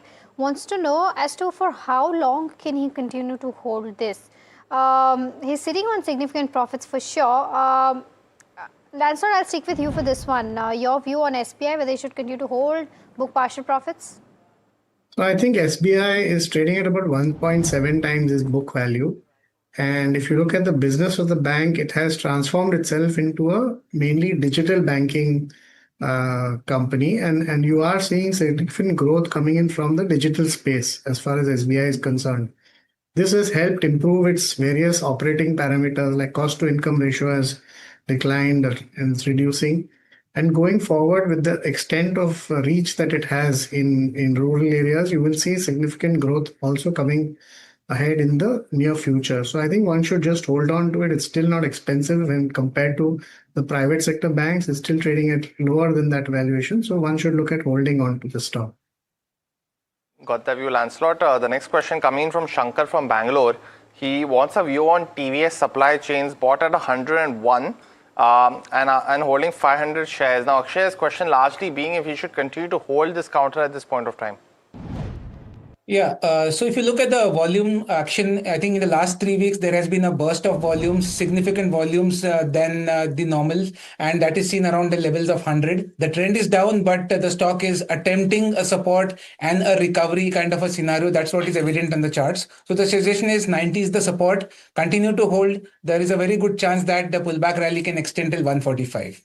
The next one is on KSB Pump. This is from Rajesh Maheshwari, who's writing us from Indore. He's got 100 shares of this counter bought at the levels of 768. Wants to know from a short-term perspective, can he stay invested or exit at the current levels? Akshay, your view on this one? Yeah. Can you please repeat the name of the stock? KSB Pump is the counter that we're talking about here, and his buying average price is 768. So for the stock KSB Pumps, I think the overall technical structure is more neutral. And looking at the structure, I would suggest that for short term, it's still a hold. Try to book around targets of 1025 to 1040 on the upside. Got the view, Akshay. The next one coming in on Sign Life Sciences, and KP has written to us, Kumar has written to us from Hyderabad asking if it's a good buy for the long term. Lancelot, would you agree with him on this point? So, Sai Life Sciences is an integrated contract research development manufacturing company, and that is seeing a lot of competition. And there's also a threat of, AI-based solutions entering that space and disrupting that space. So if you look at the stock, it's trading at almost 60 times its earnings. And given that, this particular threat is appearing as in terms of disruption, I think it's always risky to buy a stock at a high multiple. So better to wait out and probably either, if you're already holding, look at exiting at this point in time. Or if you want to buy, then wait for some serious correction to buy. Okay, all right. So that's the view coming in on Sai Life Sciences. The next one is coming in on IEX. Our viewer, do we have the name of this one? Okay, we don't have the name, but our viewer wants to know a long-term view on this one. The person is holding 1,000 shares, bought at the levels of 139. Wants to know if he's going to lose more money or not is what he's asking. Lancelot, I'll stick with you for this one as well. With the market coupling coming in, we've seen a downtick in this counter a lot today. Overall, what's the view like on IEX? So, market coupling is definitely going to have an impact on the business volumes of IEX, because at the moment, almost 85% of the volumes in the power trading market is are traded on IEX stock. With the power coupling being notified and with the norms being announced, once it becomes a reality, volumes will drop, and probably a fair price or a fair value for IEX post the distribution of volumes could be in the region of 90-95 rupees. So it may be worthwhile to exit at this point in time and wait. Either it comes below 95, then one can look at buying the stock, or if there's a change in the norms and they decide to defer it, then one can look at it. Got it, Lancelot. But viewers as well as Akshay and Lancelot, time now for the rapid fire round in this edition of Ask Profit. You both know the drill. Keep your answers as short as possible. The first one coming in on BEL. Soumya from Bangalore is holding shares at 456. Akshay asking for a short-term target on this counter. What would you recommend? Should he continue to hold? Hold. 450 is the support. 480 to 490 is the possible target zone. Okay, Inox Wind is the next one. I think Hajpir wants to know about this counter and wants to know the target price for this one. Akshay, your view on the charts? So I think it's better to book around 100 to 105 zone on the short-term scenario. Next question coming in on Asian Paints. Bought at roughly 2930 per share. Now we've seen a second round of price hikes. Lancelot announced this morning. What would you recommend on the stock now? Well, I think one can average out a little bit at this level as well. Okay, Kane's Tech is the other one. Suresh from Kerala wants to know whether he can continue to hold from a long-term perspective and maybe average at the current levels. His buying price is 5,600. Lancelot, your view? So you can definitely hold and maybe wait for a decline in order to average. Okay. Narasimhan is holding Sirma SGS at 850. Akshay, he's holding 45 shares. What would be your view on the stock now? Should he still continue to hold? Yeah, continue to hold. 940 is the short-term support. 1040, 1075. This is the target zone you can look forward to. Okay, what's the future outlook for Exide Industries? Gopinath from Nellore wants to know. He's got 100 shares at the levels of 564. Lancelot, your view? He can hold on to the stock. Rajiv is asking us on Translail Lighting, a 6-month view. Akshay, what should he do with this counter? He's a senior citizen. I think for 6-month view, you can continue to hold for targets of 700. 600 is an important breakout zone. Okay, the next one is on Orion Pro Solutions. Our viewer Suman from Kolkata wants to know whether it's good to continue to stay invested in this from a 5-year horizon. Her buying price is 886. Lancelot, your view? I think it's better to exit from this account. Mr. Rao is asking if it's a good time to take a long-term bet on PFC. Would you recommend that, Lancelot? Yes, you can look at beginning to accumulate the stock. HDFC Bank 80 shares bought at the levels of 736. What to do? Atulya from Odisha is asking this. Akshay, your view on the charts? Short term, it's an exit. Sudhir from Bangalore is holding Sterling and Wilson at 188. Lancelot asking a 2-year view. Which camp are you on for this counter? Well, one can hold on to the stock. Okay, pre-call. 500 shares bought at the levels of 418. Your view on this one, Akshay? Anand from Chandigarh wants to know. Hold. 630 is a potential target. JTL Industries bought at 66 rupees by Nageshwar Rao from Hyderabad, asking what he should do with his 3,000 shares. Akshay? So for JTL Industries, it's a hold for short-term targets till 80. Hindustan Zinc, can I continue to hold it for further upside? Govinda from Jharkhand wants to know. Although he's not given his buying price, but Akshay, your view on the charts? Positive view, 2 to 3 months, you can stock and retest 700 on the upside. Novartis actually bought at 500 in the last 5 years actually by a viewer, Hemendra, and he's asking what he should do with this counter now. Lancelot, any view? I think you should continue to hold. Okay, the next one is on NHPC. Our viewer Sanjay has bought 1,000 shares at the levels of 35.5. From a 3-year perspective, can you continue to hold, Lancelot? Yes. The next one coming in on Dwarkesh Sugar. Our viewer has bought shares at almost 84 rupees. What would be your view, Lancelot, for the long term? Sell.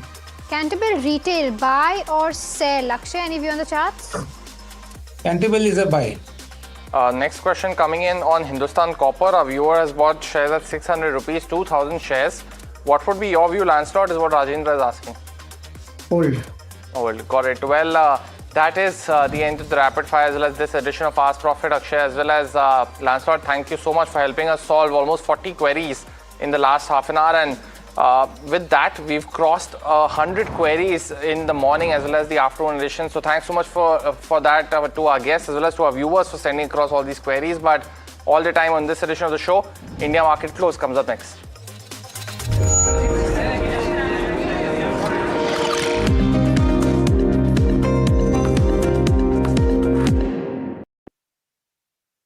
Capri Global Capital Limited is a well-diversified, retail-focused, systematically important, non-deposit-taking NBFC. The company announces its public issue of secured, rated, listed, redeemable, non-convertible debentures offering a coupon rate of up to 9.5% per annum and a security cover of 110%. The issue opens on April 15th, 2026 and closes on April 28th, 2026. For issue structure, risk factors, detailed disclaimers and more information, please refer to the self-prospectus and the Tranche 1 prospectus dated March 30th, 2026, together referred to as the prospectus, are available on the website of SEBI, Stock Exchange, the company and the lead manager. कुछ बड़ा होने वाला है।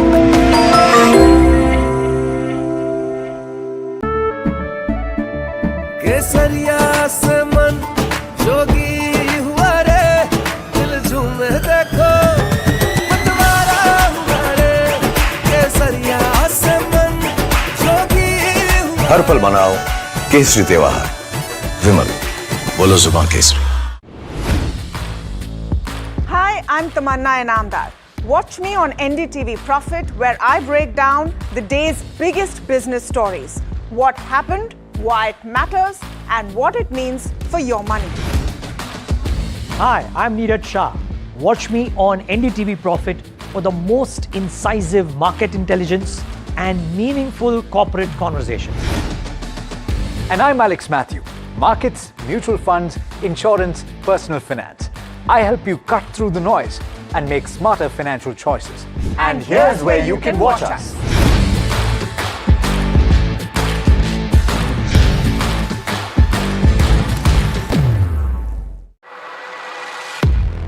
He has been tracking markets for over a decade, spots the trends before they hit the screen. And he is now bringing his analysis to the show that the market watches. Watch Sharad Dubey on Know Your Company, a show that puts the most traded stocks under the scanner. We dissect the company so that you, the investor, don't have to. Get the management to answer questions relevant to you. Watch Know Your Company weekdays at 11:30 a.m. to understand your next big bet. New year. New power panel. India market open. Now in its boldest lineup. This is where the trends get tested and stocks get conviction. I'll recommend a buy call on a stock only when I'm fully convinced on the stock. With a table thumping buy. And when the street wants the levels, he brings the chart. Chart.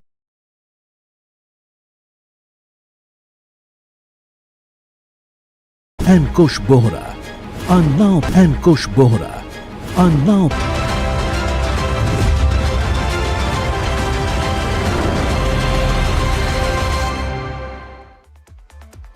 Hi, thanks so much for joining in. You're watching India Market Close. My name is Alex Matthew. And if there's one word to describe the market this Monday, it is range bound. Another would be cautious.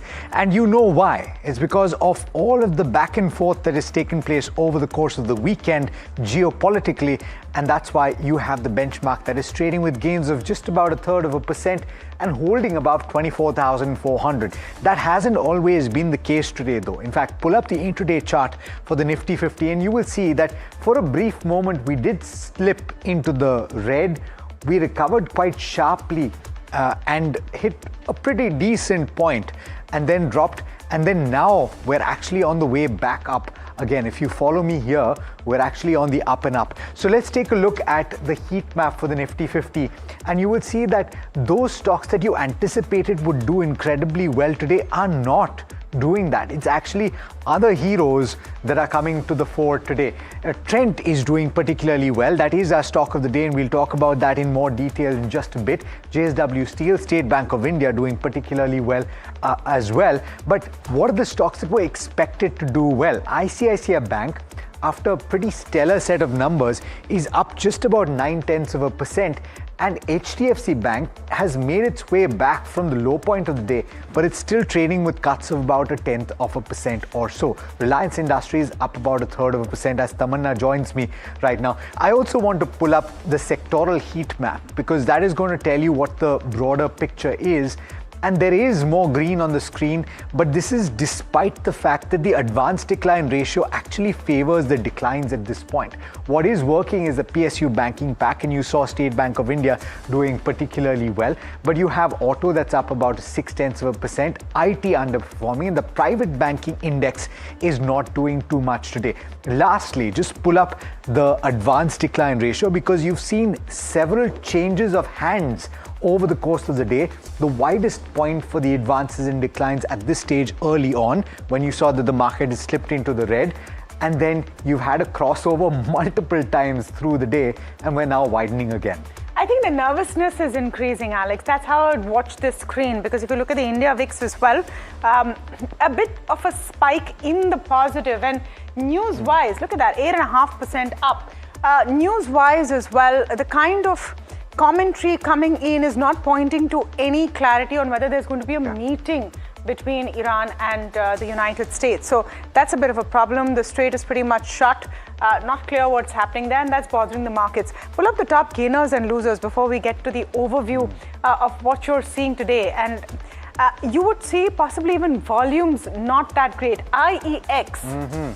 And we pointed this out for you in detail today. If you had watched our show before markets opened today, we spent some time talking about IEX and how the CERC circular is possibly bad news for this stock. Once again, this decoupling pain point has come back. That's in pain. Mastec, the numbers didn't look that bad actually on the face of it, but Mastec taking a hit.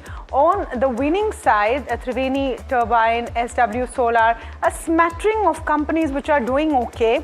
But I wouldn't say any thematic standout winners today in trade. Even graphite, for example, of course, we've been talking about the steel players and the fact that pricing and all of that, and graphite usually is beneficial for those electric arc furnaces and has a play on steel, but really not anything that is thematic. Nothing which is thematic. I mean, you can find a reason for anything moving up or down if you have to, but here's really the overview, because the market is range bound. 24,350 to 24,450 has been the trading range for the last 4 hours, in fact. Cash market turnover is down 8%. Compared to last trade, which is on Friday. SBI and ICICI Bank are supporting the Nifty and the bank index majorly, though ICICI Bank is also now pulling off. Mid and small caps are seeing some profit booking. Intraday support is seen around 24,250. Other support levels 24,200 and 24,300.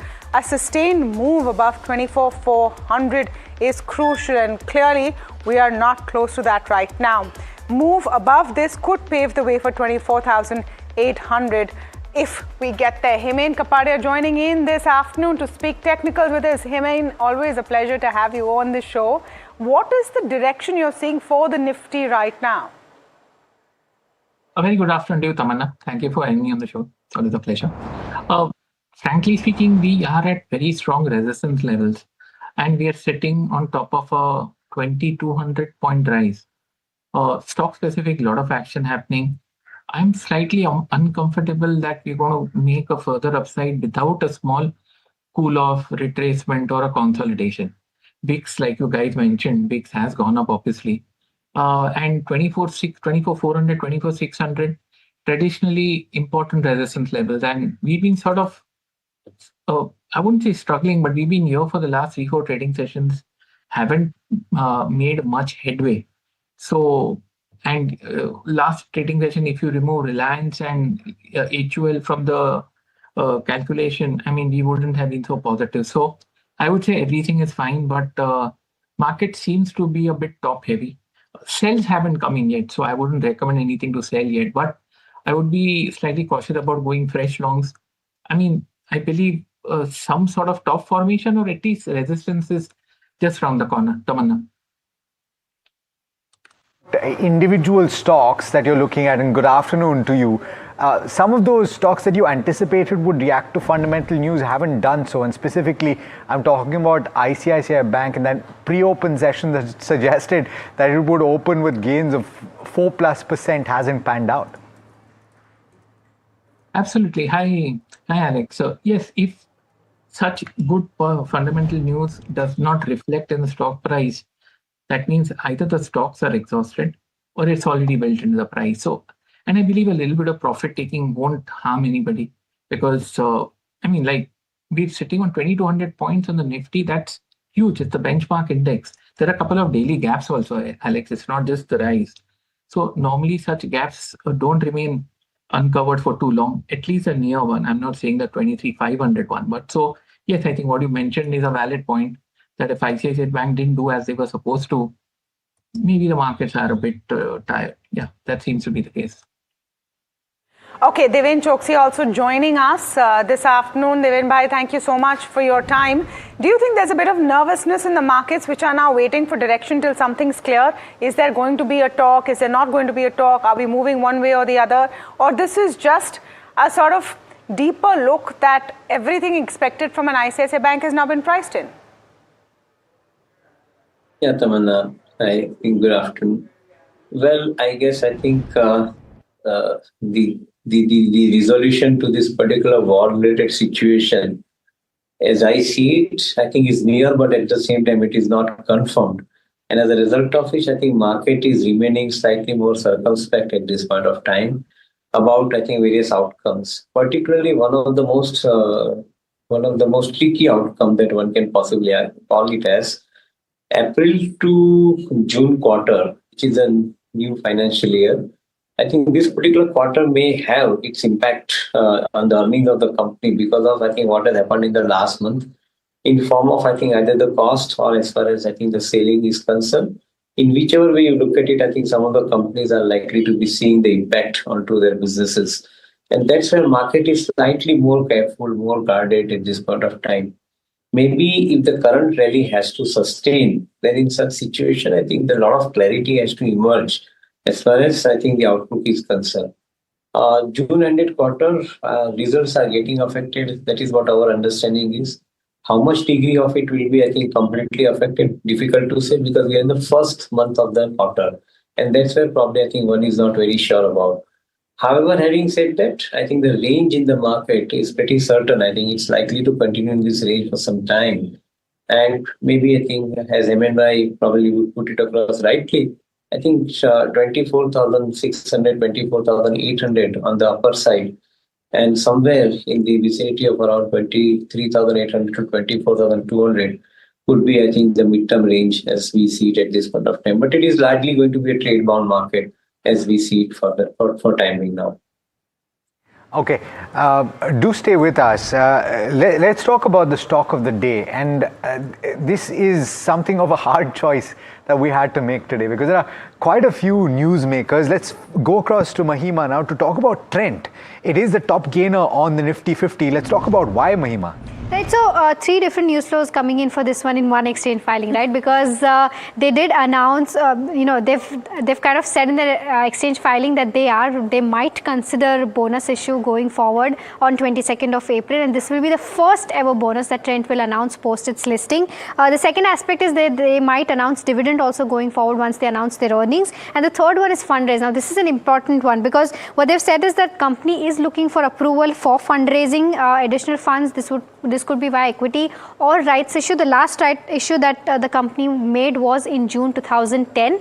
Now, just to for viewers' perspective as to how cash balance has been like Trent for the past 3 odd years, from 298 crore in March 24 to 340 odd crore in March 25, which has come down to 194.5 crore in September 25, and this is largely on account of the expansion that they're doing in terms of store addition. So the fundraise that they're doing might be used for one, the expansion of new stores in terms of the expansion for Zudio, Westside as well as Star Bazaar. High discounting due to competition, this might also eat up a lot of their cash And that is one of the reasons that could be on the cards for fundraise. And lastly, higher inventory as well as higher inventory turnover because of changing landscape of what consumers are right now consuming. So these are the three aspects as to why they could be considering fundraising. In terms of guidance, the company has maintained the guidance of 20 to 25% of growth, and management commentary is that they are expecting demand to pick up in the medium term. Now, with regards to where valuations go, we've discussed this earlier as well, that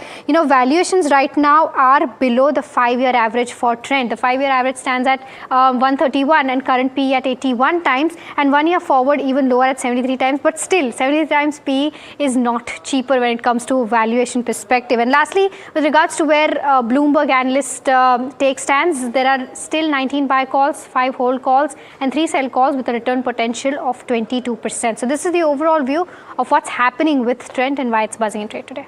All right, interesting. Thanks so much for that, Mahima. Devin bhai, good afternoon first of all. And we had one commentator today talk about the fact that your FANG stocks are on a valuation metric available at cheaper than Trent. And so why would you buy Trent at this point? And there are several tailwinds, no doubt about that.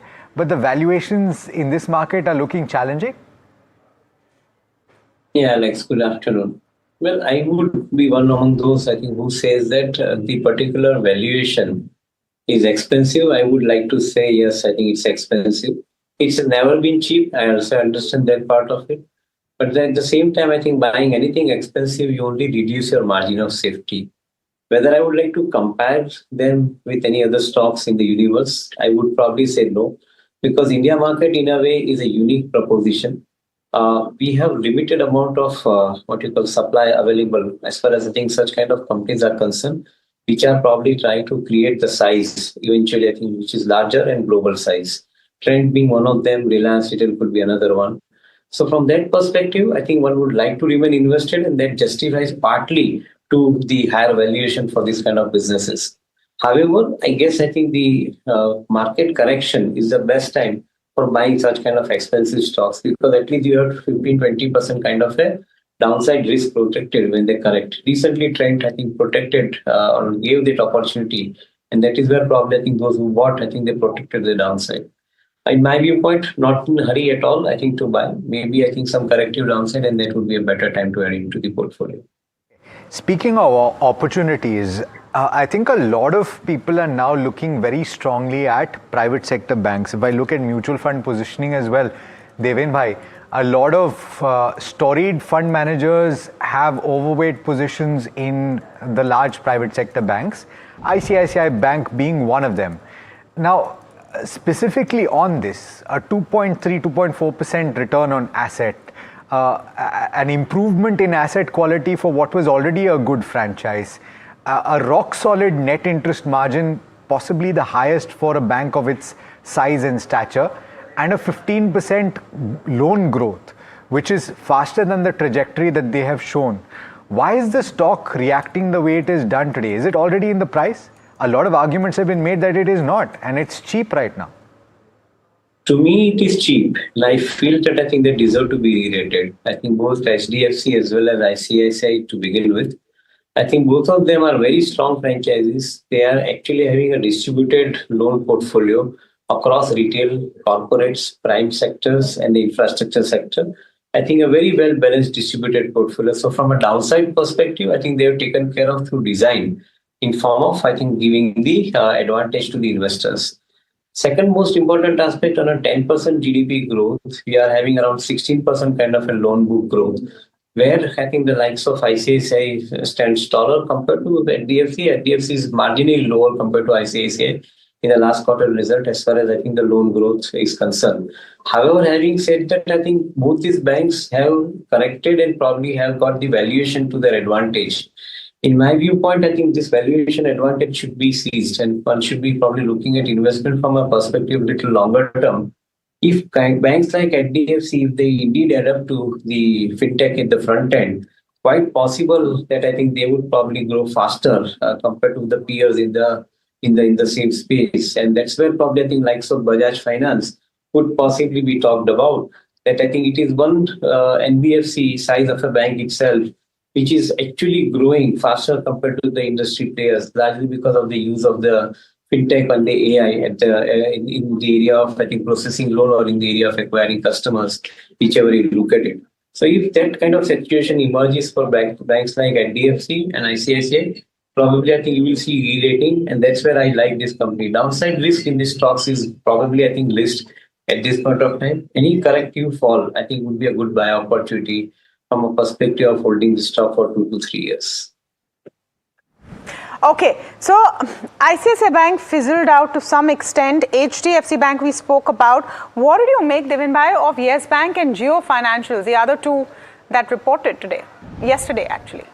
So good part of Yes Bank is that I think it is coming back onto the track. I think having seen the worst in its lifetime, probably I think that's a good part of it. And I think now the stronger partner, Japanese partner, is basically driving as far as I think this business is concerned. So it's a good thing to observe.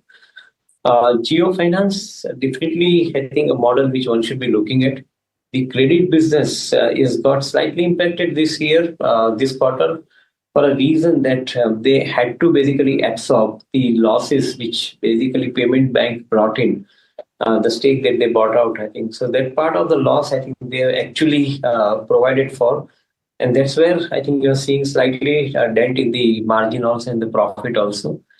Along with, I think, the business built-up cost, I think, which they have acquired, which can be considered as one of kind of cost, I think, as far as the credit business is concerned. The other two businesses, the one which is asset management business, they started with low-cost products like ETF and index funds. And that's where probably I think they're right now building the book. And that's where you are not seeing the revenue contribution coming in from that side. But having got that, I think the large size book is being built here. And that's where probably I think you will see the valuation advantage favoring them at some point of time. Insurance business, I think, is yet to see many other things coming up, and also the distribution business in form of wealth product. But overall, if one has to look at, I think, this bank or the NBFC, as we want to call it, which is a CIC company, I would think that I think the horizon should be not less than 5 years, because that is where probably they build the business. Reliance is known for building the businesses of long tenure. And that's where we believe that I think any correction in the price could be a good opportunity to accumulate further into this stock. So we're going to do a couple of reports. One, we'll talk a bit about why JFS, has seen this kind of a stock impact today, but also an analysis we've put together on how HDFC Bank and ICICI Bank's results stack up. Take a look. Absolutely, Hiral. We have actually compiled and jotted down all the key metrics for the Q4 results for India's top 2 private banks. We can see that if we can move ahead, we can see that ICICI Bank's overall advances jumped quite high by 16% to 15.53 lakh crore rupees. HDFC Bank has maintained a cautious stance of growing their advances on a slower pace than the industry, at least in FY26. The loans jumped around 12% to 29.60 lakh crore. Q4 is the busiest quarter for banks. In terms of deposit growth also, if we see, HDFC Bank has continued to report higher deposit growth than credit of 14% YOY growth, around 31.05 lakh crore, whereas ICICI Bank's deposits grew 11% in Q4. We can see the net interest income. ICICI Bank has done well on this front. The NII has grown 8% and HDFC Bank's NII has grown by just 3% in the reporting quarter. We can see the margin-wise, both the banks are more or less have posted decent gains. ICICI Bank's NIM was up 3% quarter-on-quarter and HDFC Bank's NIM also was up 3% Q-on-Q. Moving on, we can see that HDFC Bank has posted a net profit of 19,221 crore, 9% rise YOY. Same goes with ICICI. The PAT is again up 9% to 13,702 crore rupees. And in terms of return on asset as well, HDFC's ROA stands at 1.96%, whereas ICICI Bank's ROA stands at 2.4%. Credit cost, ICICI Bank does not give specific figures, but HDFC Bank's credit cost actually has come down by a large degree of 20 basis point quarter on quarter to 0.35% in Q4. In terms of asset quality, both the banks have reported a fall in their GNPA ratio. ICICI Bank's Q4 GNPA ratio stood at 1.4%, down 13 basis point Q on Q, while HDFC Bank's GNPA also was down around 10 to 12 basis points. Yeah, around 10 basis points. In terms of net NPA ratio, ICICI's NNPA ratio is down 4 bips quarter on quarter, and HDFC Bank's net NPA ratio is also down by 4 basis points in Q4. All right, so that's the comparative view, the head-to-head between HDFC Bank and ICICI Bank. They remain almost consensus buys for the entire brokerage community. But let's talk about Geo Financial Services as well, a stock that we asked Deven Bhai about just a short while back. Remains under pressure after what was a weak Q4 result. Shivam here to tell you about what is not working. Shivam?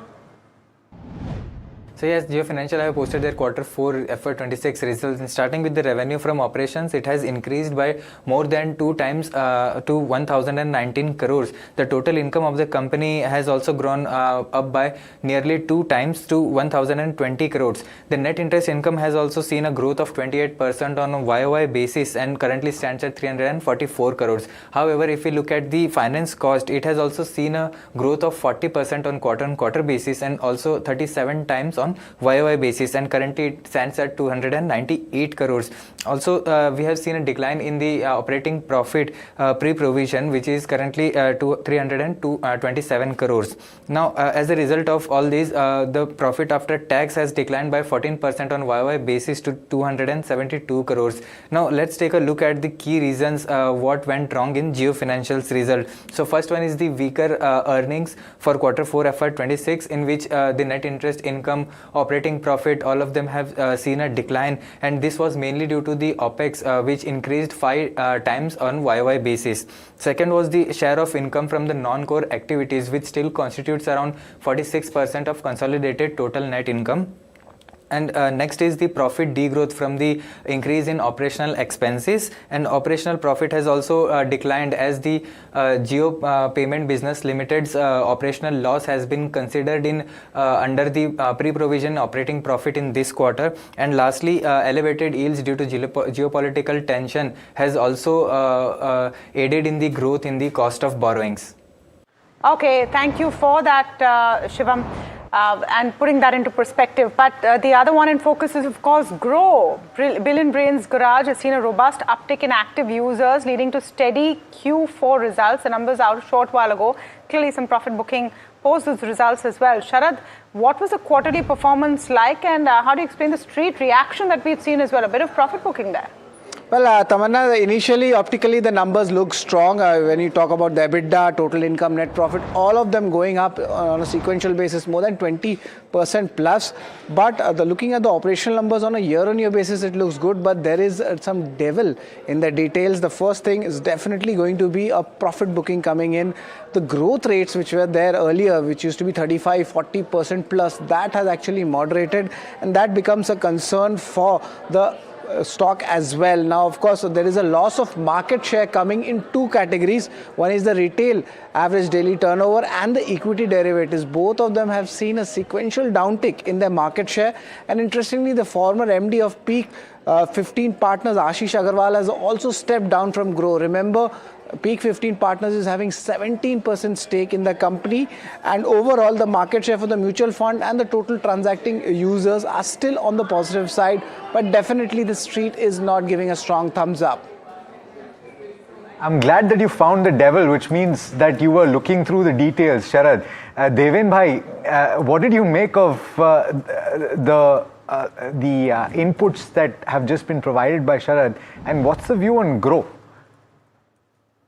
So maybe I think little early to, call this company as a major growth provider from a perspective that they already have at the back, some of the smart numbers that they have produced so far. Now, whether they can sustain on this growth number is an extremely important challenge. Industry dynamics are changing too at the same time. And having got listed, probably the next responsibility would be to continuously show relatively better performance on a steadier path, which is something which market will be probably expecting from this company, which is currently being missing. So in my viewpoint, I think as normally they say that I think 4 to 6 quarters is the time in which I think the company will have to consistently deliver on whatever the guidance and the expectations are. On that, if they continuously deliver, then probably I think they deserve to be looked into relatively better. At this point of time, I think everything is in price. Probably investor will have to wait for it, I think, to come down. Then one can probably make money out of it. At this point of time, we are not very comfortable buying the valuations around. All right. It did actually report, and this is something that came through before the results. It did report that it had increased its share when a lot of companies did lose active clients during the month. Let's go across now to Somit Sarkar, who's joining in as he normally does at this time to tell you what he's hearing from the dealing rooms in Heard on the Street. Somit, it's been a range-bound session. I think this is par for the course because of what we saw over the weekend. But what are the individual counters that you're hearing about? Well, in individual counters, firstly, it's Adani Enterprise that remains in focus. Now, there are buy flows on institutional desks. Both foreign and domestic institutions have been accumulating this counter. Even if you look at the chart for Adani Enterprises from days low, the stock has recovered very nicely in trade. And this is largely coming in from because of the buy flows on both FI and the DII desk. For Asian Paints, there are buy flows on the PMS desk.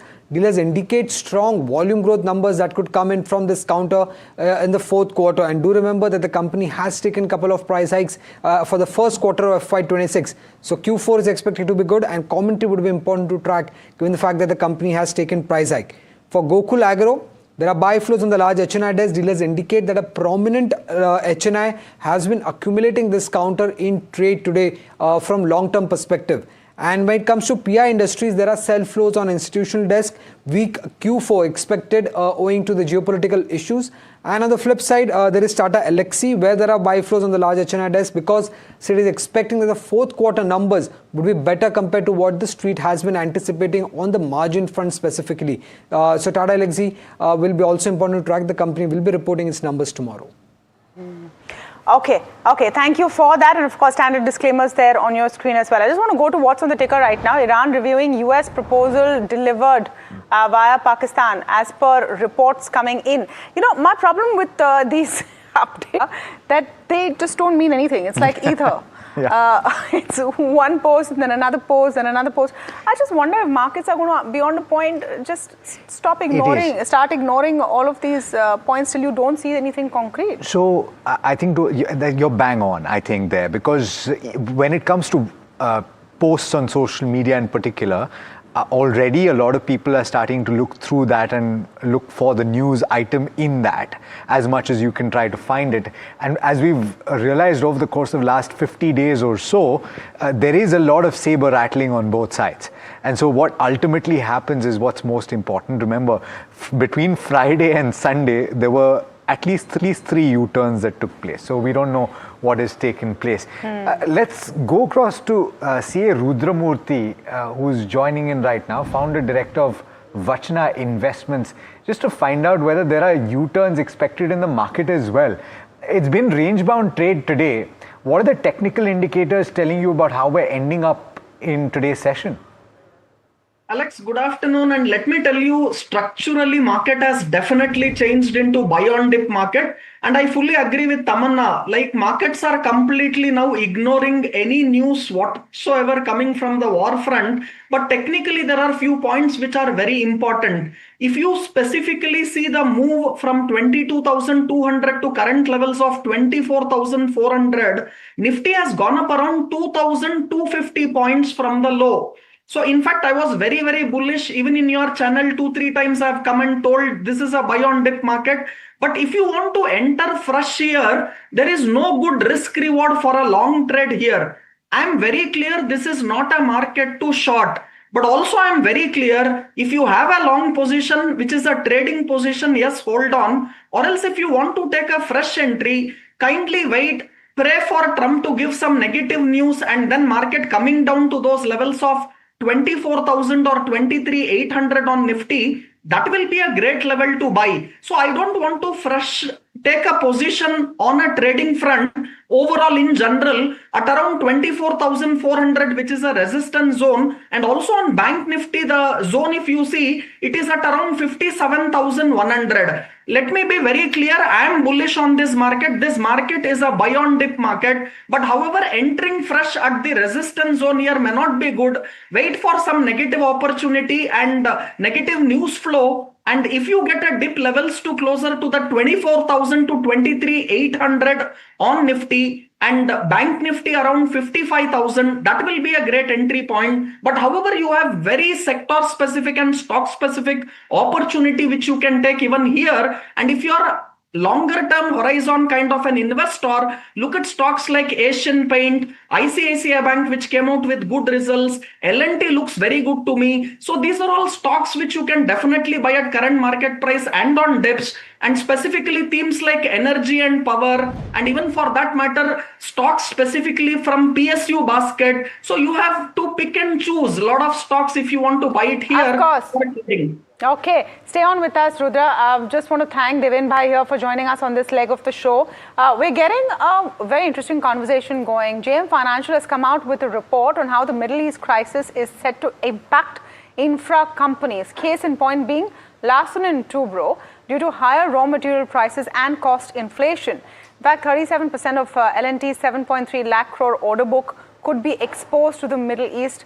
As per this report, if the conflict continues, raw material, logistics and cost inflation will be the key headwinds. We're going to talk about much more than just L&T, but with that in focus, welcoming Priyankar Biswas, Industrials and Logistics Research Analyst at JM Financial, to our conversation this afternoon. Priyankar, very good afternoon to you. Let's start with whether, because there are two schools of thought. One of them is that maybe the impact or the extent of impact on a Larsen and Toubro, for example, has been overestimated. Do you agree, or do you think that the extent of the damage has not yet come to the surface? So our viewpoint is that while in the near term you will have the impacts, especially of the cost inflations, we have also put this thing into perspective that in the longer term, the order inflows can actually go up materially. So for instance, we had given out that because L&T behaves almost like a local contractor in the Middle East, so the Middle East opportunity is north of around USD 3 trillion over the next few years. And considering that there may be capex on reconstruction and resilience, that is building of alternate infrastructure to, let's say, bypass the Strait of Hormuz particularly, we think in the long term, L&T actually should report better order inflows, and that we think should reflect in the multiples going forward. So specifically, and good afternoon to you, Priyankar, there is also this view that once things settle and eventually, obviously, or rather hopefully, there's going to be a resolution of this conflict. Considering that already about 37 to 40% of the order book is exposed to that region for Larsen and Toubro, does it provide opportunities in a rebuild phase? The only question mark here is about the extent of damage, which some have pointed out is not as extensive as might have earlier been thought. Yes, so we had actually put out two reports on that. So in the initial phase of the conflict and more recently about the Larsen report that you were specifying to. In the initial phases, the damages were actually quite minimal. So the reconstruction cost would not be that high per se. But right now, what you see is like, let's say, damages to oil tankages at Fujairah, then this Qatar LNG damage. So these things would be be repaired on an emergency basis and can be meaningful as well. So because the conflict, of course, is evolving, so the extent of damage is also evolving. But then besides the repair, there is, of course, the new thrust is building on resilience, so infrastructure resilience. So maybe a couple of days back, if you are aware that a design contract has also been given, not to L&T, but by the Saudi Arabian government for a land bridge system. So essentially to bypass the Strait of Hormuz. Now, if this is finally approved, let's say that sort of a project, then probably you will have a lot more, let's say, in the contracting going forward than would have happened in a more normalized scenario. Priyanka, just to widen that ambit from the perspective, so that there are two kinds of impacts, right, that you're broadly looking at, as I understand, and please add more detail and perspective to this, please. One is companies who have business in these GCC countries that are right now either going to get delayed or on hold, and the other is the raw material input inflation, which is taking place because of the blockade of the Strait of Hormuz. In the latter case, which are the most vulnerable companies among the listed players you see? So yes, since you will have, let's say, significant commodity inflation as a result, because as you rightly said, that we have also provided the report as well. And there would be shortage of things like even sulfur as well, which is related to welding. So if you consider that aspect, it may be possible, quite likelihood, and based on our checks, what we can suggest that there has been some capex deferrals as well. So particularly in, let's say, the upcoming quarter, we may see margin impact or maybe some deferral in the orderings. So in the core cap good space, so which, as you all would have seen, that has gone heated up of late. So let's say those who don't really have a direct exposure, but because of these indirect factors, like for example, an ABB or the likes of it. B and the likes of it could have some second order impact. You also talk in the report, Priyanka, about the impact of this on ports and logistics. And there's been some commentary recently on how alternate routes can emerge since what's happening, including mention of the Virinium port. How do you see this panning out? So the alternate, so what is happening is there is a significant increase in transshipment that we have observed. So a lot of the cargoes that were supposed to be headed for Middle East or let's say passing through the Persian Gulf region, so those have to be like, let's say, because the ship cannot provide it over there except for certain emergency cargo. What we are observing is significant surge in volumes in both JNPT, Mundra as well, and also, as you mentioned, Vizhinjam as well, which happens to be at almost 100% utilization levels. So this is clearly happening. So we have seen Adani Ports, let's say, report its recently this March volumes, and I would say those were quite better than expected, is how I'll put it, considering the aspect of the conflict. As far as the other ports that you mentioned, yes, alternate routes are being developed. So this port called Khorfakkan in UAE, then port of Salalah in Oman. So green channels have been developed between Oman and UAE. So essentially you can put your goods into Oman and it would be treated as if it's part of the same economic zone. So our channel checks had suggested initially companies had expected in the Middle East, like almost, let's say, 40% slowdown in execution. Now the same companies are saying maybe the slowdown won't be that much. Maybe let's say a 20-25% odd. So that is how I'll put it. The logistics chain is evolving fast and alternate resilient channels are being evolving and being built up. Interesting, very interesting. Priyanka, always a pleasure speaking with you, and thanks so much for taking the time and for explaining that to us. Thank you so much for having me. Our pleasure. All right, I want to go back to Rudramurthy just to get a sense of what individual counters he's liking. Just before we had this conversation, he mentioned L&T as one of them. That's what my ears caught. But specifically today, Rudra, what would you buy right now? What are the key levels that you would look at? See, when it comes to overall market, as I have mentioned, the current level, Alex, at around 24,400, entering a new long position doesn't offer a good risk reward for me on Nifty. And similarly, there is a resistance in Bank Nifty, which is at around 57,100. So very close to this resistance zone, a fresh buying is definitely not advisable. I'm speaking about individual counters, Rudra, if that was not clear.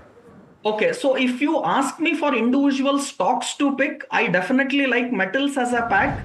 And if you have to pick stocks from that metals pack, look at JSW Steel, which is very strong at current market price. So for me, JSW Steel is a buy. Look at targets of around 1,400 to come on JSW Steel, and one can have a stop loss of 1,250 for this long call. And from the theme of energy and power, I like JSW Energy. So JSW Energy again at current market price looks a very good buy. Both the stocks, both JSW Steel and JSW Energy are available in futures. One can definitely go long in futures. Looking at targets of around 575 to 580 on JSW Energy, and you can have a stop loss of around 530 for this long call. So JSW Steel, JSW Energy, both looks a good buy. All right, all right. On that note, Rudramurthy, thanks so much for taking the time. Pleasure speaking with you. And we have to slip into a very quick break. On the other side, we'll talk about results, some of them coming through right now. Take a look at the bottom of your screen, by the way. And I would like to pull up the intraday chart of Bank of Maharashtra, just as we're talking about it, because it seems like there has been an improvement in the asset quality.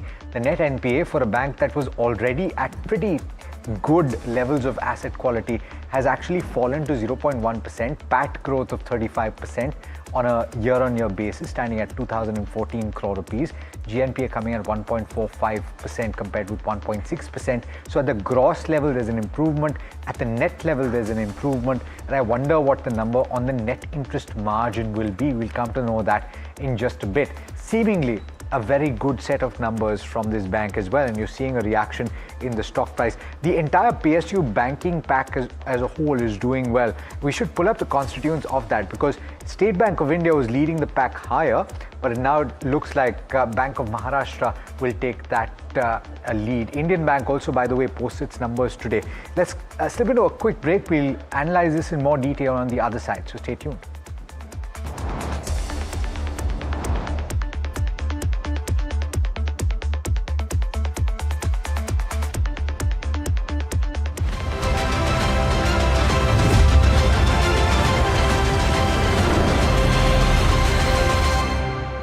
Capri Global Capital Limited is a well-diversified, retail-focused, systematically important, non-deposit-taking NBFC. The company announces its public issue of secured, rated, listed, redeemable, non-convertible debentures offering a coupon rate of up to 9.5% per annum and a security cover of 110%. The issue opens on April 15th, 2026 and closes on April 28th, 2026. For issue structure, risk factors, detailed disclaimers and more information, please refer to the Sell Prospectus and the Tranche 1 Prospectus dated March 30th, 2026, together referred to as the Prospectus, are available on the website of SEBI, Stock Exchange, the company and the lead manager.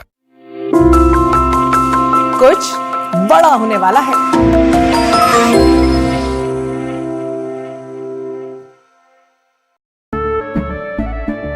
केसरिया से मन जोगी हुआ रे, दिल झूमे देखो मतवारा हुआ रे। केसरिया से मन जोगी हुआ। हर पल मनाओ केसरी त्योहार। विमल, बोलो जुबान Kesari. Hi, I'm Tamanna Inamdar. Watch me on NDTV Profit, where I break down the day's biggest business stories. What happened, why it matters, and what it means for your money. Hi, I'm Neeraj Shah. Watch me on NDTV Profit for the most incisive market intelligence and meaningful corporate conversations. And I'm Alex Matthew. Markets, mutual funds, insurance, personal finance. I help you cut through the noise and make smarter financial choices. And here's where you can watch us.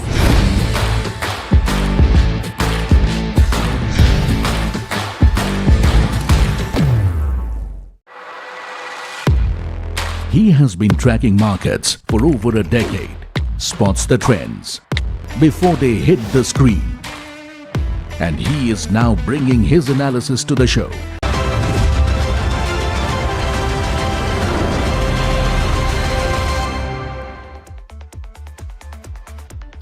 Welcome back. You're watching India Market Close. All right, Nagaraj Shetty joining in on this leg of the conversation. G. Chokalingam also with us.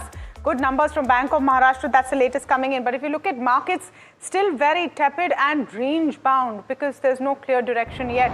Nagaraj, what are you tweaking your Nifty targets as and when new developments take place, or do you expect this kind of range bound trade for a bit? Hi, good afternoon. Nifty have had a very good upside recently, around more than 2,000 points rally without showing any reasonable downward correction in between. Anyhow, market is placed at the hurdle around 24,400 to 500 is going to be a strong resistance. There is a possibility of some consolidation or a minor dip around that level. And eventually, after showing the consolidation, eventually I'm expecting Nifty to bounce back from here onwards. And after that, 24,800 is going to be the next stop on the higher side.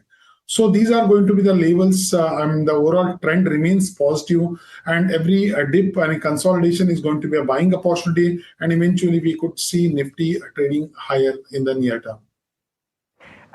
Individual counters that you like, Nagraj, at this level? I have two counters for the longs. First one is K Fintech. Chartically, K Fintech has been in a consolidation phase recently before showing a breakout in last week, and the overall chart pattern is indicating a formation of important bottom reversal somewhere around 870, 880. I'm expecting more upside in the near term. Overall chart pattern is looking positive. Currently trading around 978, 979. One can look to buy at this point of time. Immediate target would be around 1030, and one can place a stop loss at 930. Second one is Unominda. Unominda has been in a consolidation phase before showing a bounce back in recently. The overall chart pattern is indicating the stock prices in an attempt of upside breakout of the long-sloping trend line as well as weekly 10 and 20 period EMA. The chart pattern is clearly positive, and even volume is also showing some positive on the upper side.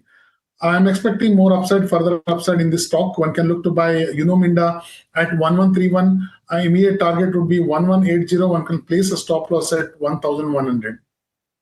All right. There's quite a bit of news, stock specific, that we'll get into in just a bit. But Mr. Choklingam, I know that you study this closely, and so therefore I'm asking you a slightly broader question, but I want you to narrow it down perhaps to one or two stocks.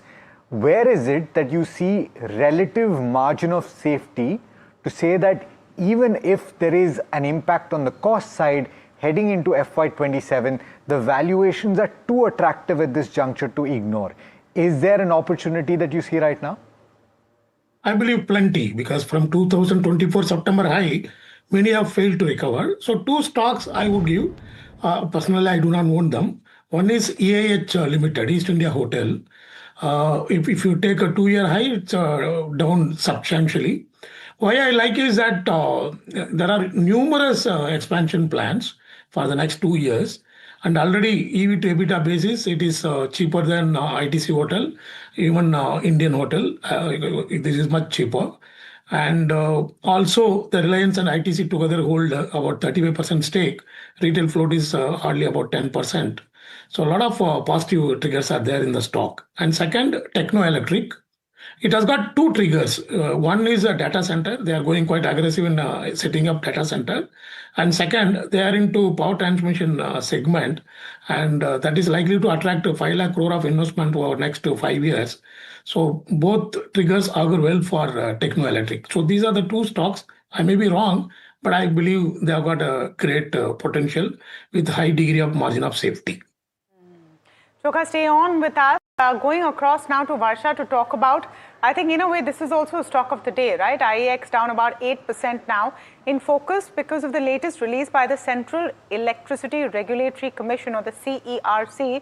They've put out a draft on power market regulations. What are the potential changes there that have spooked investors in the stock? Varsha joining in with more details. Well, thank you so much for that. I would say the market coupling talk is again back, wherein IEX is in focus. Why? Because CERC has issued new rules on power market regulations and is looking to introduce a formal framework for market coupling in power markets. Now, what will change under new system?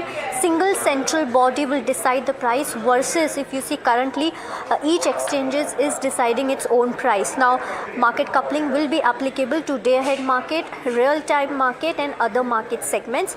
Now, who will decide the electricity price is what is the importance over here. One is the Grid India will become the market coupling operator, and Grid India will aggregate bids from all the exchanges, and power exchanges will collect bids from buyers and sellers, and power exchanges will send the bids to Grid India. This is how the price discovery will happen, and Grid India will combine bids from all the exchanges and one uniform market price will be calculated, and if the transmission is congested, prices may differ by region. Now when will CRC rules come into picture? The public comments on the new rules are invited till 16th May, and detailed market coupling procedures will be issued within the next 6 months. How this is going to impact IEX? If market couplings comes, then this will reduce IEX pricing power, and it will also dilute current dominant position, and volume may shift to rival exchanges. So overall, this is actually a negative when it comes to IEX, and hence you are seeing the pressure in the stock. Thank you so much, Varsha, for explaining that so ably. We got Rupesh Sankhe, Senior Vice President Research at Elara Capital, joining us on the phone line just to quickly give us a view on how things stand right now. Rupesh, thanks so much for taking the time. This market coupling has been a bugbear for IEX for quite some time because, as Varsha just explained, it's threatening its ability to price. What is the impact that you see, particularly now, because seemingly deadlines have been put in place? Good afternoon. Certainly, market coupling is very, very negative for IEX because currently most of the volumes are happening on the day ahead and the RTM market, where IEX has close to 98% and of market share is there. Now, discovery is happening on the grid operator level, so there is no advantage for IEX to give a better price to the buyers and sellers. So certainly other exchanges will pay bringing down exchange margin, which is currently at 4 paisa, and taking a significant volume from IEX to. So certainly there is a market share loss, and also exchange price reduction is there. So Rupesh, my question is that this is known for a while. This is like a sword over the head which is descending slowly, but we know what the outcome is going to be. So what is the case or the investment case then in IEX, considering that this decoupling is coming in one form or fashion, market share loss is going to happen? Right. Surely, first is that multiple derating is there on the cards, and which has happened in the last 6 months. Certainly, the EPS, which is currently at 5 rupees, and in the last 1.5 years, we have seen very good volume traction there. But despite that, the EPS downgrade is there for sure post FY28, when we'll see a real picture of market coupling. And EPS, which is currently at 5 rupees, may go down to below 4 rupees also. And because of multiple derating, currently is trading at 30 times P multiple, this can go down to 20-25 also. So from that perspective, I think the market may give them a lower, fair value from the what it's trading currently. So definitely, we don't see upside because of these uncertainties, and a lot of things will play out in the next 2 to 3 years in terms of market share loss. All these things. So if someone is invested, Rupesh, so long story short, someone's invested in IEX right now, should they exit at first opportunity? I think most of these negatives are already priced in, but still see a lower from the current level. So maybe 110, 105 is a good entry level from medium to long-term perspective, because there are other verticals is also coming up, like gas exchange and carbon trading. All these verticals will come up, and that might give some value for the IEX from the other than the electricity trading business. Okay, thank you for that, Rupesh Sankhe. All right, we cover and analyze the news quick and fast here at NDTV Profit. Bank of Maharashtra numbers are out. They look good on the face of it. We've seen a bit of a spike on the stock and then a cool off. Sharad, what is the first cut? Well, the first cut is initially a strong set of numbers coming in for Bank of Maharashtra, and two important points to note. NIMs, net interest margins, they have improved, and looking at the numbers, initially we see that NIMs have increased at 3.8% in the last quarter. In the current quarter, it's at 3.91%. Also, the asset quality has seen a good improvement, and overall, if you look at the net numbers, that has also beaten the street estimates. The net interest income grew by 19%, and we already knew the data about the operational data about that. and the deposits as well, both of them growing up as per the industry standards between 13 to 14 odd percent. RAM, which is nothing but your retail, agri and MSME business, that has done really well. That's up 21% on a year-on-year basis. So prima facie on the operational numbers and the NIMs and the asset quality improvement, it's a strong set of numbers coming in from Bank of Maharashtra.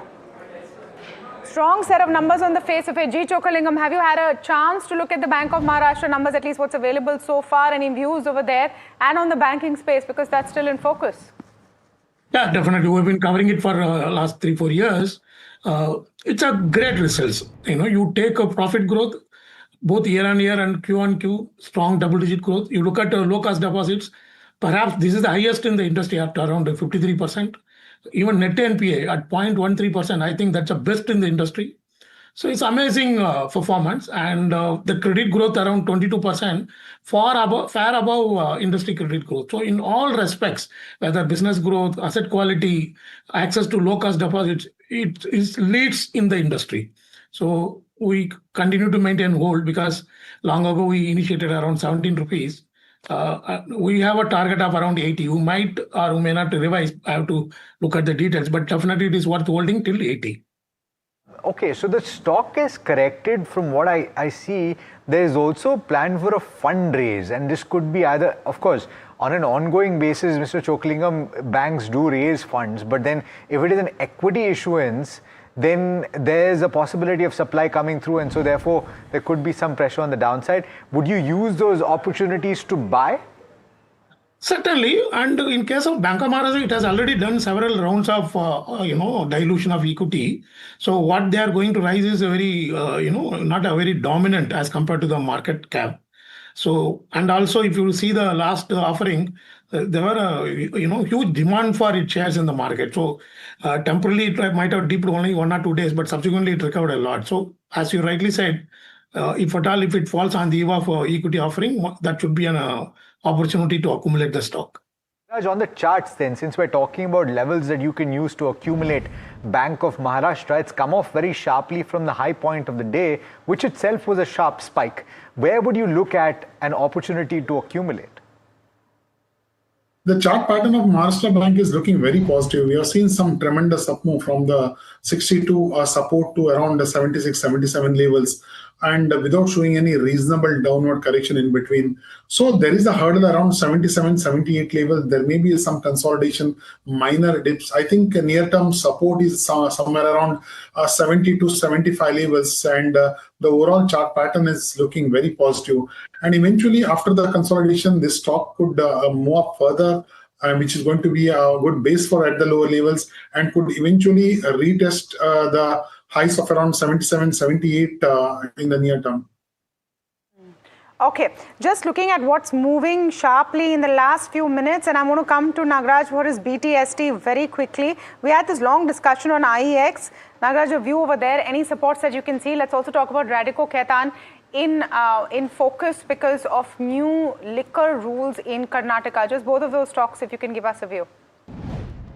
IEX is no doubt reversal has taken place after the event from the hurdle of 135, 140 levels. I think the overall chart pattern is a little bit weak for this stock price, and 120 is going to be the support. I think it could hold on in the near term at the lower levels. And second is the Radico. Radico has been in a good uptrend recently, and this uptrend continued without any resistance. We observed 4-5 sessions, long bull candles, which is phenomenal. I think though placed at the higher levels around 3,350, 3,400 levels, still there is no indication of any reversal pattern building at the higher levels. More upside is likely around 3,450, 3,500 is going to be the next hurdle for the stock price in the next 1 month. We have still 6 minutes to execute possible BTST trades. Nagaraj, what would they be, if at all? Yeah, I'm continuing with the two stocks where I discussed recent now, the Unominda and the K Fintech. Unominda is currently placed at the same levels what we have discussed and looking very attractive at this point of time, very short term. And even K Fintech also, it is looking very positive, moved up very well, currently showing consolidation, bind up dips opportunity during today's consolidation, and I'm expecting more upside, at least in the short term. earnings-wise, there's quite a bit to look forward to tomorrow. Off the top of my head, HCL Tech is something that you would watch for, but it will come through post-market hours. During market hours, you will see Nestle, another Nifty 50 stock that is set to report its numbers. Let's go across to Mahima to find out what the street anticipates. If Friday's move in FMCG is anything to go by, there might just be an expectation of a strong Q4. Is that true, Mahima? That's true, Alex, because the double-digit revenue growth is what we're expecting from Nestle as per what the Bloomberg analysts are suggesting. Consensus estimates, of course, are suggesting. If you take a look at the numbers, revenue might see an uptick of around 12%, which is a good growth for a company like Nestle. EBITDA may see a rise of 8%. Margins, however, may take a slight hit considering the raw material inflation, and profit may see a growth of around 5%. Now, what to expect? Volume growth is set to be around that 4% mark. For growth, will largely be supported by trade normalization after GST implementation. This is also something that we'll be watching out for in terms of commentary as to how much of that has seen benefit. The domestic business is expected to rise around 12%, largely volume growth led is what analysts are penciling in. Gross margins likely to decline modestly year on year, and higher advertising and staffing cost might weigh on EBITDA margins. One of the key reasons as to why EBITDA margins could also see pressure after raw material pricing. Key things to watch out for, I think, two things in terms of commentary. One being raw material inflation and price hikes, and second one being the entire impact of West Asia conflict. And lastly, in terms of how demand is faring in terms of both rural as well as urban demand, whether recovery continues in rural and whether urban demand has picked up or not. So this is the overall view of what you can expect from Nestle's earnings, which are set to be announced tomorrow. Shoka, are you watching out for Nestle? Certainly not. I mean, I am not excited about this one. Are you watching out for trend? Are you looking on when to buy trend, or certainly not there as well? Well, I have been giving sell call and trend on the same channel from 8,000. So I would not touch that either. But trend is 3% up. Now they're going to give bonus share, rights issue. So much is happening. Bonus issues don't create wealth unless you have a solid growth in profits. Okay. That's a history. So I am not excited. Okay. So not by Nestle, because last 3 year or 5 year you take both sales and revenue, sales and profits have grown only at the range in the range of 10 to 11% per annum. So why should we pay 78 PE for that kind of growth company? I'm tempted to ask you, what is exciting you, Choka? Small and mid-cap stocks. Okay, name one at least. We're waiting to go into markets. At least leave us with something specific. No, I am extremely bullish, not because I am holding it. I recommended and then I bought one stock, Nesco. I believe it's a next generation stock. Nesco. Okay, very interesting. On that note, gentlemen, thanks so much for taking the time. I wonder whether anything that is made in 2 minutes is something that excites Choka, if not the stock. But let's take a look at the markets. We've got just 2 minutes left. Just about flat for the benchmark Nifty 50. We've broken below that 24,400 mark. Maggie joke, by the way, in case you didn't get it. Okay. Just about flat for the benchmark Nifty 50. We've come off the high point of the day, and we've actually moved in a pretty narrow range. If you pull up the Nifty 50 intraday chart, look at this, right? So it's a pretty narrow range from the start to finish. We're ending off the low point, but certainly off the high point. And pull up the heat map for the Nifty 50 as well, and we'll see some of those stocks that were buzzing just about an hour back continuing to do so. Trent is doing okay. On the downside, you have Geo Fin and Hindalco. Yeah, I think extremely dull day. Volumes would have been low. But if I were to take away something positive from here, Alex, it would be that the market is no longer reacting tick by tick, minute by minute to what is happening and what is not happening. It's going to be clearly focused on specific stocks and results which will come in. So watch out for some of those reactions.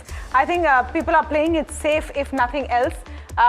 Even India VIX not moved too much beyond a point. It's still about 10% up, but about in that 18 to 19 range. Look at the broader markets once, and we'll put up the sectoral heat map after that. The small cap and the mid cap also pretty much flat. 0.25% down, but I would say flat. The advanced decline ratio is clearly bearish. 1:2 almost. 0.5% down on this Nifty small cap 250. So that's where the profit booking has essentially come in at the last hour or so. The sectoral heat map, I mean, I wonder if energy stocks are still ruling the roost. I think PSU banks will PSU banks are both pretty much even Stevens.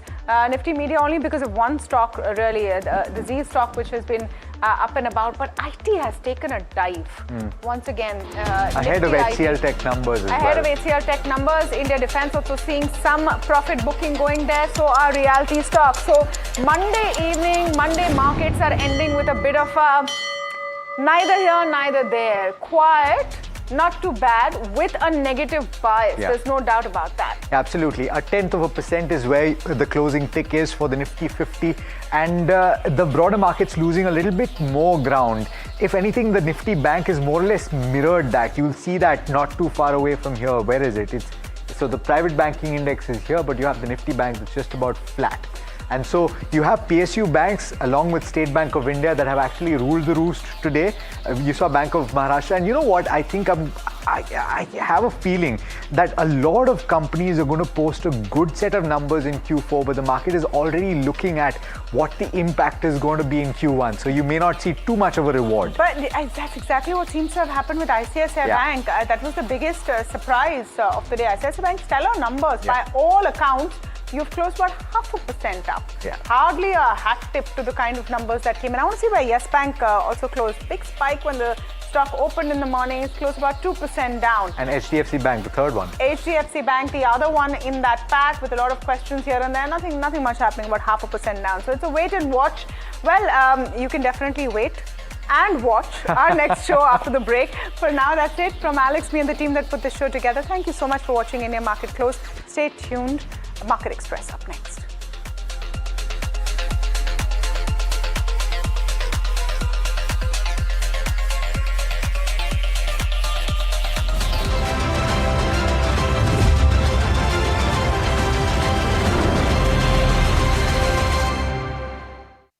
Capri Global Capital Limited is a well-diversified, retail-focused, systematically important, non-deposit-taking NBFC. The company announces its public issue of secured, rated, listed, redeemable, non-convertible debentures offering a coupon rate of up to 9.5% per annum and a security cover of 110%. The issue opens on April 15th, 2026 and closes on April 28th, 2026. For issue structure, risk factors, detailed disclaimers and more information, please refer to the Self Prospectus and the Tranche 1 Prospectus dated March 30th, 2026, together referred to as the Prospectus, are available on the website of SEBI, Stock Exchange, the company and the lead manager. कुछ खास होने वाला है।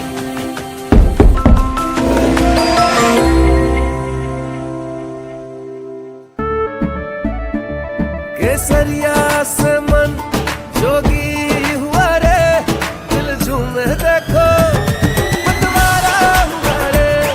केसरिया से मन जोगी हुआ। हर पल मनाओ केसरी त्योहार। विमल, बोलो जुबान Kesari. Hi, I'm Tamanna Inamdar. Watch me on NDTV Profit, where I break down the day's biggest business stories. What happened, why it matters, and what it means for your money. Hi, I'm Neeraj Shah. Watch me on NDTV Profit for the most incisive market intelligence and meaningful corporate conversation. And I'm Alex Matthew. Markets, mutual funds, insurance, personal finance. I help you cut through the noise and make smarter financial choices. And here's where you can watch us.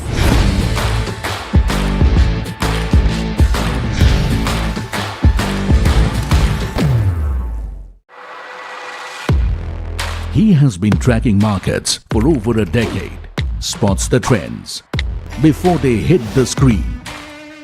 And he is now bringing his analysis to the show that the market watches. Watch Sharad Dubey on Know Your Company, a show that puts the most traded stocks under the scanner.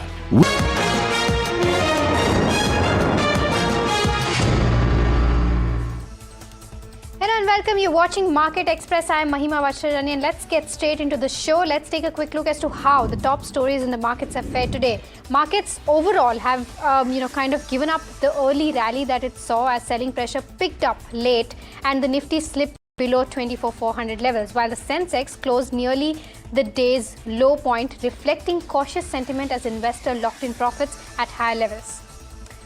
On the sectoral picture now, markets closed on a mixed note. Energy and PSU banks led the gains, offering support to the benchmarks, while IT and realty stocks slipped into the red, reflecting continued sector-specific caution despite relative broader stability.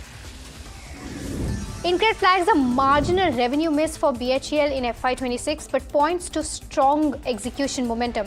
Annual revenue growth in high teens with implied March quarter growth of over 30% driven by better execution and higher project commissioning. However, order inflows declined during the year even as the overall order book remains strong, giving long-term revenue visibility. InCred believes that timely and profitable execution is the key to unlocking the next leg of growth. IEX is the other one that is in focus. Central Electricity Regulatory Commission, that is CERC, puts the spotlight on Indian Energy Exchange with a draft of market coupling. Now, under the proposal, a central operator, while determining a uniform power price, will replace the current system where exchanges will kind of set their own rates. Grid India is basically expected to aggregate bids and drive price discovery. The move could dilute IEX dominance and increase competition in power trading space. Geo Financial Services reports strong top-line growth in the quarter of March, but with revenue more than doubling year-on-year. However, profitability comes under pressure as operating costs rise and consolidation of losses weigh on earnings. A high share of non-operating income and higher borrowing costs also hurt the quality of profits, making this a weak quarter despite of the headline growth that we saw. Trent is the other one that's remained in focus today. In fact, the top Nifty gainer today. Trent's board is set to meet later this week on the back of announcement of its earnings, as well as considering its first ever bonus after getting listed, along with a possible dividend announcement alongside with its earnings. And the company will also look at enabling approval for a potential fundraise as its first such move in more than a decade. The proposal comes as cash levels moderate amid aggressive store expansion and a tougher retail environment. Overall, the focus remains on funding growth while maintaining momentum. Asian Paints is raising prices again. This is the second round of price hikes that they've announced. A fresh hike of around 3 to 5% is what channel checks are suggesting, effective early May. This comes just weeks after an early increase in April. Together, prices have now gone up by close to double digits. The move signals continued cost pressure, which could impact demand in the near term. Groww posts a strong fourth quarter with profits and income rising sharply on sequential basis. The platform sees solid growth in users and customer assets, even as markets remain volatile. Mutual fund inflows stay robust, while newer segments like margin trading and commodities add to revenues. The share of derivatives in overall income dips slightly, signaling better diversification. Mastek's Q4 reflects a mixed quarter with pressure on profitability despite modest revenue improvement. Revenue rose 3.6% sequentially, while EBITDA margins compressed by 70 basis points, hit by the bulk impact of labor code changes that weighed on profits. That said, the deal outlook remains constructive. Mastek signed 27 AI deals in the quarter and over 85 in FY26, with its order backlog rising over 7%. The UK business stood out as the key growth driver, even as near-term margins remain under pressure, keeping the street focused on execution as well as recovery ahead. Now, Dredging Corporation of India has signed a long-term fuel supply agreement with the Indian Oil Corporation, securing diesel for its entire dredging fleet. The 5-year MOU is valued at over 2,100 crore, providing cost visibility and uninterrupted fuel availability for operations.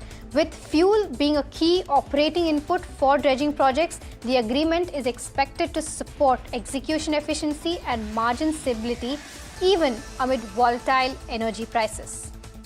Bharti Airtel is making a small but telling pricing tweak. The company has raised its popular 1.5 GB per day 84-day plan to 899 from 859, a 4.6% hike, even as its entry-level 5G plan continues to start higher at 979. The impact on revenue is limited for now, but with the increase restricted to a single plan.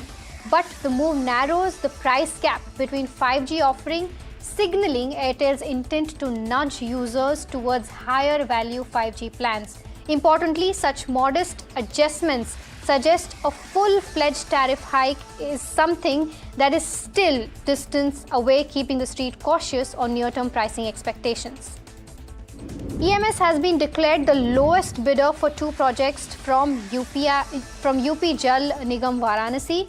The combined order value stands at around 209 crore, excluding GST, strengthening the company's order pipeline. The projects are a part of ongoing urban infrastructure development in Uttar Pradesh and, if awarded, are expected to support revenue visibility over the medium term. The street will now watch for the formal order award and execution timelines as EMS looks to convert first position into a confirmed contract. Zen Technologies is the other one that's gained after a key regulatory nod. The company secures an arm manufacturing license from the government, allowing it to produce cannons and critical weapon systems. It will also manufacture equipment for air defense, naval operations and counter-drone capabilities. The move marks a strategic expansion into advanced defense manufacturing. Adani Power surged to a fresh record high as the group signaled a clear step into nuclear energy. The company announced that its subsidiary, that is Adani Atomic Energy, has incorporated a coastal Maha Atomic Energy, a wholly owned arm focused on nuclear power generation, transmission and distribution. The move strengthens Adani's long-term clean and base load energy ambitions, even as investors cheer the strategic expansion, pushing the stock to a new lifetime high. Sterling & Wilson Solar has landed a major order win. The company has emerged as the L1 bidder in Coal India's turnkey EPC tender, securing a contract valued at 3,490 crore. This for a 4,400 crore odd market cap company. And with this win, total EPC order inflows are now exceeding 10,000 odd crores, sharply improving revenue visibility going forward. The order adds depth to the execution pipeline and reinforces Sterling & Wilson's positioning in large-scale infrastructure projects, keeping its growth momentum firmly on track. MCX is set to expand deeper into the energy ecosystem. The exchange has received SEBI's approval to invest up to 100 crores in a proposed coal exchange, marking a strategic entry into physical coal trading. MCX will initially own the platform fully, with scope to bring in strategic partners later. The proposed exchange aims to enable transparent, standardized and digital coal trading with physical delivery, a move expected to improve price discovery and efficiency in one of India's most critical energy markets. Bank of Maharashtra reports a strong fourth quarter with profit rising sharply and asset quality improving further. Bad loans continue to decline while core income stays healthy. Margins see a slight uptick supporting overall performance. The bank also outlines an aggressive fundraising plan through equity, bonds and overseas market to fuel future growth. The government is considering a major push for flex fuel vehicles to reduce dependence on imported fossil fuels. A stakeholder meeting is being held today to discuss policy measures and incentives for widespread adoption of flex fuel technology.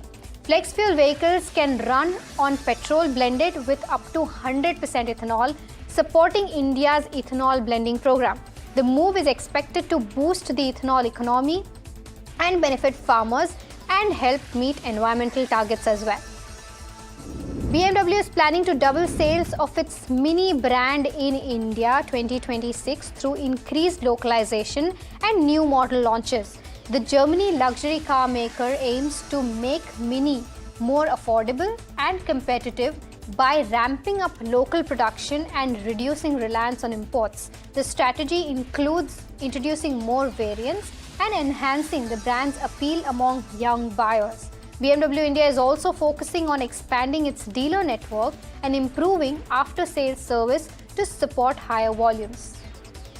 Now for banks as a whole, the pack remained in focus on the back of its earnings coming in. HDFC Bank, ICICI Bank and Yes Bank have reported a decline in treasury income for Q4 FY26 And this is due to RBI's recent forex measures. The central bank's intervention and policy actions to manage rupee volatility impacted banks' gain from foreign exchange and investment portfolios, while core lending operations remained stable. The treasury segment faced pressure, leading to lower non-interest income for these lenders. Now, analysts noted that such fluctuations are a part of normal cycle when RBI actively manages currency movements. The Indian Army is accelerating the adoption of biogas and solar energy to reduce dependence on conventional fuel supplies, and amidst this ongoing West Asia crisis, according to media reports, senior officials said that the force is installing biogas plants and solar power systems at multiple military stations and forward locations. The move aims to ensure energy self-sufficiency, cut costs, and lower the carbon footprint of its operation. The Army has already commissioned several pilot projects and plans wider implementation in the coming months. Moving on to Indian Railways, which has reported a sharp rise in scrap sales, crossing 6,000 crore in current financial year. The surge is driven by incremental disposal in old coaches, wagons, rails, and other obsolete materials. Non-revenue earnings from scrap have become a significant contributor to railways' overall income. Officials said better scrap management, faster disposable process, and a higher scrap price in the market have boosted the overall collections. In other move, the Karnataka government has released a draft notification proposing a shift to an alcohol in the entire alcohol policy by volume-based tax regime for liquor. Basically, what this means is that under new tax system, tax rates will be linked to the actual alcohol content in the beverages rather than the current fixed duty structure. The move aims to bring greater transparency, reduce tax evasion, and make the taxation system more scientific and equitable. The draft has been put out for public comments, and the final policy is expected to be rolled out after stakeholder consultations, and largely 25th April is when they're considering to push this policy going ahead.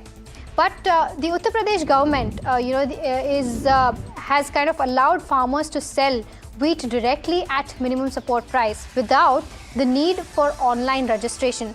The decision aims to simplify the procurement process and ensure faster payments to farmers. Earlier, the registration on the government portal was mandatory, while which kind of had caused delays and inconvenience for many small and marginal farmers. The new order will be effective immediately and is expected to benefit lakhs of wheat growers and state during the ongoing Rabi marketing season. Now, moving on to a major incident that just kind of ahead of a high-profile launch happened in Bareilly 24 hours before Prime Minister Narendra Modi was set to inaugurate India's first greenfield integrated refinery cum petrochemical complex in Rajasthan. A massive fire broke out at the Pachpadra facility and sending kind of thick black smoke billowing into the sky. The refinery in Balotra is a joint venture between HPCL and Rajasthan government and is seen as a key project for strengthening India's energy security by cutting import dependence.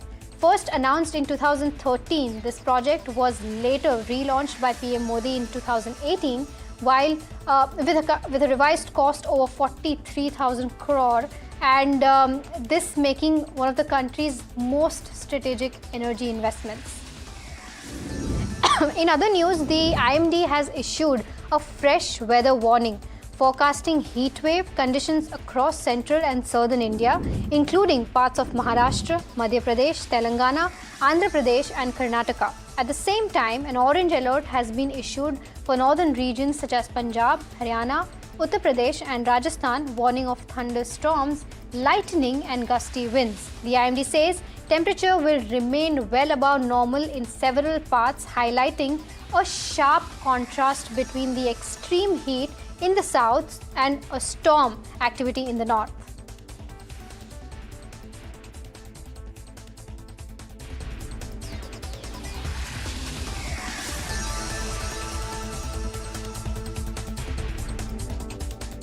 Guwahati experienced its first major wave of urban flooding this season after heavy overnight rainfall brought large parts of the city to a standstill. Schools were shut and normal life was severely disrupted as several areas remained waterlogged. Key roads were submerged under knee-deep water, causing traffic chaos and leaving many commuters stranded. One woman lost her life in Malegaon after reportedly slipping into an open manhole. Residents complained about the lack of a permanent solution to the recurring drainage problem and pointed to improper waste disposal as a contributing factor. A massive explosion at a firecracker manufacturing unit in Viruddhanagar, Tamil Nadu, has kind of left over a dozen workers dead. The explosion claimed at least 20 lives. Prime Minister Narendra Modi called the accident deeply distressing as he condoled the deaths. The probe into the incident has revealed major safety lapses. Investigators have found that nearly 20 workers were present in a production room meant for just 4, pointing to a blatant overcrowding and violation of norms. At least 15 people were killed and 20 others injured after a bus rolled down a hill in Jammu and Kashmir's Udhampur district. The accident occurred on a hilly stretch when the bus lost control and plunged into a gorge. Now, to rescue from this situation was underway with kind of teams working to reach the injured and recover the victims. The injured have been rushed to nearby hospitals for treatment. India and South Korea have agreed to upgrade their existing free trade agreement with the goal of doubling bilateral trade by 2030. The decision was taken during high-level talks between the two countries. The upgrade will focus on expanding market access, reducing tariffs, and deepening cooperation in sectors like semiconductors, electric vehicles, and critical minerals. Both sides also discussed enhancing supply chain resilience and increasing investments. The move is expected to give a significant boost to economic ties and support India's manufacturing and export ambitions.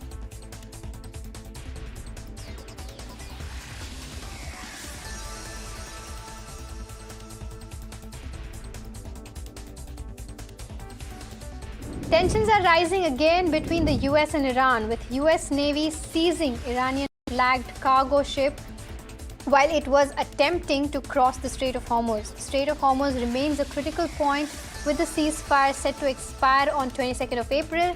Tehran has ruled out attending a second round of talks in Islamabad. The move follows accusations that Donald Trump violated the ceasefire shortly after announcing new negotiations. But even as tensions spike, Iran's president struck a more measured tone, saying war benefits no one and diplomacy remains the only path forward. The UAE basically is in talks with the United States for a financial lifeline to mitigate the economic fallout from the ongoing Iran war. The conflict has disrupted oil supplies, raised shipping costs, and affected regional trade. UAE conflicts are seeking support through increased investment, trade facilitation, and possible financial assistance. The move reflects growing concerns over the impact of prolonged instability in the Gulf of UAE's economy. The discussions come as the UAE tries to stabilize its markets and protect key sectors like energy, aviation, and tourism from further damage. A horrific mass shooting in Louisiana has left 8 children dead and a community in shock. Police says that man shot and killed 7 of his own children and another child, all aged between 1 and 13, at a home in Shreveport. Now, 2 women, including the gunman's wife, were critically injured, while another child escaped but remains in hospital. The suspect was later shot dead by police after fleeing the scene in a stolen vehicle. Authorities say that the attack appears to stem from a domestic incident, with the motive still under investigation.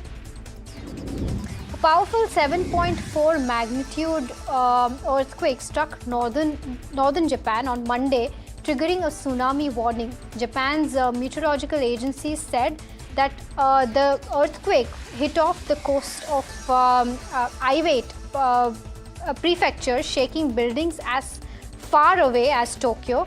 Around 40 minutes later, an 80-centimeter tsunami wave struck a port in Kuji, prompting authorities to urge residents to evacuate coastal and riverside areas immediately. While no immediate damage has been reported, officials have warned that repeated tsunami waves and further quakes remain possible, asking people to stay on the safe ground.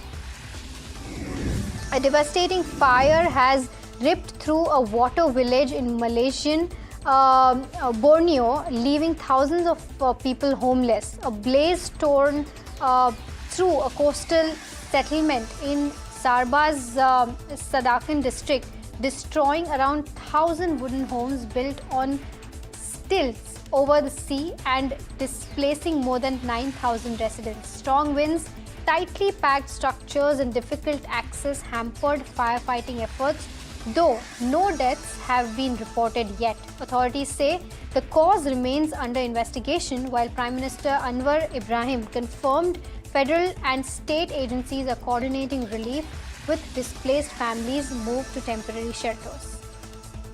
Rohit Sharma has been declared fit ahead of Mumbai Indians' next IPL clash against Gujarat Titans, giving a big boost to Mumbai Indians. The skipper's availability strengthens the battling lineup at the stage tournament. Rohit's return is kind of expected to add stability at the top as Mumbai looks to build momentum in the league. All right, with that, completely out of time on this edition of Markets Express. I hope you got the entire summary of what's happened throughout the day till now, but do stay tuned to NDTV Profit for more news and updates on the other side.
केसरिया से मन जोगी हुआ रे दिल झूमे देखो मतवारा हुआ रे केसरिया से मन जोगी हुआ हर पल मनाओ केसरी त्योहार विमल बोलो जुबान Kesari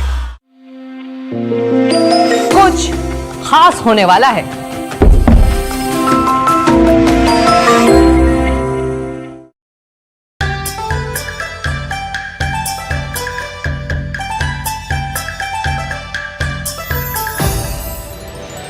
From the factory floors of Guangdong to the policy corridors in Beijing, what is going to be China's next political, economic strategy and its big ramification for New Delhi? We decode all that for you in this very special China edition of the India Business Report with Gauri Dwivedi.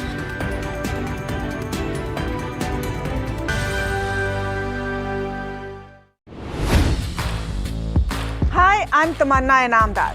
Watch me on NDTV Profit, where I break down the day's biggest business stories. What happened, why it matters, and what it means for your money. Hi, I'm Neeraj Shah. Watch me on NDTV Profit for the most incisive market intelligence and meaningful corporate conversations. And I'm Alex Matthew. Markets, mutual funds, insurance, personal finance. I help you cut through the noise and make smarter financial choices. And here's where you can watch us.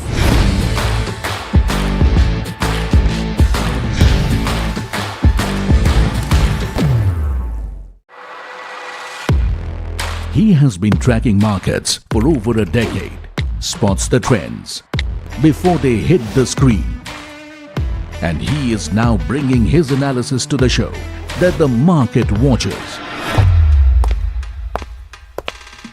Watch Sharad Dubey on Know Your Company, a show that puts the most traded stocks under the scanner. We dissect the company so that you, the investor, don't have to.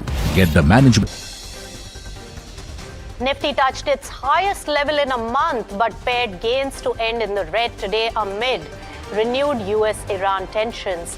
Sensex falls 500 points, broader markets underperform the benchmarks. Nifty sectors end in mixed note. Energy markets jolted by fresh escalation at sea with Brent soaring nearly 8% today. War premium returns to the barrel after US Navy seizes an Iranian-linked ship, while Tehran fired at vessels and reimposed controls on the Strait of Hormuz.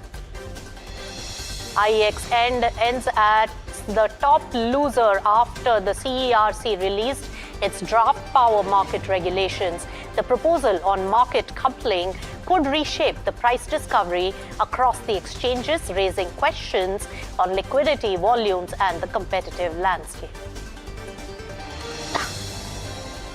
West Asia crisis spurs government to consider flex fuel vehicles. According to sources, Ministry of Petroleum and Natural Gas to hold key meetings today. Government exploring ways to expand ethanol blending beyond 20%. Shares of Zen Technologies rose over 2% after the company secured a government license to manufacture advanced cannons. The license allows production of critical weapons system for air defense, naval operations, and counter-drone capabilities. India and South Korea strengthen bilateral trade ties. Both nations sign MOUs on energy chips.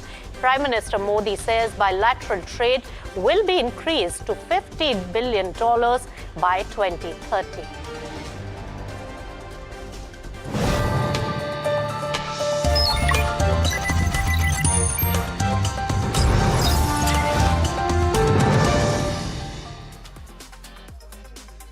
Hello and welcome. You've tuned into Profit 360. I'm Nisha Podar, and let's take it to an important news development just breaking right now.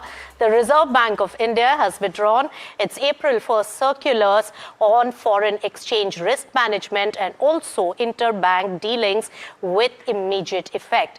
Now, this move allows banks greater flexibility, including the option to cancel or roll over the existing Forex derivative contracts. Dealers will no longer be bound by the earlier restrictions on undertaking the derivative transactions. That's a big development coming in on rupee. RBI had taken some steps to arrest the fall of rupee, but now that rupee is flat since April 1st and has really fairly recovered, this is the move really coming in. In fact, Piyush Shukla joins in with all the details on what it means for the banking sector. Piyush.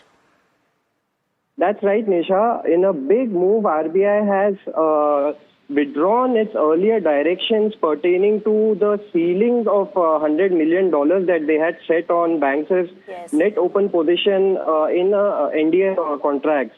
So the ceiling has been removed, and the RBI has said that it has decided that bankers authorized dealers shall not undertake any forex derivative contract involving INR with their related party except for cancelling and rolling over existing contracts and transactions that are undertaken with non-related, non-resident users on a back-to-back basis.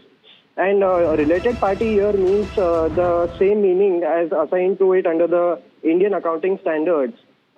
These instructions, importantly, are coming from an immediate effect. Nisha, as you are aware, the RBI had taken additional measures in the forex market to curb the depreciation in Indian rupee hit the level of around 95 versus US dollar, and the RBI found that certain dealers and market makers were holding certain position and creating an artificial shortage of dollars in the spot market, which actually led to the depreciation of the currency. And the RBI took these measures as a temporary measure. In the last Monetary Policy Committee press conference, the governor had mentioned how these steps are not going to stay forever, and there will be a time when they will reverse these directions. So the RBI has done exactly that, and given further headroom for traders to deal in the NDF, onshore and derivative market. Back to you, Nisha. Yeah, spot on, Piyush. And of course, the rupee has also substantially stabilized and also recovered from the lowest point, which had touched around 95 to the dollar. But Piyush, how did the banking circle also take this? Because the banks did meet with the Reserve Bank and did give out their feedback on this, and also the difficulty of such an unconventional measure to arrest the rupee fall. So how it's going to really benefit the banking sector now? So, Nisha, what we understand from our sources is that the banks, leading banks, treasury officials met with RBI officials, asking them to extend the deadline, April 10 deadline, and provide them more room to unwind their short positions, which are estimated at around, each large bank has around $250 to $300 million each of positions these large banks had. They wanted more time to offload their existing positions, but the RBI was not content with this particular request, nor the other request that banks made that allow us to stagger the mark-to-market losses over a period of 2 to 3 quarters. The RBI did not accept both of these requests, and rightly so, Nisha, because we have seen certain position, the hedging, the way it was being done, there was an arbitrage being created between the onshore and offshore market rates. So the RBI...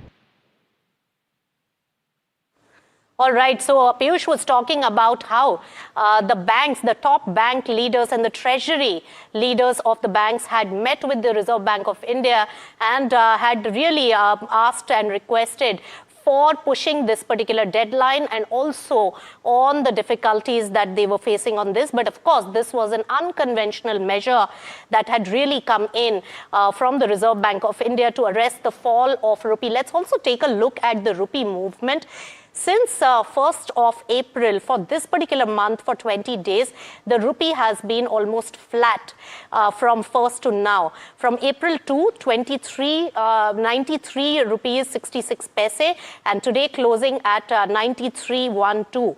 All right, and remember that rupee has appreciated 0.6% from the April low period. So a large part of the work was done, and also the stability came into the huge volatility and depreciation that rupee was seeing. So this particular circular and very unconventional measure that was taken by the central bank, that was really taken in order to arrest the fall of rupee on the count of also the nervousness from the FPI portfolio investors, and the outflows was putting pressure on the rupee movement in the war situation, and that needed some of those aggressive measures coming in from the central bank. All right, Anindya Banerjee joins in to give the views on this particular bit. Anindya, always a pleasure to welcome you on NDTV Profit. What do you make of this withdrawal of the circular, and how will this really impact first rupee and also the bank treasuries? A very good afternoon. Thank you for having me. Basically, it's a kind of a clarification from the RBI. First of all, RBI is saying that your existing positions, which have been taken, you don't have to exit in haste. You can either cancel it or carry it forward to its maturity. I think that would save, if these banks had done an arbitrage, let's say the onshore arm would have bought dollars, and the offshore arm would have sold the USD NDF forward, then they can hold it till maturity. It basically means to roll over. And if there are specific foreign clients who are genuine hedgers, they want to hedge, then only the related party can offer that as a hedge. But the Indian banks cannot use the related entities, the overseas branches, to do the arbitrage trade, which was possible before between NDF and onshore market. All right. So some part of that particular restriction stays. But how much will this ease the operations of the bank treasuries in India? I think it looks like some representation would have happened from the bankers about the existing positions, and I think then the relaxation would have come. But the overarching theme remains the same, starting from the first circular, which came out a few weeks back, that RBI is trying to snuff out all kinds of speculation which could have happened in the onshore market, whether through NDA, whether through the corporate buying or selling. All right. So those speculative trades had been arrested. But in India, if we really take a look at the rupee movement, it has been fairly stable in this particular month and has seen a huge amount of depreciation earlier, but has recovered substantially also. How do you see rupee getting impacted with this particular circular? I think as far as the momentum is concerned, it's gone from the market because right now there is no way for speculators to really impact the USD-INR pair. Yes, there will be a signaling impact from NDF, but the major impact of the NDF used to happen through the arbitrage window. That is gone, or through the speculators who would be hedging and cancelling that. So now coming to the macros, the biggest factor remains oil prices. If oil prices remain below $120, we also think that USD-INR will stay below 95. We have seen the worst in the rupee. But if oil prices flare up much higher, it will exert a pressure on the Indian rupee. But the overall pace would be slower than what we have seen in the past. All right. So ease the momentum of depreciation of rupee and will be above much better levels than the 95 lows that it had touched now is what you're penciling in. And of course, the crude flare-up is one of the very big factors to watch out for rupee movement as well. Anindya Banerjee, always a pleasure to get your insights. Thank you so much for joining us on NDTV Profit. All right, moving on, let's focus on the equities market as well. And markets ended on a cautious note today with the Nifty slipping below 24,350 odd level. Remember, in a month's time, Nifty 50 had touched its highest level in the trading session today, but soon it pared down some of the gains in order to end in the red, while the Sensex gave up gains to close off the day's high also amid fresh US-Iran tensions. Now, the broader markets, they underperformed, even as PSU banks as well as the energy stocks saw some buying coming in. In fact, let's take it across to my colleague Jasmeet Singh Ghai, who's standing by with a detailed market roundup. Jasmeet.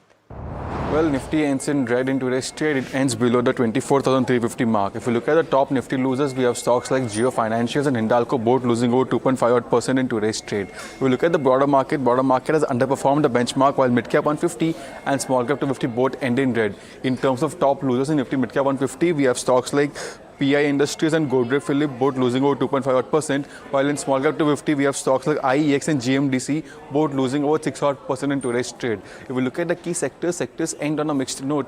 While we have something like a Nifty Media and Nifty PSU Bank, the best performing sectors where they have gained 0.5%.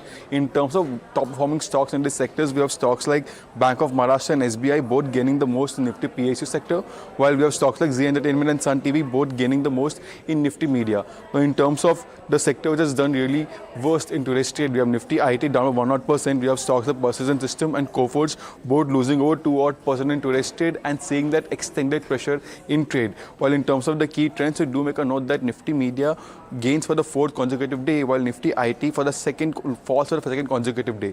While Nifty Realty, Nifty Metal, Nifty FMCG snaps the 3-day of gaining streak and loses in today's trade. While lastly, if we look at Nifty Oil and Gas, Nifty Auto, Nifty PSU Bank, they gain for the second consecutive day in today's trade. All right, Jasmeet, thanks so much for all the market action of the day. So Nifty 50, after reaching the highest point in a month, really pared down its gains, also owing to the tensions emerging on the Middle East front. Now, as the markets remain on the edge amidst the global uncertainty, here's Jonathan Barrett, the Chief Investment Officer at ETO, on what's really driving the sentiment here. Listen in. And I think the market's going to factor in some form of volatility or disruption until we can get some clear signs.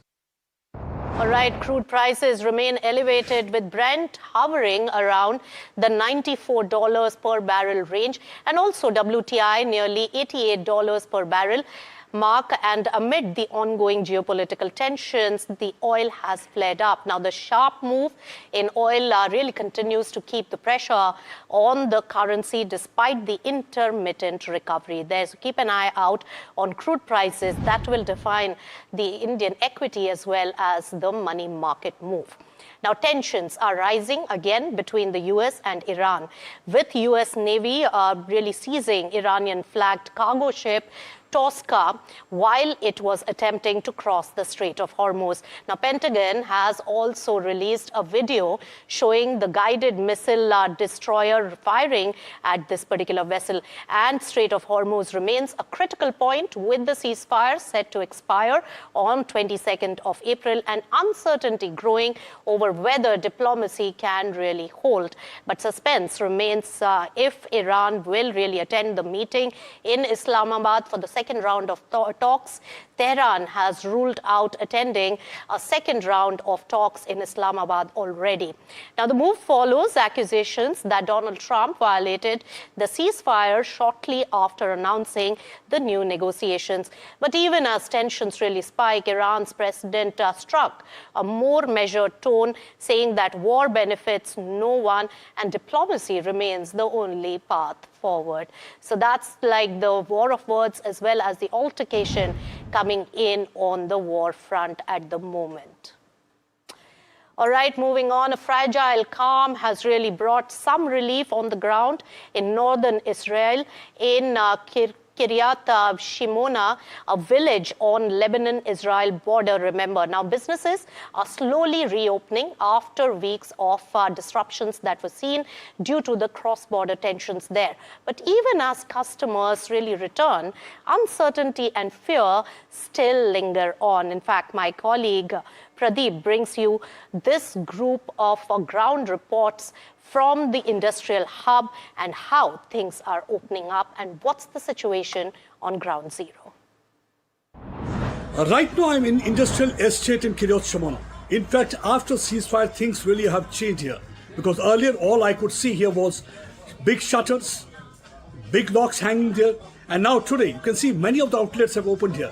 Not only that the factory outlets have opened, but also some of the supermarkets have also opened here. That means people have started moving out. Earlier, because of the fear of the rockets from the Hezbollah side, they hardly used to venture out. Now, the people have started coming to these factory outlets. I'll be going inside and interacting with the people here and try to find out how things have really changed here, whether customers have started coming or not.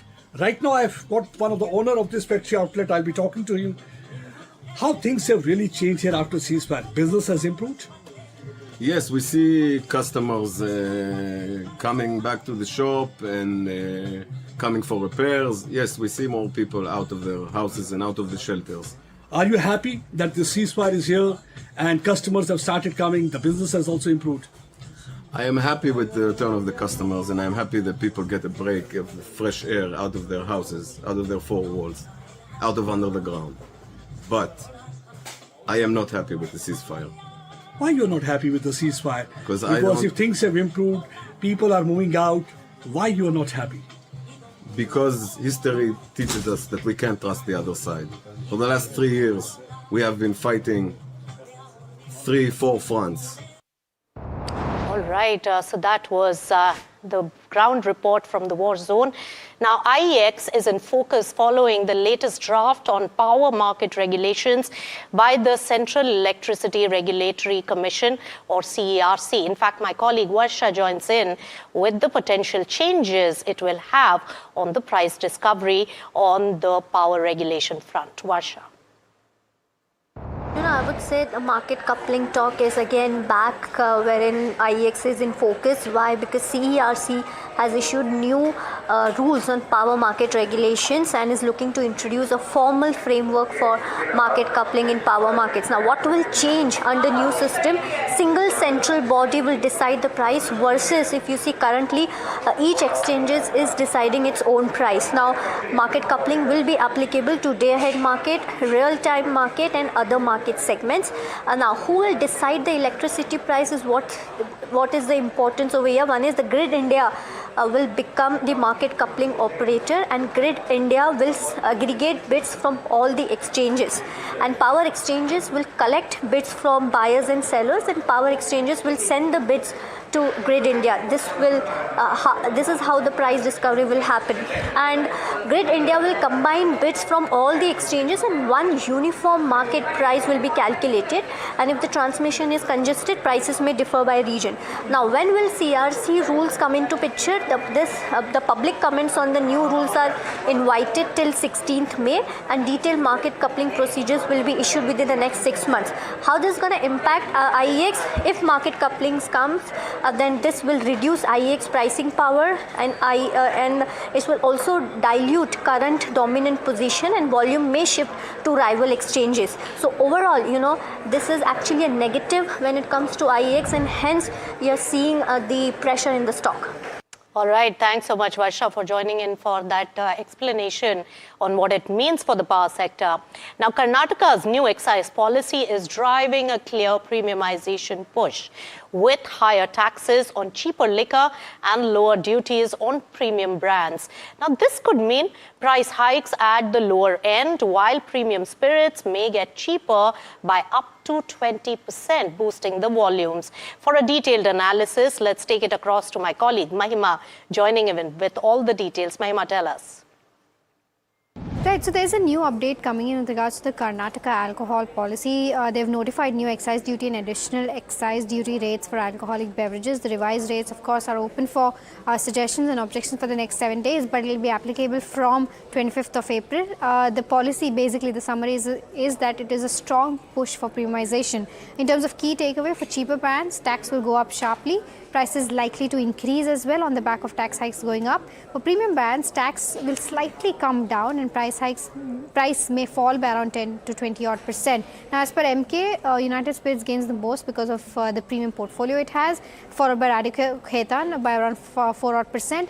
Noam has also given its take on how this update has fared out. They expect price of spirits for listed companies to cool off due to lower taxation, which will drive volume growth.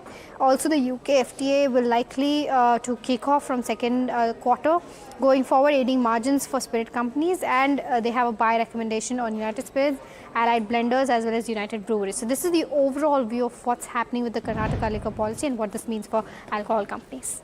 All right, some in high spirits, some not so much. Thank you, Mahima, for joining in with those details. Now, India and South Korea are stepping up a partnership that has quietly gained strategic weight.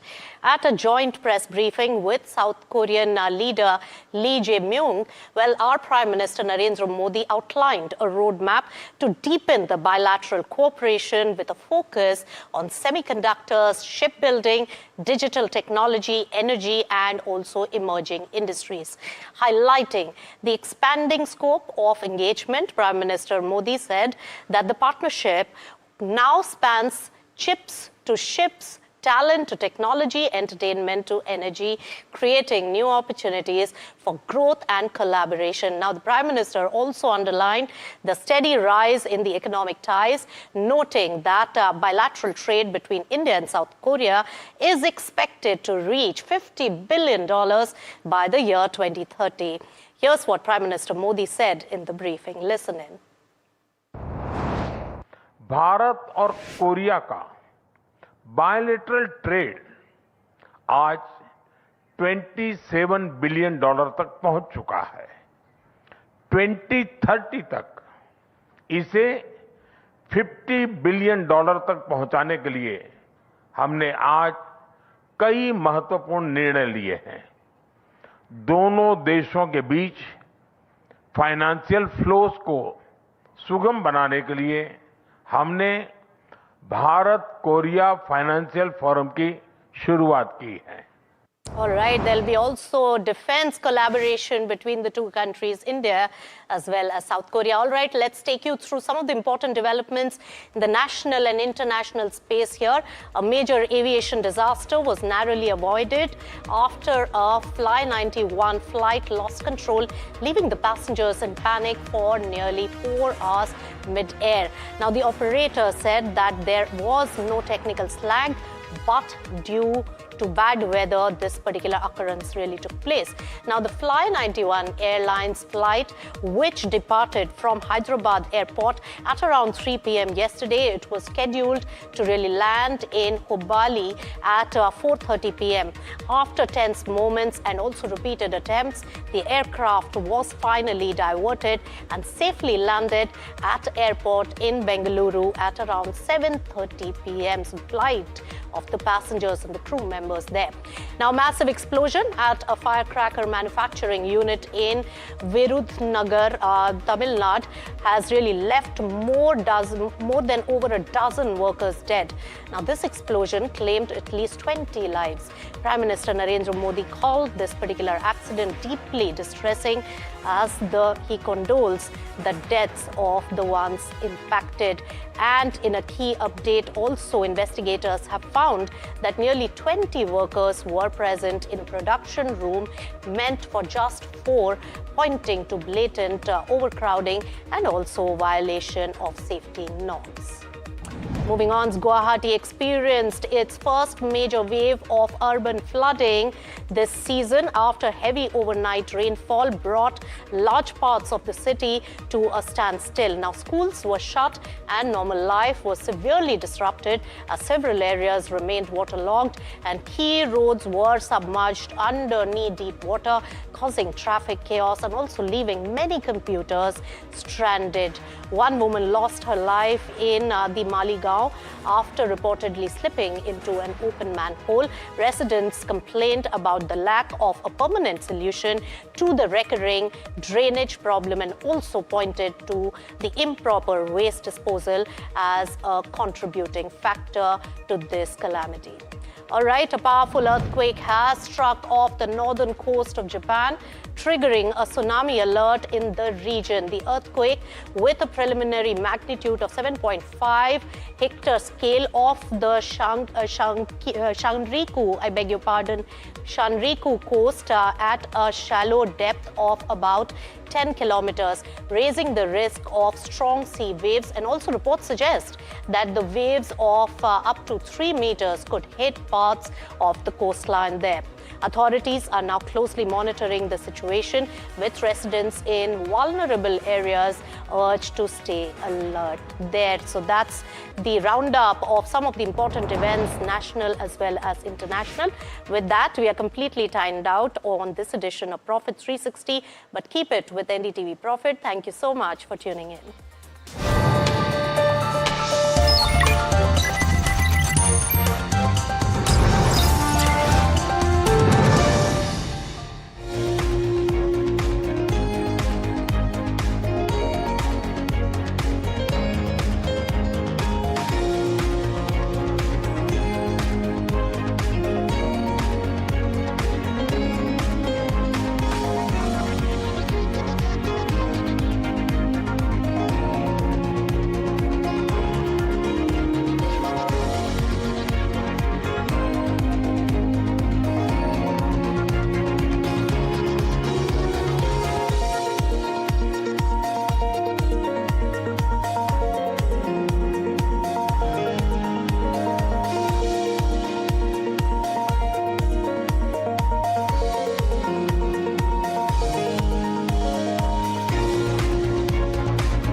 Factory floors of Guangdong to the policy corridors in Beijing.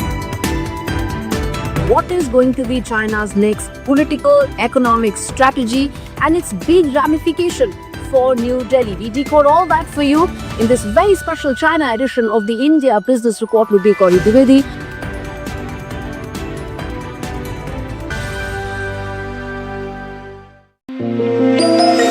कुछ खास होने वाला है।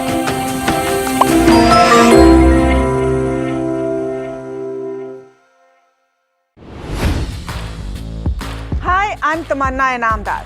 Watch me on NDTV Profit, where I break down the day's biggest business stories. What happened, why it matters, and what it means for your money.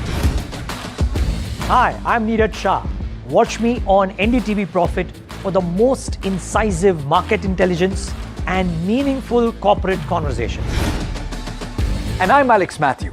Markets, mutual funds, insurance, personal finance. I help you cut through the noise.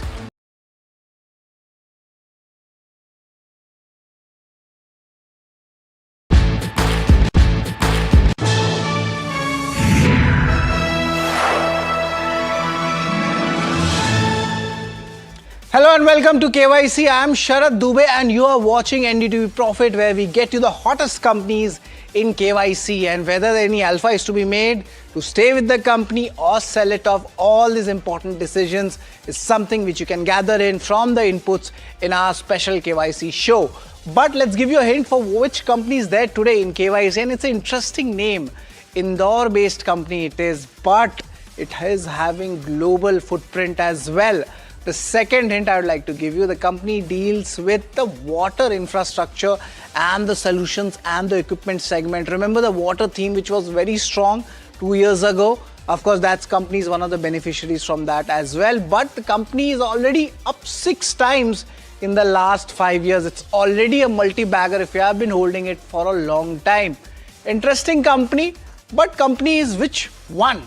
That's the most important one. The company in focus in KYC today is Jash Engineering. This is the company which we are talking about right now. Definitely it's out of favor in the markets. I'll get you the reasons why it is, and there might be some silver lining at play as well. But why are we calling this company? That's the main question to be asked. The first one is definitely going to be on the FY26 revenue. That has missed its guidance. Will there be more pain?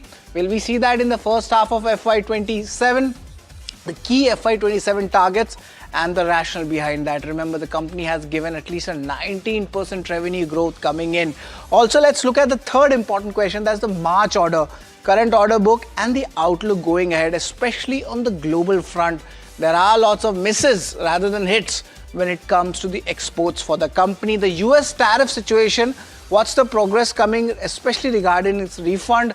15%, 50%, and now the backlog which is there, that is where the refund comes in for the company. And the key updates for the manufacturing facilities in US and Saudi Arabia. Is there a pause here? Is it a long pause? Is it a short pause? Or will the company change its business strategy? The new inquiries coming in from the other nations, that's where the focus is. And recently they acquired a UK company as well. So we'll be understanding everything about Jash Engineering here. And of course, this UK acquisition is also very much important. When does the incremental benefit starts coming in? And to be honest, if everything is wrong, there must be some silver lining in the medium term. And that is where we will be asking this question. And joining in will be Prateek Patel. He is the CMD at Jash Engineering, where Prateek will help us decode the important updates and the outlook ahead for the company. It'll be a very interesting conversation, but let's see about the company. What are the key details which you should be knowing about Jash Engineering? Once it was the favorite of the markets. And remember, it's an Indore-based water solutions company. There's a lot of products also which company has regarding this water infra theme. I'm just giving you a revision. 827 crore order book, out of which 255 crore rupees is from the Indian market. So definitely the orders are skewed towards the international market. Penstock UK, they have acquired this, and this completion will happen by March 26. So the benefits of these acquisitions will play out, but at a later stage. Let's also talk about the growth strategy. They are eyeing almost 100 crore plus revenue from this region by 2030. I'm talking about the new GCC region. The SEZ expansion is going on for the Indore plant, the Pithampur which we talk about. So that's what we will be talking about.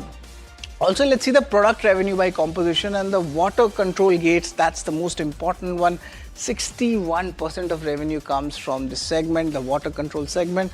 Also, the remaining 16% comes in from the screening equipments, valves and hydropower. That's the balanced numbers you're looking at. But to be honest, अगर simplify करें तो water segment, water infra segment की company है और उनके अलग अलग products हैं. But revenue composition, let's see what's happening here. India, it's 46% and US is 37%. That is where the concern lies, the way there has been a confusion in the tariffs and the way the growth outlook has been derailed for the company, especially for US markets and now even Saudi Arabia markets. That's what we'll try to get into the management's head on that. Recent updates, FY26 revenue was at 736 crore. The guidance came in at 775 to 800 crores.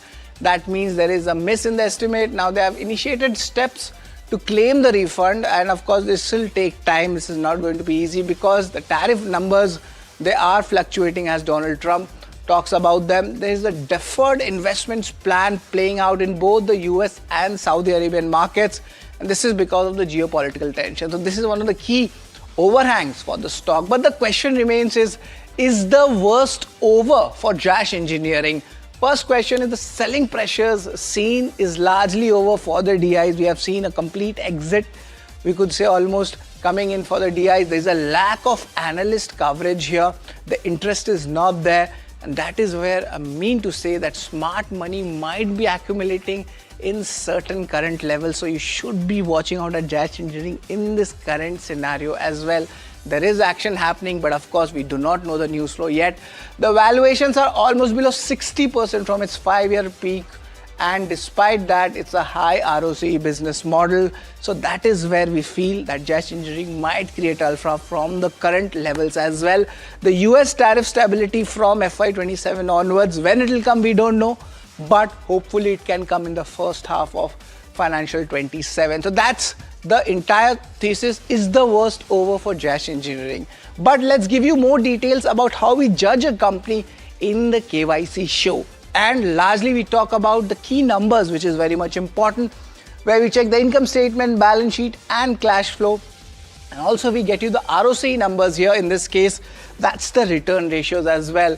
But shareholding is important. Has the promoter sold? Is the FIs or DIs exiting this counter? And of course the street trade कितना पैसा बना, 5 साल में कितना बना, 1 साल में कितना बना, या इस साल में कितना पैसा बना. Valuations, will get some interesting names which have been buzzing recently as well. All of them are in this water infra space. And lastly, outlook. Already we have shared that with the management, but the industry, where does the story lie? So these are the important operational parameters where we'll be judging the company. The first one, let's talk about it. That's the income statement. And the income statement, last 3 years, company has done really well. Revenue 3-year CAGR is up 26%. EBITDA, look at that, 39%, 40%. So there's a very good strength when it comes to the financials as well in the past. But the Q3 numbers have seen a bigger impact, and we can see that in the Q4 numbers also, as the management has already come out with its update, especially on the revenue front. And that is where a little bit of concern comes last 3 months and in this current 3 months as well. Because of that, I'm going to give this a neutral rating. And look at that, the margins has also come down from that 15%, 16% average, it's down at 11%. So a little bit of concern is definitely there when it comes to financials. And that is why the EPS is getting impacted and we are seeing an overhang in the stock as well. So net income statement, we talk about it, is largely neutral. But let's look at the balance sheet. In these trying situations, a company, when it maintains its balance sheet, that is where the strength comes in. Reserves are strong at 420 crore rupees, no major deployment, and that's a healthy strategy as well. Looking at the current market scenario, and seems like there is a pause. But net, let's look at the borrowings and the cash balances also. The borrowings are at the lower level and they have maintained that. There's no concern about it. And the cash balances also stand at roughly around 103 odd crore rupees for FY25. So the balance sheet management is strong. So I've given this a strong thumbs up for this. But let's talk about cash flows, how things have moved around. Is there any lumpiness? Yes, it's an infra-related company. Lumpiness would be there in its cash flows. So we have to keep a very balanced perspective in judging this company. It's been on the lower side for FY25, but the operational to the PAT flow, that has largely been neutral, and I've been giving this a neutral rating as well for the cash flow segment. But one thing is very much important, and that's the return ratio. I'm talking about the ROC numbers from FY 2022. It has actually held its ground from 17%. It has gone up to 23%, and it's maintaining that ratio, and it's near that 25% mark. That means it's a healthy ROC business. Of course, the timing is wrong, and the global exposure is giving an overhang in the stock. But net the return ratios are strong for Jash Engineering. So I'll be giving this a strong thumbs up as well. But let's talk about the shareholding, and that's where my concern comes. Promoters had roughly 49% stake in March 24. That has come down to 43% in the month of December. Now the concern is therefore DIs also. The ones who were there with the stock in the 2024 highs, they have all exited. Even FIs, not major change. This is a concern for me. This is a concern for me. So shareholding, I have given this a strong thumbs down. Let's talk about the street cred. How much money has been actually made in the short term? Nothing much has come in, to be honest. Let's just pull out the numbers. Last 1 month stock is up 6%. 6 months down, it's 22%. And this year itself, the stock is 11% down. Let's see how things have worked out over the last 1 year or so. Last 1 year, the stock is down 42%, and that's where the concern comes. But if you're a long-term investor, the stock has still made 6 times of the return, and congratulations to you if you are still holding the stock. But in the medium-term basis, it has disappointed investors. So net, in the street cred, I would like to give this a neutral rating. Let's talk about the valuations, and let's get you the key global peers or the Indian peers to judge this company. We have EMS and Vatek Wabag. I'll be taking the 5-year peak numbers where this theme was very much important. Look at that, 60 times P. Now it has come down to 28 times. The 5-year peak was 32 times for EMS. It's at 10 times. So you can see there is a big re-rating, I could say, in this industry as well. So net, the valuations, they seem decent, but is the street not factoring in what should have been there for the water infra companies? So net, it's a neutral rating coming ahead. Let's also talk about the outlook, how things have moved. They have missed the revenue estimates for FY26. That's a concern coming in. But going ahead, they are targeting a 19% revenue growth. And the biggest impact is coming for the geopolitical tensions. If they start easing, there will be some action in this company. Apart from this, let's look at the other key outlooks also, which should be on your radar. And definitely they have given a revenue target of 875 crore for the next fiscal. Remember, the Q4 numbers are not out yet. Now they have also initiated steps for the tax refunds for US tariff issue, but when it will come, only time will tell that. And they have deferred their investment plans in US and Saudi Arabia, stating current geopolitical tensions. Also, there is an increased presence seen in the non-US markets such as UK, where there's an important acquisition at play as well. But let me give you the final rating for the company. And interestingly, I would like to point out that most of the parameters are pretty much decent, but the return ratios and the balance sheet, that is where the strength is coming. It's a high ROC business, but shareholding, no major support coming in from DIs, and even promoters have sold their stake. Largely, we see the valuations are neutral going ahead, and outlook also neutral to good. So net, the final rating for Jash Engineering right now, I would like to point out, is 4.5 out of 8, which is largely, we could say, a neutral rating. We are joined in by Mr. Prateek Patel. He's the chairman and MD of Jash Engineering. He's having over 30 years experience in the industry, and he joined the company as a graduating fellow as an estimation engineer, and he was inducted into the company's leadership team in 1996. And to get in more details about it, we are joined in by him. Prateek, good afternoon. It's always a pleasure to have you with us. There was a dip in the revenue for FY26 as you compare that with the guidance given. What's the impact and the guidance for Q1? Is the pain still persisting, and execution issues, will they likely to continue going ahead?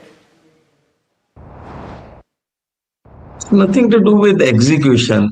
The two main reasons were the tariff in US And another, when the tariff got resolved, the other issue was the Middle East war, which ensured that much of the products which were ready could not be shipped to Middle East, also to Southeast Asia because of lack of container availability or lack of enough number of shipping during the end of March.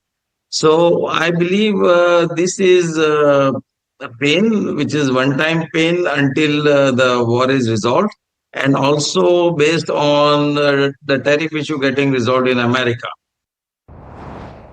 Right, Pratik. And what would be the key FY27 targets going ahead? Any rationale you're giving in and you're factoring in whatever is happening globally, especially for the revenue and margins? See, internally, we have a target in excess of 900 crores. However, looking to uncertainty, the tariff issue, I would say, is still not fully resolved.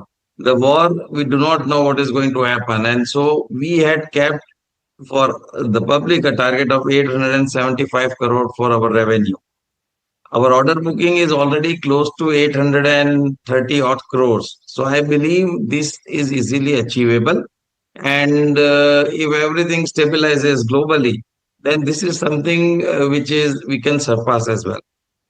Right. And Pratik ji, if I'd like to point out the entire order book status, what's there in the March, how's the order book outlook looking like, especially if you divide it between domestic and the non-domestic areas. What's your view on that? Our order book is quite strong. As I said, it is in excess of 830 crores. So based on these 830 crores, we are quite confident to achieve this year revenue target of 875. As I said, our internal target is above 900, and we are quite confident if there is good stability in the world, it is possible to achieve that as well. Well, there seems to be some kind of a clarity coming in the US tariff segment. Now it's imposed 50%, earlier it was 50%. So is there any chance for the company to get the refund? And if yes, any timelines have been initiated here? So first of all, just to understand what is the US tariff. The first tariff increase was to 25% in January, which was subsequently increased to 50% in June. Now, we do not have such margins to absorb 50%, and so we had curtailed our production for America. Finally, in February 2026, because of Supreme Court intervention in America, the tariff is scaled back, and now the tariff applicable to us as of today is 10%. If this is continued, I have my doubts about this, but if this is continued, then the tariff issue is resolved. However, when we talk about the other question you asked was, what about the future outlook of tariff? I believe that the Trump administration still is finding ways to impose further tariffs. And if they are successful with that, then again it would look that India would have a tough time with higher tariff. The thing which we have to understand is tariff as such does not affect our business. It is imposition of tariff midway. So if the government decides, US government decides that the tariff of 50% is going to be there throughout the year, then we will do our costing according to that and build up margins on the tariff.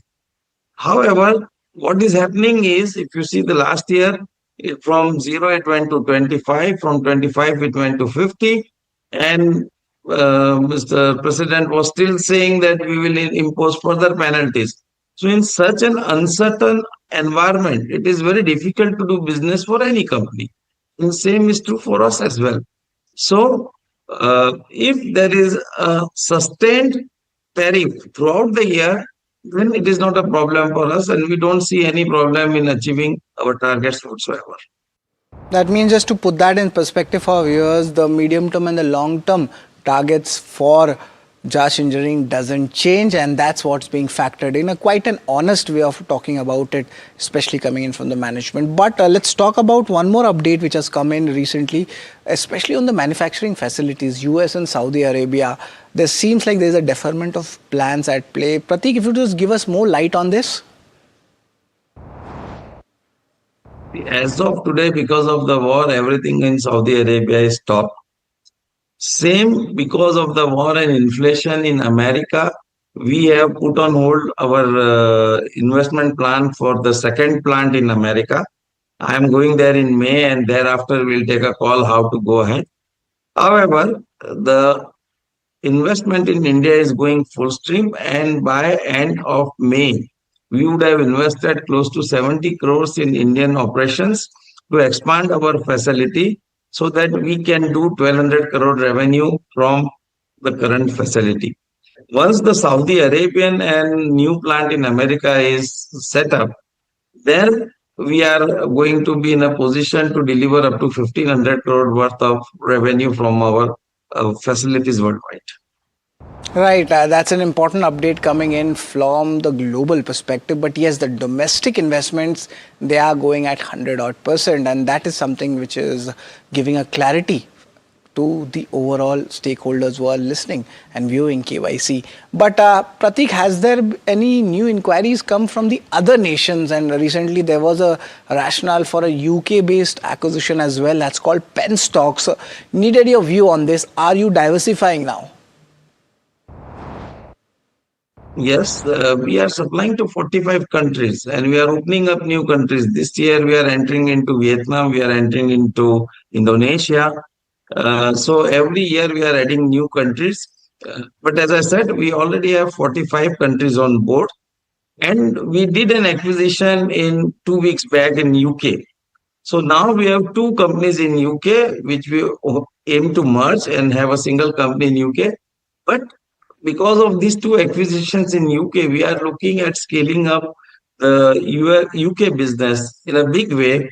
Presently, it is at 3 million pounds a year, and which we plan to scale up to 12 million pounds in 3 years' time. So our business elsewhere other than UK, US and India is also growing. Pratik, definitely a very conservative tone in our conversations, but nevertheless, that is something what everybody expects in a show like KYC. I just want to understand, every cloud has a silver lining. Does Jash Engineering have any kind of a silver lining, at least in the medium term?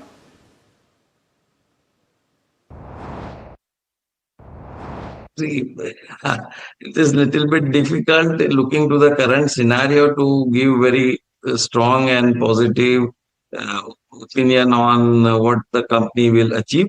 As I said, we are looking for eventually, even at 875 crore, which is our projected revenue, we are looking at PAT in excess of 12%.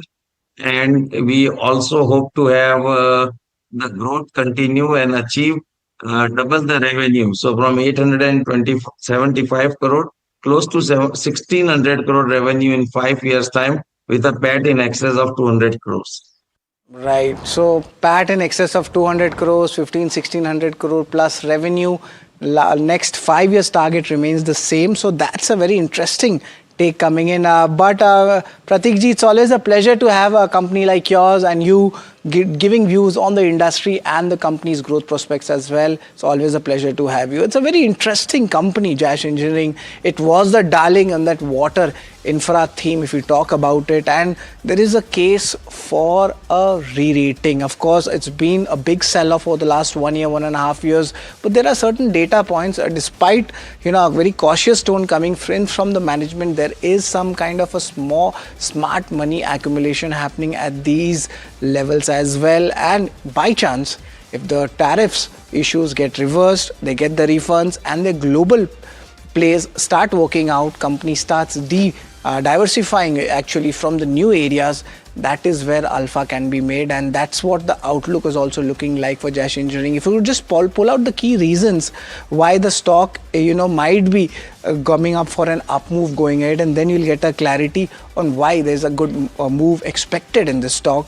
And remember, the valuations are almost below 60% from its 5-year peak, and it's a high ROCE model.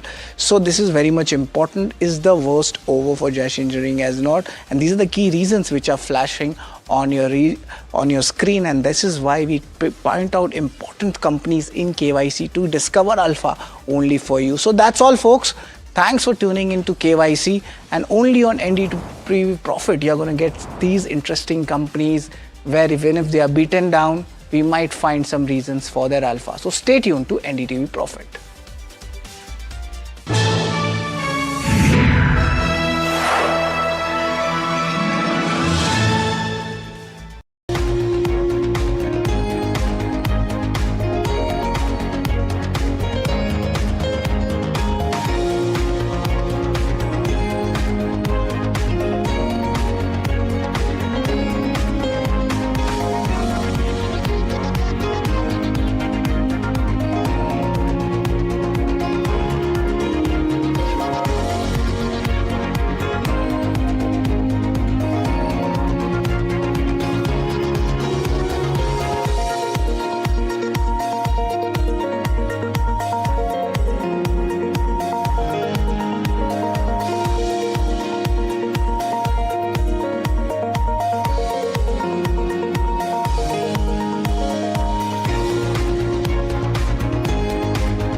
From the factory floors of Guangdong to the policy corridors in Beijing. What is going to be China's next political, economic strategy and its big ramification for New Delhi? We decode all that for you in this very special China edition of the India Business Report with Gauri Dwivedi.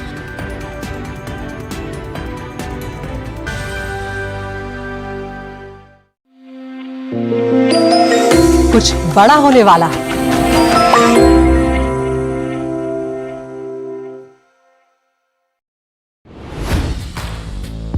Hi, I'm Tamanna Inamdar.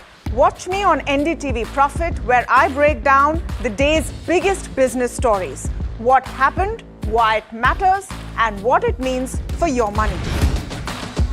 Hi, I'm Neeraj Shah. Watch me on NDTV Profit for the most incisive market intelligence and meaningful corporate conversations. And I'm Alex Matthew. Markets, mutual funds, insurance, personal finance.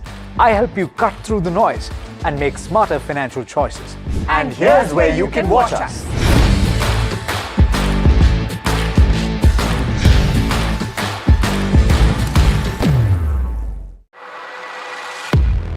He has been tracking markets for over a decade, spots the trends before they hit the screen.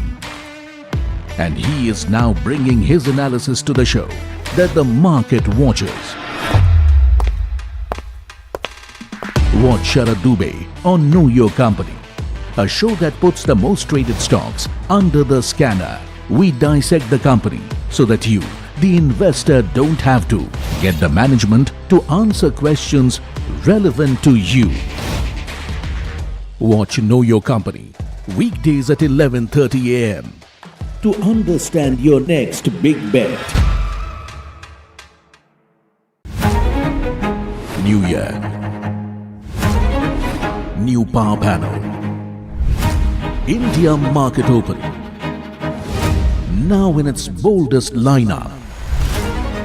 This is where the trends get tested and stocks get conviction.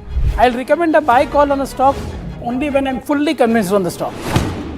With a table-thumping buy. And when the street wants the levels, he brings the chart. Charts speak the truth, and I deliver the levels with no frills. Parag Thakkar and Kush Bohra are now part of the morning crew with Tamanna, Neeraj and Alex. Same show, sharper voices.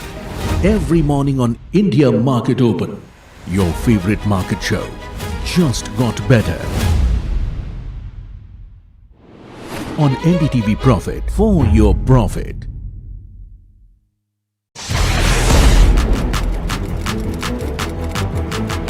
When the headlines move fast, perspective matters. On Editor's Cut, our editors come together with experts to distill the week's information blitz into clear perspective. Down the stories shaping the world, from markets and the economy to global conflicts and what lies ahead. This is where experience meets insight.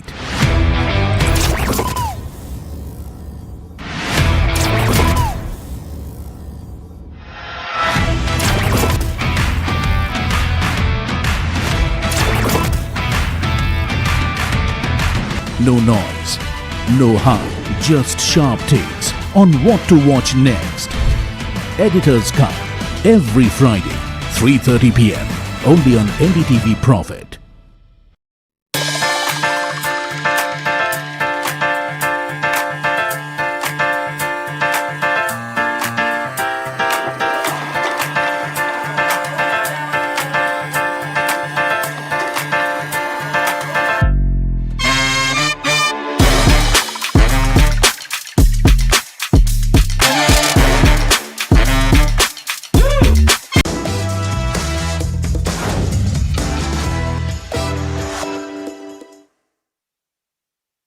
Hi, we're talking about Your Money Matters on NDTV Profit, and my name is Alex Matthew.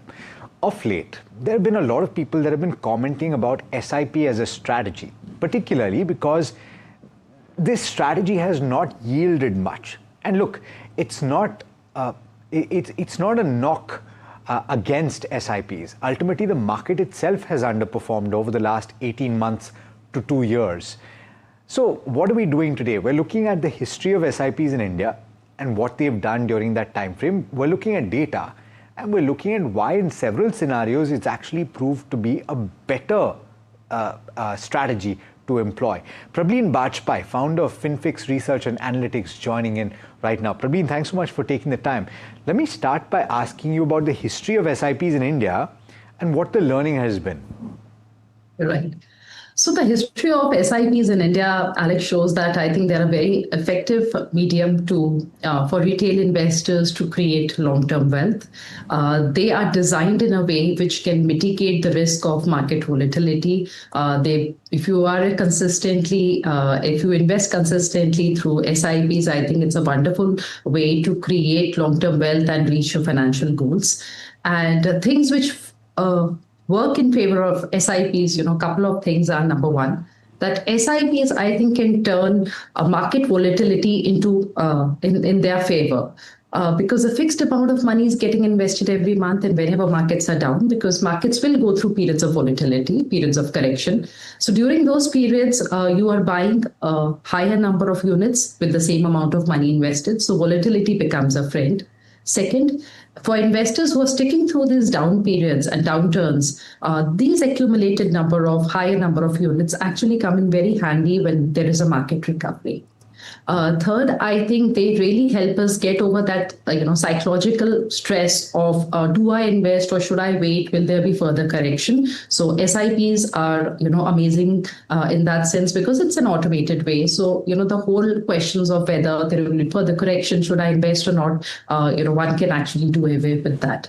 And history definitely tells us that small and consistent SIPs over the last 15 and 20 years have created a large corpus for investors, which has helped them fulfill a lot of financial goals. And if we are looking at data now, Alex, so I've taken a 7-year period SIP data, and I've taken it since 2006. So 2006 to 2013, we'll see, then 7 to 14, finally 2019 to 2026. And I've taken middle of April, Alex, as the SIP date, so that we can be closest to the recent data as well. And I've taken Nifty 50 and one of the flexi cap funds, a regular plan in that, because we didn't have the direct plans back in 2006-07. So one flexi cap fund I've taken and Nifty 50. And the data is really interesting. Point number one, that in all these 7-year periods, Alex, there is no period when the returns are in negative. Yes, there is one period from 2013 to 2020, the SIP, because we saw that from the January till April, that period of 2020, that time the markets went through this huge correction of roughly 38%. So only that period shows that the 7-year SIP was as low as 1.18% and 1.33% for these two specific Nifty 50 and the Flexi Cap. But Alex, even there, if we see the SIP, after 6 months and 1 year, both of them recovered and they were in double digit at roughly 11.5%. For Nifty 50, during this 14 periods that we have, we saw that there was a higher single-digit return in 3 of the periods, which was roughly 8 to 9%. One low period, like I mentioned, and one was in the mid-model of roughly close to 6%. But for the flexi cap, Alex, only one period when the SIP was low, still not in negative, and only one period when the SIP return was in single-digit. So, of course, there will be different data and there can be a different representation to the same, but I think I've tried to be unbiased and just taken mid of April and these 7-year brackets for SIP and these 14 periods that we take, I think definitely tell us that SIPs have been effective. And I think not to say that there is no risk there, but I think a couple of points which probably investors can be careful about when they are dealing with the SIPs. Number one, that they definitely reduce a bit of caveats. Basically, they would reduce your risk, but it will not eliminate the risk. Second, Alex, that during times when markets are volatile and sideways, there can be times when SIPs, for a longish period of time can give you very low or even negative returns. And that's something that investors need to live with.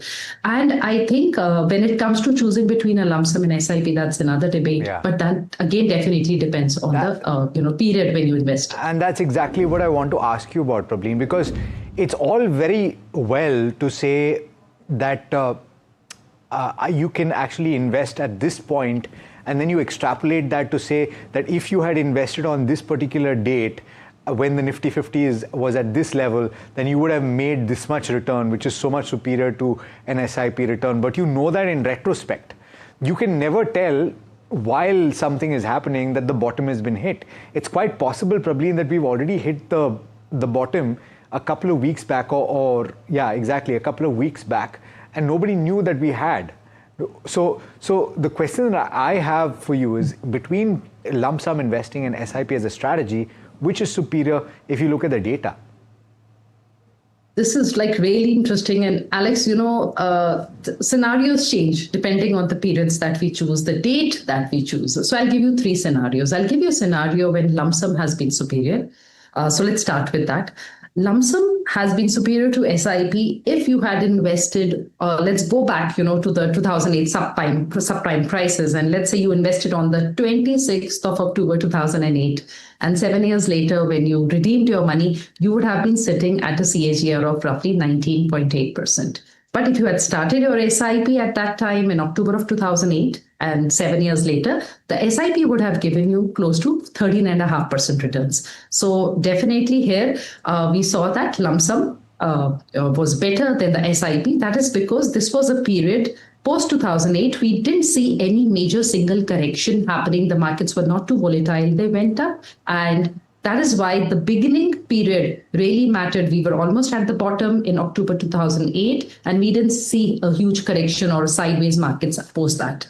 So likewise, if somebody invested on 23rd of March 2020, and let's say 6 years later, 23rd of March 2026, you would have been sitting with, and these are for Nifty 50, Alex, these returns, with a CAGR of 19.7% this time. And the SIP would have only given you 8.33. So these are, specific periods. We know that in the past, these have been the rock bottom, and only if you were lucky would have invested at that time. And for most people, Alex, fear actually takes over, the idea of investing in such markets. Second scenario, when SIPs did better. So let's say January of 2008 is when the markets were at all-time highs. And 2008, we saw the correction happen. And if somebody had invested as a lump sum in January of 2008 and taken out money in January of 2015, Alex, the lump sum returns would have only been 4.9%. But the SIP return for that period would have been 14.22. So, it really definitely, SIP has worked here because it was a volatile market. Post that, there was a lot of buying for the SIP, which was done during the dips. But if we are looking at some of the recent data, let's say we see April 2018 till April 2025, we see April 2019 till April of 2026. And if we see January of 2020 till January of 2026, the SIP returns and the lump sum returns are almost same. So for one period, it's 12.06 and 12.90. For the next periods, it's roughly 10.9 and 10.7. And for the third period is 13.5 and 13.54. So very minor difference. So therefore, the outcome here is probably there is no one answer. It depends on the time frame. Yes. And an SIP helps you with your regular investment without worrying about whether you're catching the bottom or the top. But I've heard it said that if you are physically feeling fearful and you're looking at your portfolio and worrying about how much the wealth is getting eroded, that should be an indicator to you that maybe it is time to double down and to allocate more to some of your equity investments. And when you are feeling very confident to say that, wow, the market is going to go to a spectacular new high, that is a time when perhaps you should hold back and question yourself to say, should I be putting more money in right now? Yes, absolutely. As an advisor, Alex, because we manage other people's money, I feel the day I start feeling nervous that, oh God, markets, is it gonna go down further? But that is also the time when I know that, we are probably nearing the bottom. And for me, I think personally, investing at market highs is more tricky because you don't know. You don't want to invest at high valuations. So I think why SIPs work is that you try and accumulate more units. So if you're doing that, let's say during a down period, and the NAV, I've shared a chart with you. Let's say the NAV. I wanted to ask you, that was going to be my question, and I'm stopping you right now because I want to contextualize it, Prableen. A lot of people actually have stopped SIPs during the last 1 year when things have gotten tough. That's the natural reaction to something like that, to say that, oh, this is not doing anything for me, let me stop it. So those stoppages, what is the damage that it does? And I think this next example that you've got for us showcases that very well.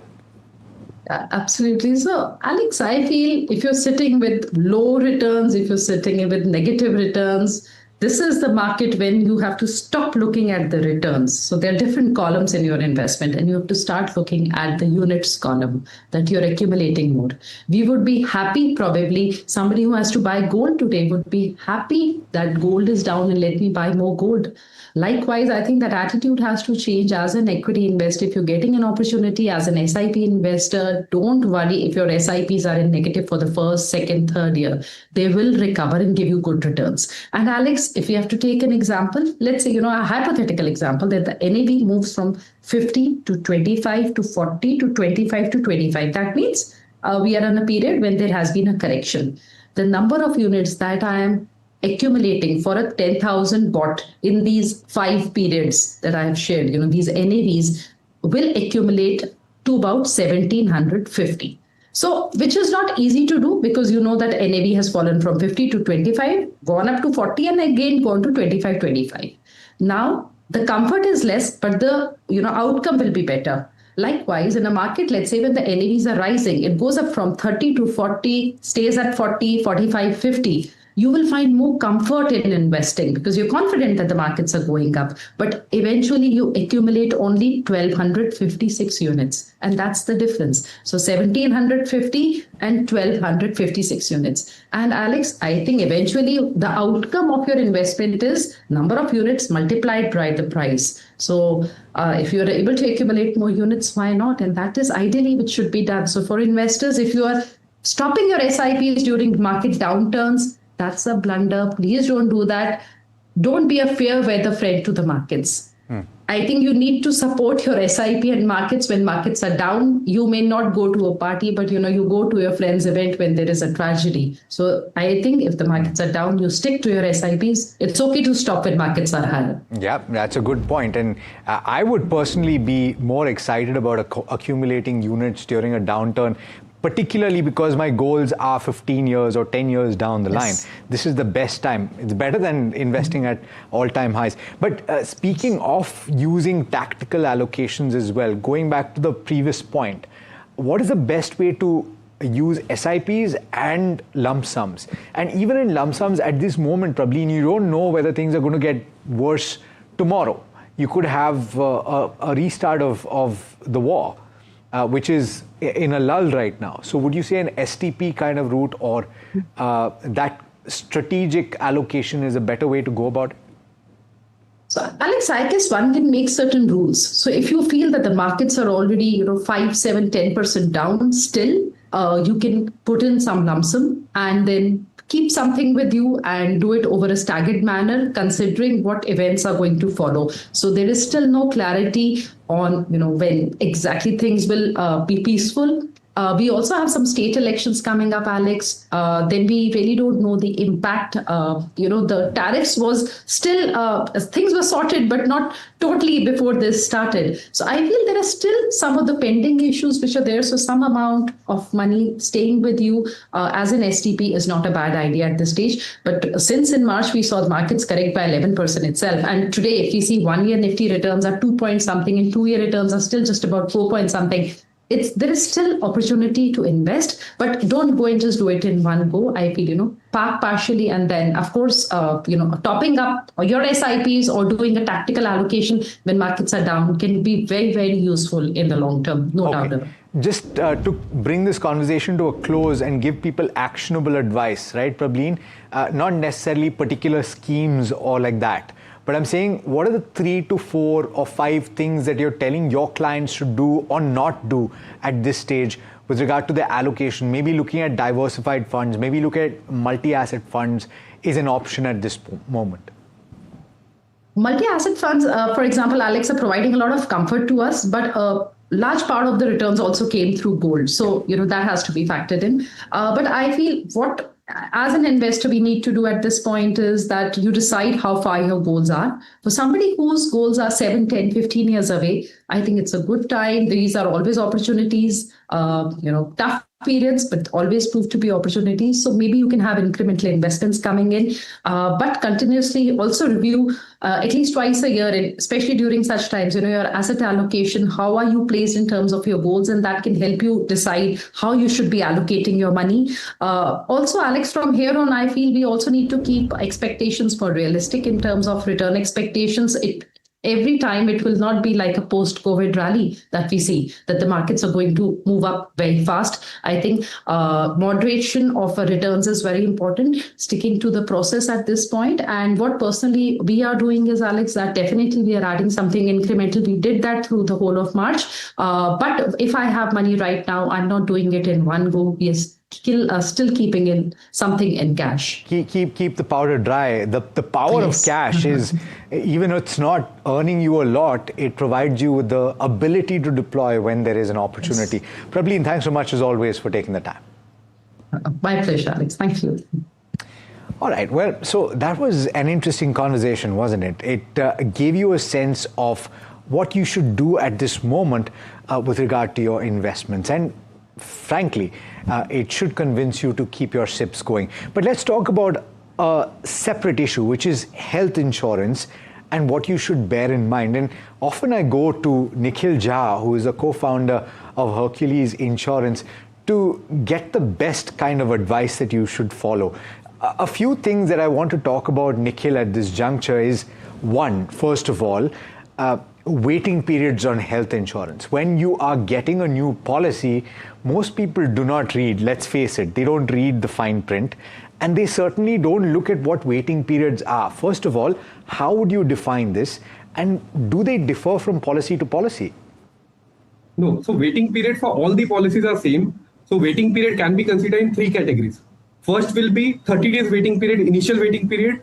Means for all the critical illness like dengue, malaria, typhoid, COVID, cancer, heart attack, these all are critical illness which will be covered after 30 days of taking the policy. Then second is specific waiting period, that is slow moving days. That can be developed over the period of time. So companies, this type of disease will be covered only after 2 years of taking the policy. What are those? First one will be cataract, kidney stone, piles, hydrocele, uterus removal, ligament tear, joint replacement, hip replacement. So these all are the surgeries that doesn't require immediate hospitalization. So no one, the reason why company put 2 years waiting period on particular disease, so this doesn't require immediate hospitalization. So in order no one can misuse the policy, that is the reason why 2 years waiting period will be there. Then third reason, pre-existing days. Third type of waiting period is pre-existing days. What is this? There are certain disease that is pre-long to you, like diabetes, blood pressure, cholesterol, asthma. While taking any type of policy, if you already diagnosed with this type of disease, that will be covered only after 3 years of taking the policy. So these three are the main waiting periods that involve in all of the policies across industry for all the products. Okay, but I have a question, Nikhil, which is that if I want to reduce the waiting period and if I'm willing to pay more for it, is that an option available to me? Yeah, so in some policies, pre-existing waiting period can be reduced from 3 years to 30 days. There will be on particular days only, like ABCD we can consider on a simple terms, ABCD. First, A means asthma, B means blood pressure, C means cholesterol, D means diabetes. So these four diseases can be reduce the waiting period for 3 years to 30 days by paying extra some premium. In some policies, it has a rider to reduce the waiting period. In some policies, you have to pay extra premium. Understood. Okay. But you can do that. No, so sorry. So you can pay extra premium or you can add riders. So there are riders available to reduce the waiting periods. Can you give me some examples of these riders? So in most of the policies, there are riders named as, in HDFC, if you compare with HDFC policies, ABCD is the name of rider. If you add this rider, you have to pay 35% as an extra premium. Okay. But this reduces the waiting period to 3 years to 30 days. If we compare the same in ICICI Elevate, the rider name is Jumpstart. It will reduce your waiting period from 3 years to 30 days. Okay. And in some cases, suppose when you're advising somebody, Nikhil, and if they're willing to pay this, would you say that this is a good idea to do? Yeah. So if some person diagnosed with diabetes or blood pressure, I definitely advise everybody to go with this rider, because you never know, diabetes and blood pressure is directly interlinked to heart and health, heart and brain.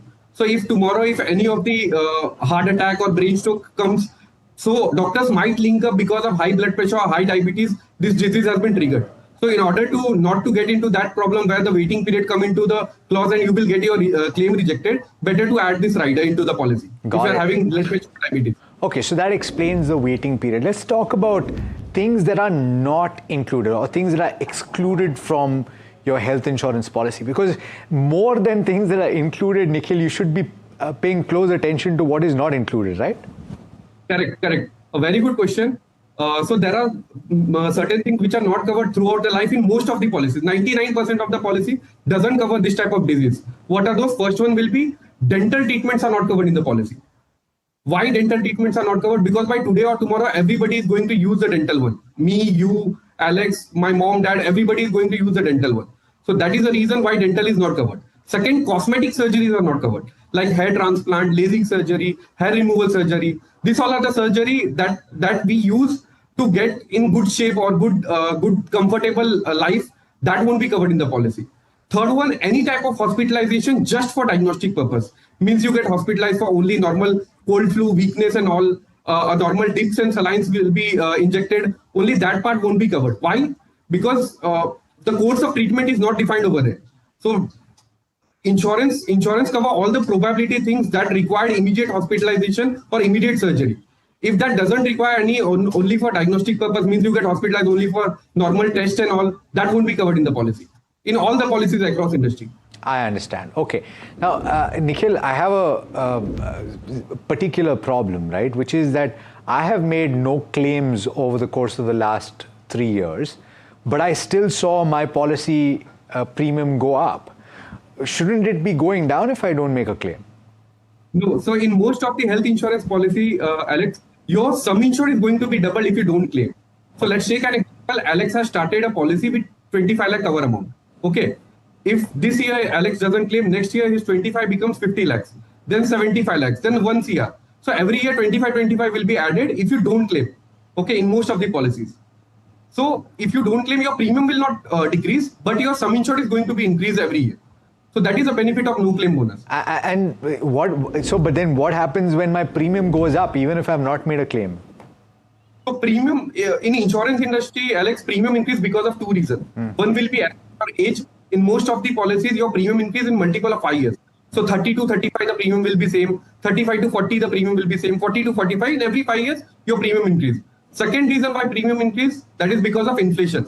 In every 3 to 4 years, insurance company increase the premium by 10 to 14%, raise on the inflation rate, and again your premium will increase. So these are the two main reasons why premium increase in health insurance. Okay, and you mentioned that in this case, right, you're saying that if my original cover was 25, I didn't claim it for the first year, it goes to 50, goes to 75 in the third year. What if in the fourth year, I have made a claim?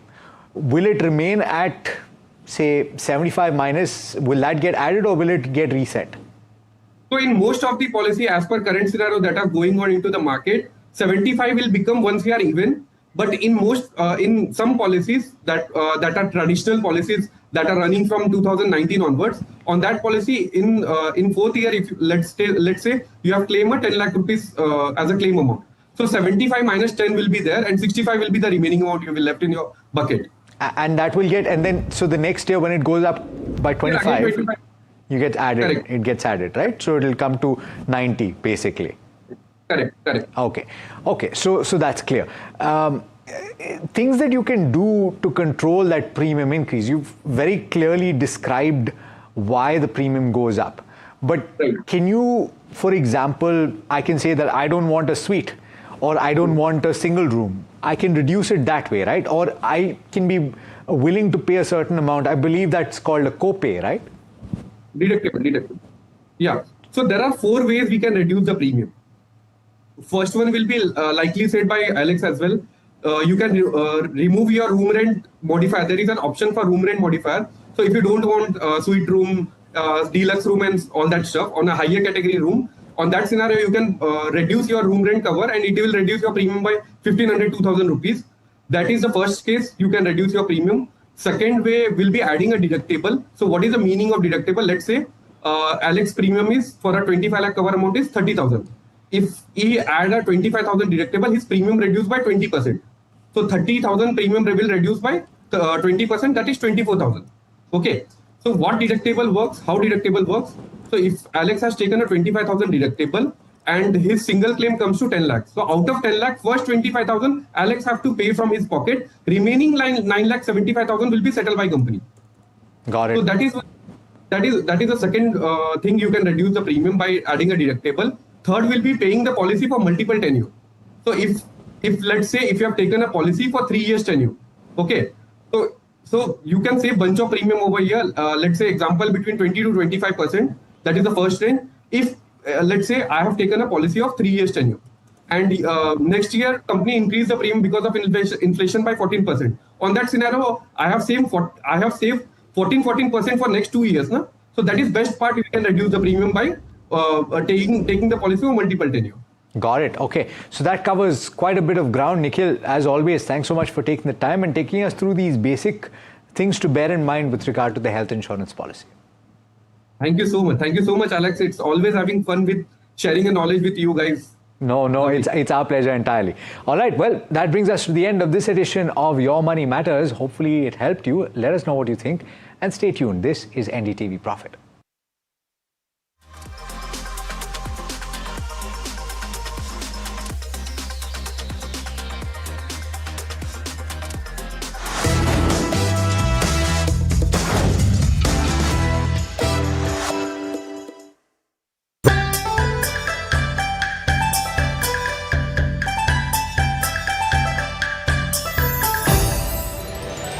From the factory floors of Guangdong to the policy corridors in Beijing. What is going to be China's next political, economic strategy and its big ramification for New Delhi? We decode all that for you in this very special China edition of the India Business Report with Editorial Divedi.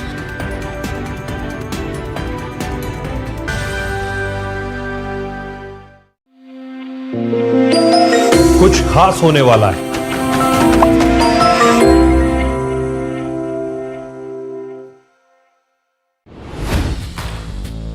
Hi, I'm Tamanna Inamdar. Watch me on NDTV Profit, where I break down the day's biggest business stories. What happened, why it matters, and what it means for your money. Hi, I'm Neeraj Shah. Watch me on NDTV Profit for the most incisive market intelligence and meaningful corporate conversations. And I'm Alex Matthew. Markets, mutual funds, insurance, personal finance. I help you cut through the noise and make smarter financial choices. And here's where you can watch us.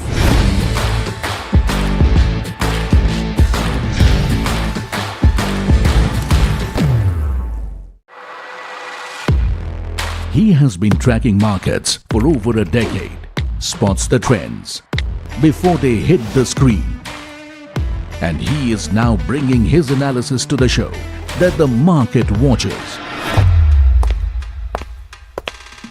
Watch Sharad Dubey on Know Your Company, a show that puts the most traded stocks under the scanner. We dissect the company so that you, the investor, don't have to get the management to answer questions relevant to you. Watch Know Your Company weekdays at 11:30 a.m. to understand your next big bet. New year, new power panel, India market opening, now in its boldest lineup. This is where the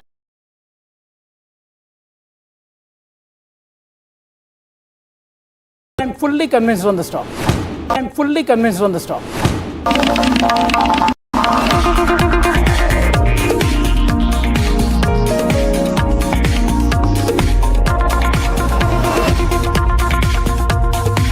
Hello and a warm welcome to NDTV's Walk the Talk. I'm Rahul Kamal. I'm currently in Kolkata, which is caught in the midst of an election frenzy.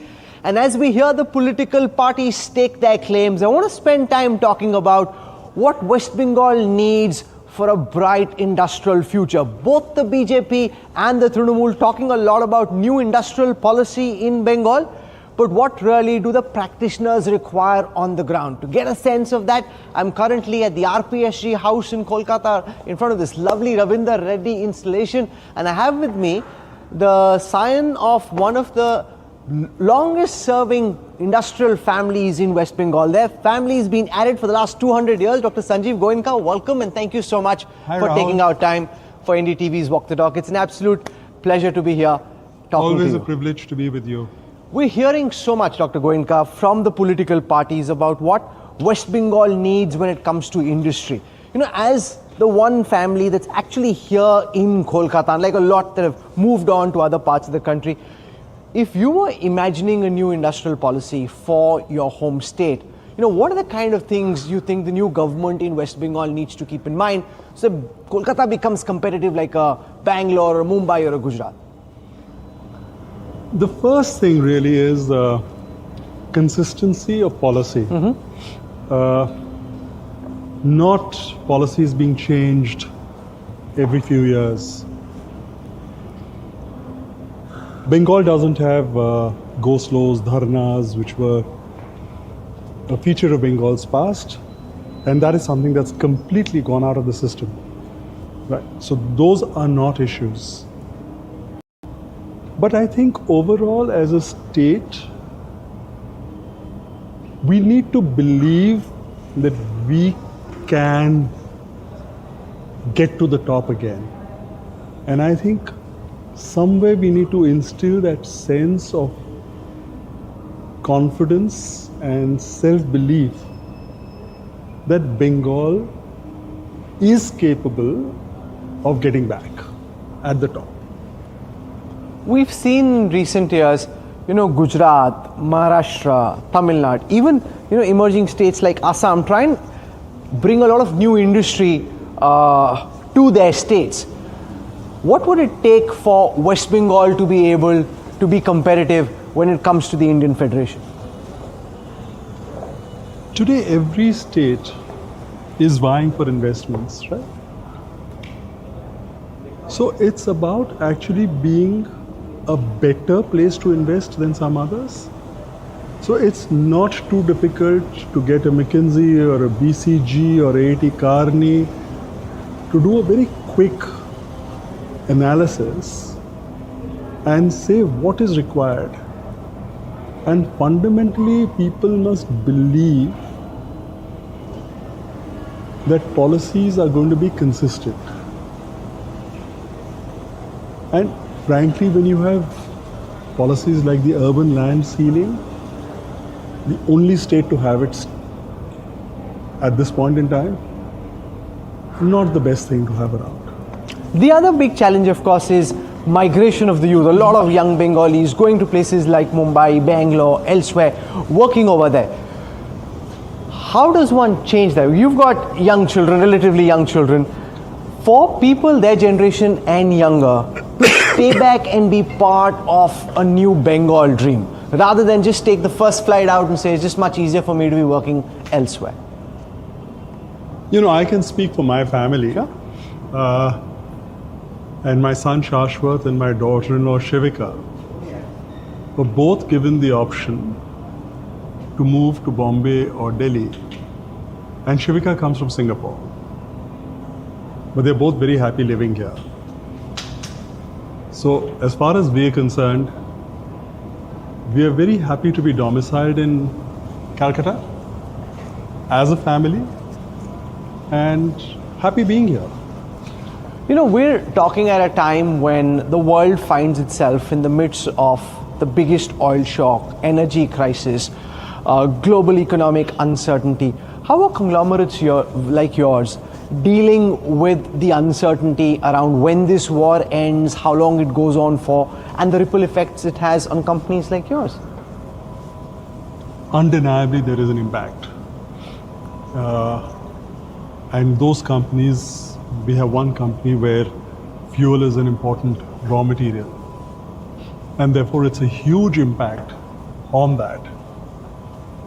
But frankly, there is also confidence that somebody like Narendra Modi, or Narendra Modi specifically, he leads us. And ये भरोसा है कि मोदी है तो होगा.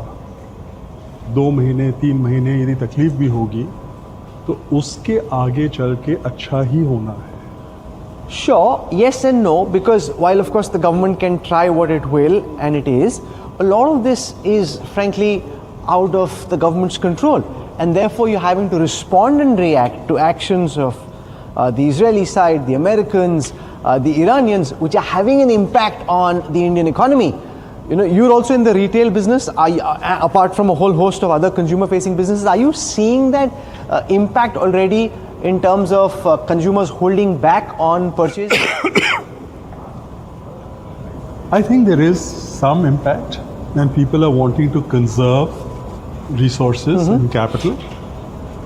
But say as far as we are concerned, yes, we do realize that 2 or 3 months will be challenging. But it's about this whole India story. It's about the great potential that India has. And yes, 2 months or 3 months or 4 months, who's to say, will impact us. But these 2 or 3 or 4 months cannot be defining in the career of a company. And as I said earlier, the confidence is that when you have a Narendra Modi at the helm of affairs, he will make sure that India gets its due soon enough. Dr. Goenka, there's never a good time for war, but this war comes at a particularly inopportune time from the Indian economy's perspective, because post the budget, it just seemed that the Indian economy was poised for a takeoff in terms of capacity expansion, industrial production, and the economy seemed in a good space. Do you see the consequences of the war being relatively short term, or do you think this could drag on for several years, if not just for a few quarters? I don't think it's going to be very long term. Not the war, I'm saying the consequences of the war. The consequences also I don't think will be very long term. But frankly, it's difficult to forecast how it's going to impact us on a medium term basis. There is a short term impact, of course, and it's going to impact everything in terms of the company's performances. But I think going forward, the faith in India, in the Indian consumer, in the Indian market, in the Indian ecosystem is so high that I think it's going to bounce back. And for us, we have one set of businesses which are impacted because they are based on fuel, and therefore the prices are impacted. So therefore there is an impact there. But in most of our other businesses, it's not really impacting us. For example, the power distribution business, it doesn't impact us. Of course. In the renewable energy business, it doesn't impact us. In the BPO business, it doesn't impact us. In the music business, it doesn't impact us. In the film production business, it doesn't impact us. So, having a diversified portfolio is actually proving to be an advantage at this situation.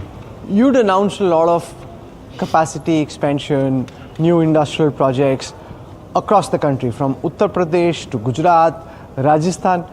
Does the war and the uncertainty that it comes with, push some of those plans back, or are you just bashing on regardless? We are going ahead.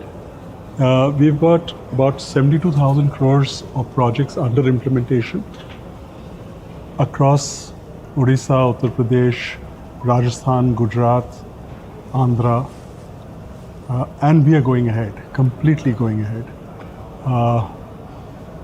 So they are in diverse fields, but it's something that we are very excited about.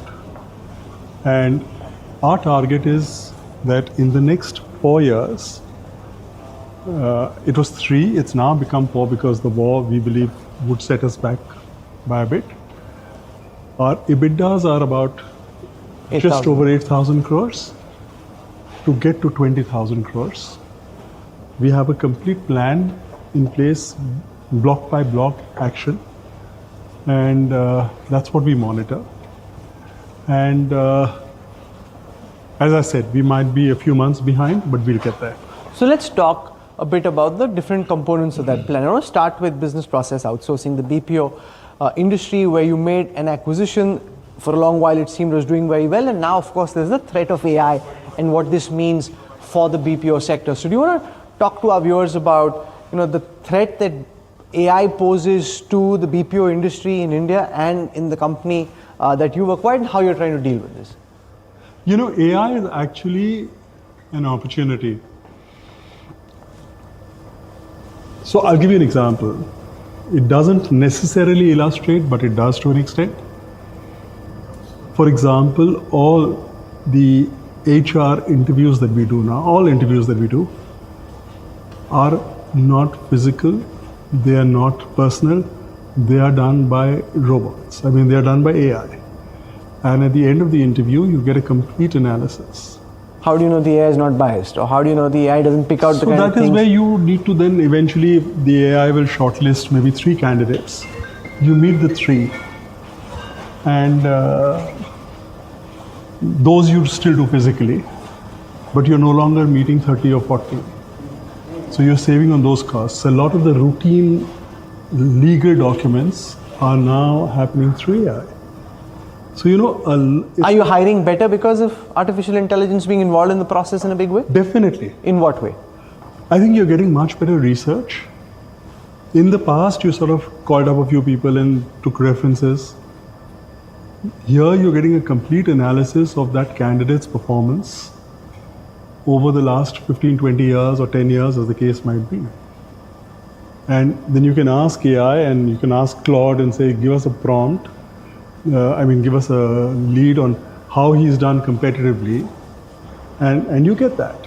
A lot has been said, Dr. Goenka, about the impact of this war on the long-term energy consumption patterns of consumers across the world. Are you going to see, you think, a big pivot from fossil fuels to more renewable energies just as a consequence of this war, accelerating the trends that we're already seeing in the past? I think whether as a consequence of the war or otherwise, a huge proportion of energy consumption will shift to renewable. Whether it's solar, wind, hybrid, prompted by battery, the combination, I think that's going to happen. And you will probably see, say, India, maybe 40-50% of the total energy consumption over a period of time shifting to renewable and green energy. And that's a trend that we are ourselves embracing. And we have a plan of about 10 gigawatts of capacity over the next 5-6 years.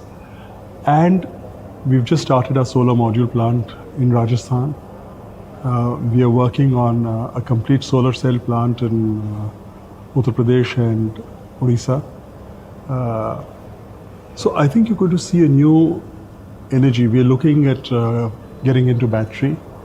We've started with battery components, and our plant for nanosilicon actually goes on stream in the next few weeks.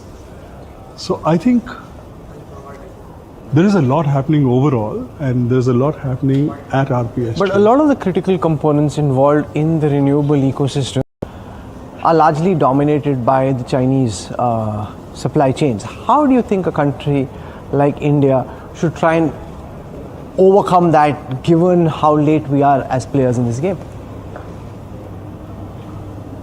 You know, one thing that I've learned is that you can be a latecomer, but it doesn't mean that you've lost out. So for example, the IPL has taught me that you can lose your first 5 games, but you can still end up qualifying for the playoffs. So it's a learning.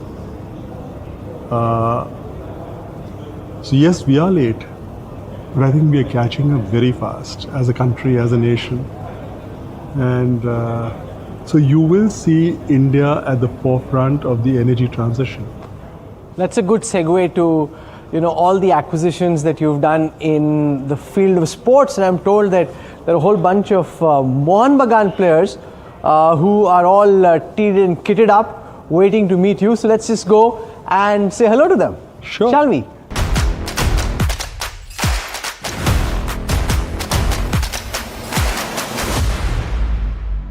We've now moved to the residence of Dr. Sanjeev Goenka. I see some of the Mohan Bagan players there practicing. They're doing some drills. Now this finds you in a very interesting situation. You've got a champion football team, reigning champions since you brought them 5 times they won. And you've got the Lucknow Super Giants who have been struggling, and I can see you getting visibly frustrated with their performance. Well, I think in football we know what we need to do. I think we are still not quite there in cricket. Last year it was our bowling that needed fixing. So we fixed our bowling and retained the batting. But this year we still have to fire. So hopefully... So what's the football code that you've cracked which you haven't cracked yet when it comes to cricket? Rahul, if I knew it, I would have implemented it. But you know that you've been in the center of so much attention, not all of it very good, with what happened with KL Rahul earlier, now Rishabh Pant. Why don't you tell our viewers what in the world happened? So much chatter in terms of Dr. Goenka gussa ho gaye, haar gaye, daan laga rahe apne kaptan ko. You know, with Rishabh, there has never been a dart situation ever. Really? No. Social media पे तो बहुत डांट पड़ रही है. This is social media, no? Sanjeev Goenka ने हाथ ऐसे किया, it gets them views, right? So Sanjeev Goenka को punching bag बनाओ. And one incident doesn't define a person. Sure. Right? And when you make mistakes, you learn, and you learn not to repeat them. So I think the dressing room is happy, the team is happy, the environment is happy. I don't think those are issues. But Sanjeev Goenka has become a very convenient punching bag. You get views. If you say Sanjeev Goenka ने डांट लगाई, तो views मिलते हैं. You say. But it's an interesting phenomenon. Top corporate owning a cricket team, and therefore naturally so much the cynosure of attention all over. Say what happens at Calcutta Electric doesn't really matter to the public out there. The Bijli chali gayi, of course people are upset, but beyond that doesn't matter. Any step, misstep, hand gesture, movement on and off the cricket field then becomes a national headline. Yeah, excepting that I'm now learning that even, I am a person who naturally talks with gestures. So I'm now learning to keep my hands behind, because everything, and you can take an angle out of context. You can, there are so many morphed versions, there are so many AI generated versions, but that's it. I mean, what can I do? I can only be myself. And at the end of the day, I'm fairly clear of being me. How do you want to respond to all those critics or naysayers who think that you're interfering in sporting affairs or telling your cricketers how to play? You know, because this has been doing the rounds. How would you address this concern? What do you make of it? I mean, for a person who's never really played cricket, it would be foolish to tell my cricketers how to play, right? I have a team of experts, and it's a big team. Of course. Who does that? I want the team to do well. I want them to succeed. I'm passionate about the team. I'm passionate about cricket. But I don't understand cricket the way an expert does. And it would be stupid on my part to go and give cricketing lessons to the cricketers. But where you've done well is in terms of how the business has grown in valuation since you bought it. Because when you came in at the highest price point at that time, and lots of questions were asked about inflated valuations. Since then, it's more than doubled. So forget how the team has done on the cricket field. Off the cricket field, you've done quite well, and congratulations for that. Thank you. I think I'm very happy. I've invested 1,800 crores to date. And the values today would probably be 14, 15, I don't know, whatever, 1,000 crores. That's doing better than most of your businesses in terms of how the valuations have grown. And I've always maintained that for passion you invest so much only. The rest is business. Of course. And so this has been one of my best business appreciations in the shortest possible time. And I was fairly confident of it. And that's why I invested. And I'm very happy that Rajasthan and Bangalore got But now there's a lot of clutter. Earlier, this was the rarity. Now, all the big corporate teams, all the big corporate houses. So you're competing for business and you're competing on the field as well. You know, you compete on the field, but you're friends off the field. So yesterday I was having a good chat with Ariman and Satyan. There have been instances where Sachin Jindal and I have watched the Delhi-Lucknow game together. And you know, it really is a sport. You will win some, you will lose some. And you know, there are good relations all around. But what I can tell from the outside is that if the team's not doing well, is it getting to you? Like, are you getting angry or frustrated or upset with the performance? Because beyond the point, like in an Excel sheet, you can tell the CFO what to do or the CEO what to do. You really beyond the point can't do very much. You know, at the end of the day, you are disappointed when results don't go your way. But disappointment does not mean anger. Sure. And it's a sport. So not every day is going to be a winning day. And it's a question of getting that rhythm. We have good players. The batting lineup has not found its rhythm yet this season. But the day they will then run. Because last year they were the highest scoring batting lineup in the IPL ever. So the trolls are organic, or you think they're being manufactured by rivals? And they're manufactured not by rivals, but by vested interests. I think we know who they are, but it's no point talking about who they are.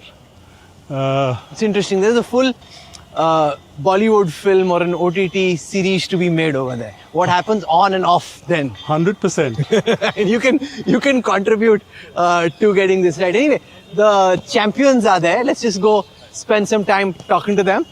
Why did you enter football? This is in Kolkata's blood. West Bengal's It is in blood. Kolkata's blood. And now it's getting to be a part of my blood. You played as football well. growing up? I played football. I was never good at it. But the more I get involved or the more I see this team, the more I feel that there is potential for youngsters in the sport to do well.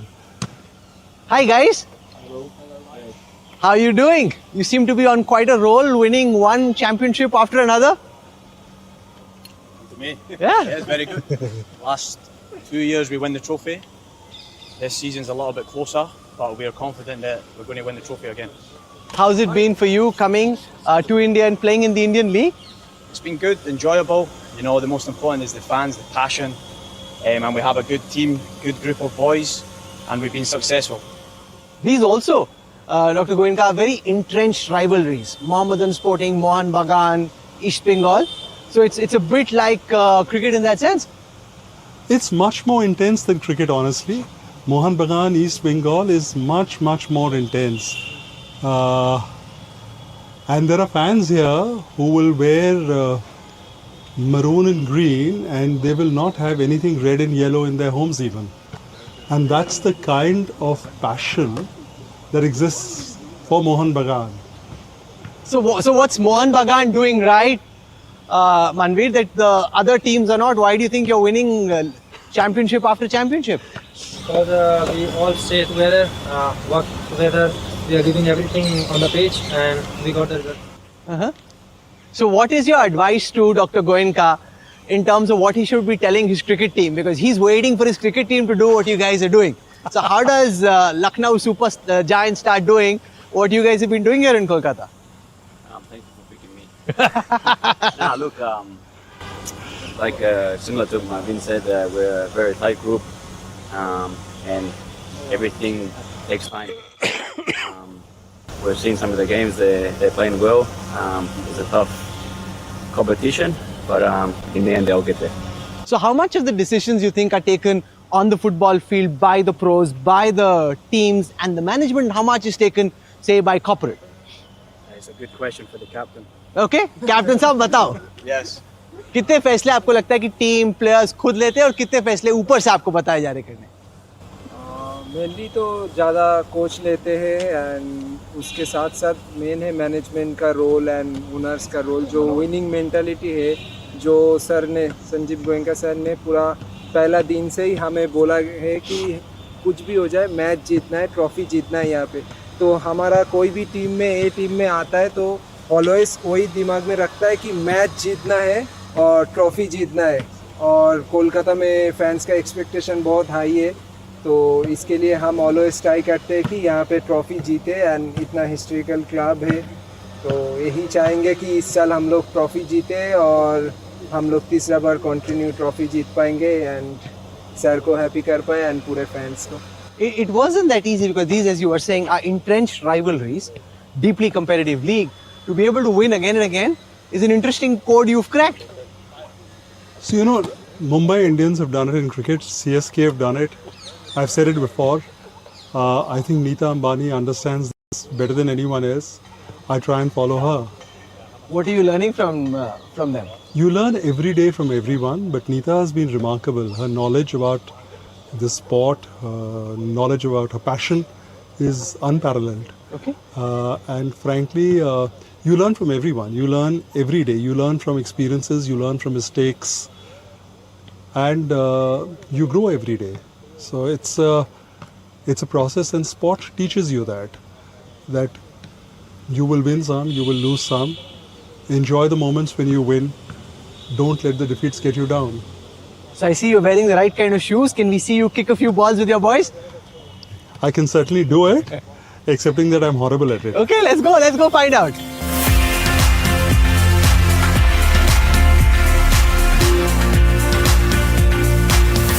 Beyond just what you've done in India with football and cricket, you've also now taken this to South Africa, England. How is that working out? Because, you know, you've seen what Wisden said recently. They're saying that India or BCCI is taking over world cricket, and that's not a good thing. You know, frankly, Wisden is entitled to their views. Sure. As an Indian, I feel very proud that India dominates cricket and the world of cricket. So our experience in South Africa has been very good. We've had one season with England so far in the hundreds, but this is going to be our first season of control, and let's see how it goes. But it's great working with the Lancashire club. They're wonderful How's it partners to different have. from the IPL? What do It's you... not as intense, it's not as... There's not that much pressure. So you've set, like you said, business targets and objectives. You set a target for when you think your team is winning the IPL. This season is मुश्किल ही लग रहा है. Or never say never. ये किसको पता है? Okay. You know, I had the Pune team in 2016-17. Correct. In 2017, in the first 5 games, we had won 1, lost 4. Then we went on to winning every game till the finals when we lost by 1 run to Mumbai. So we ourselves have a precedence. Who's to say? Fantastic. Never say never. That's the fighting spirit required both in business and in sports. This has been a lot of fun. The weather could have been miserable for some.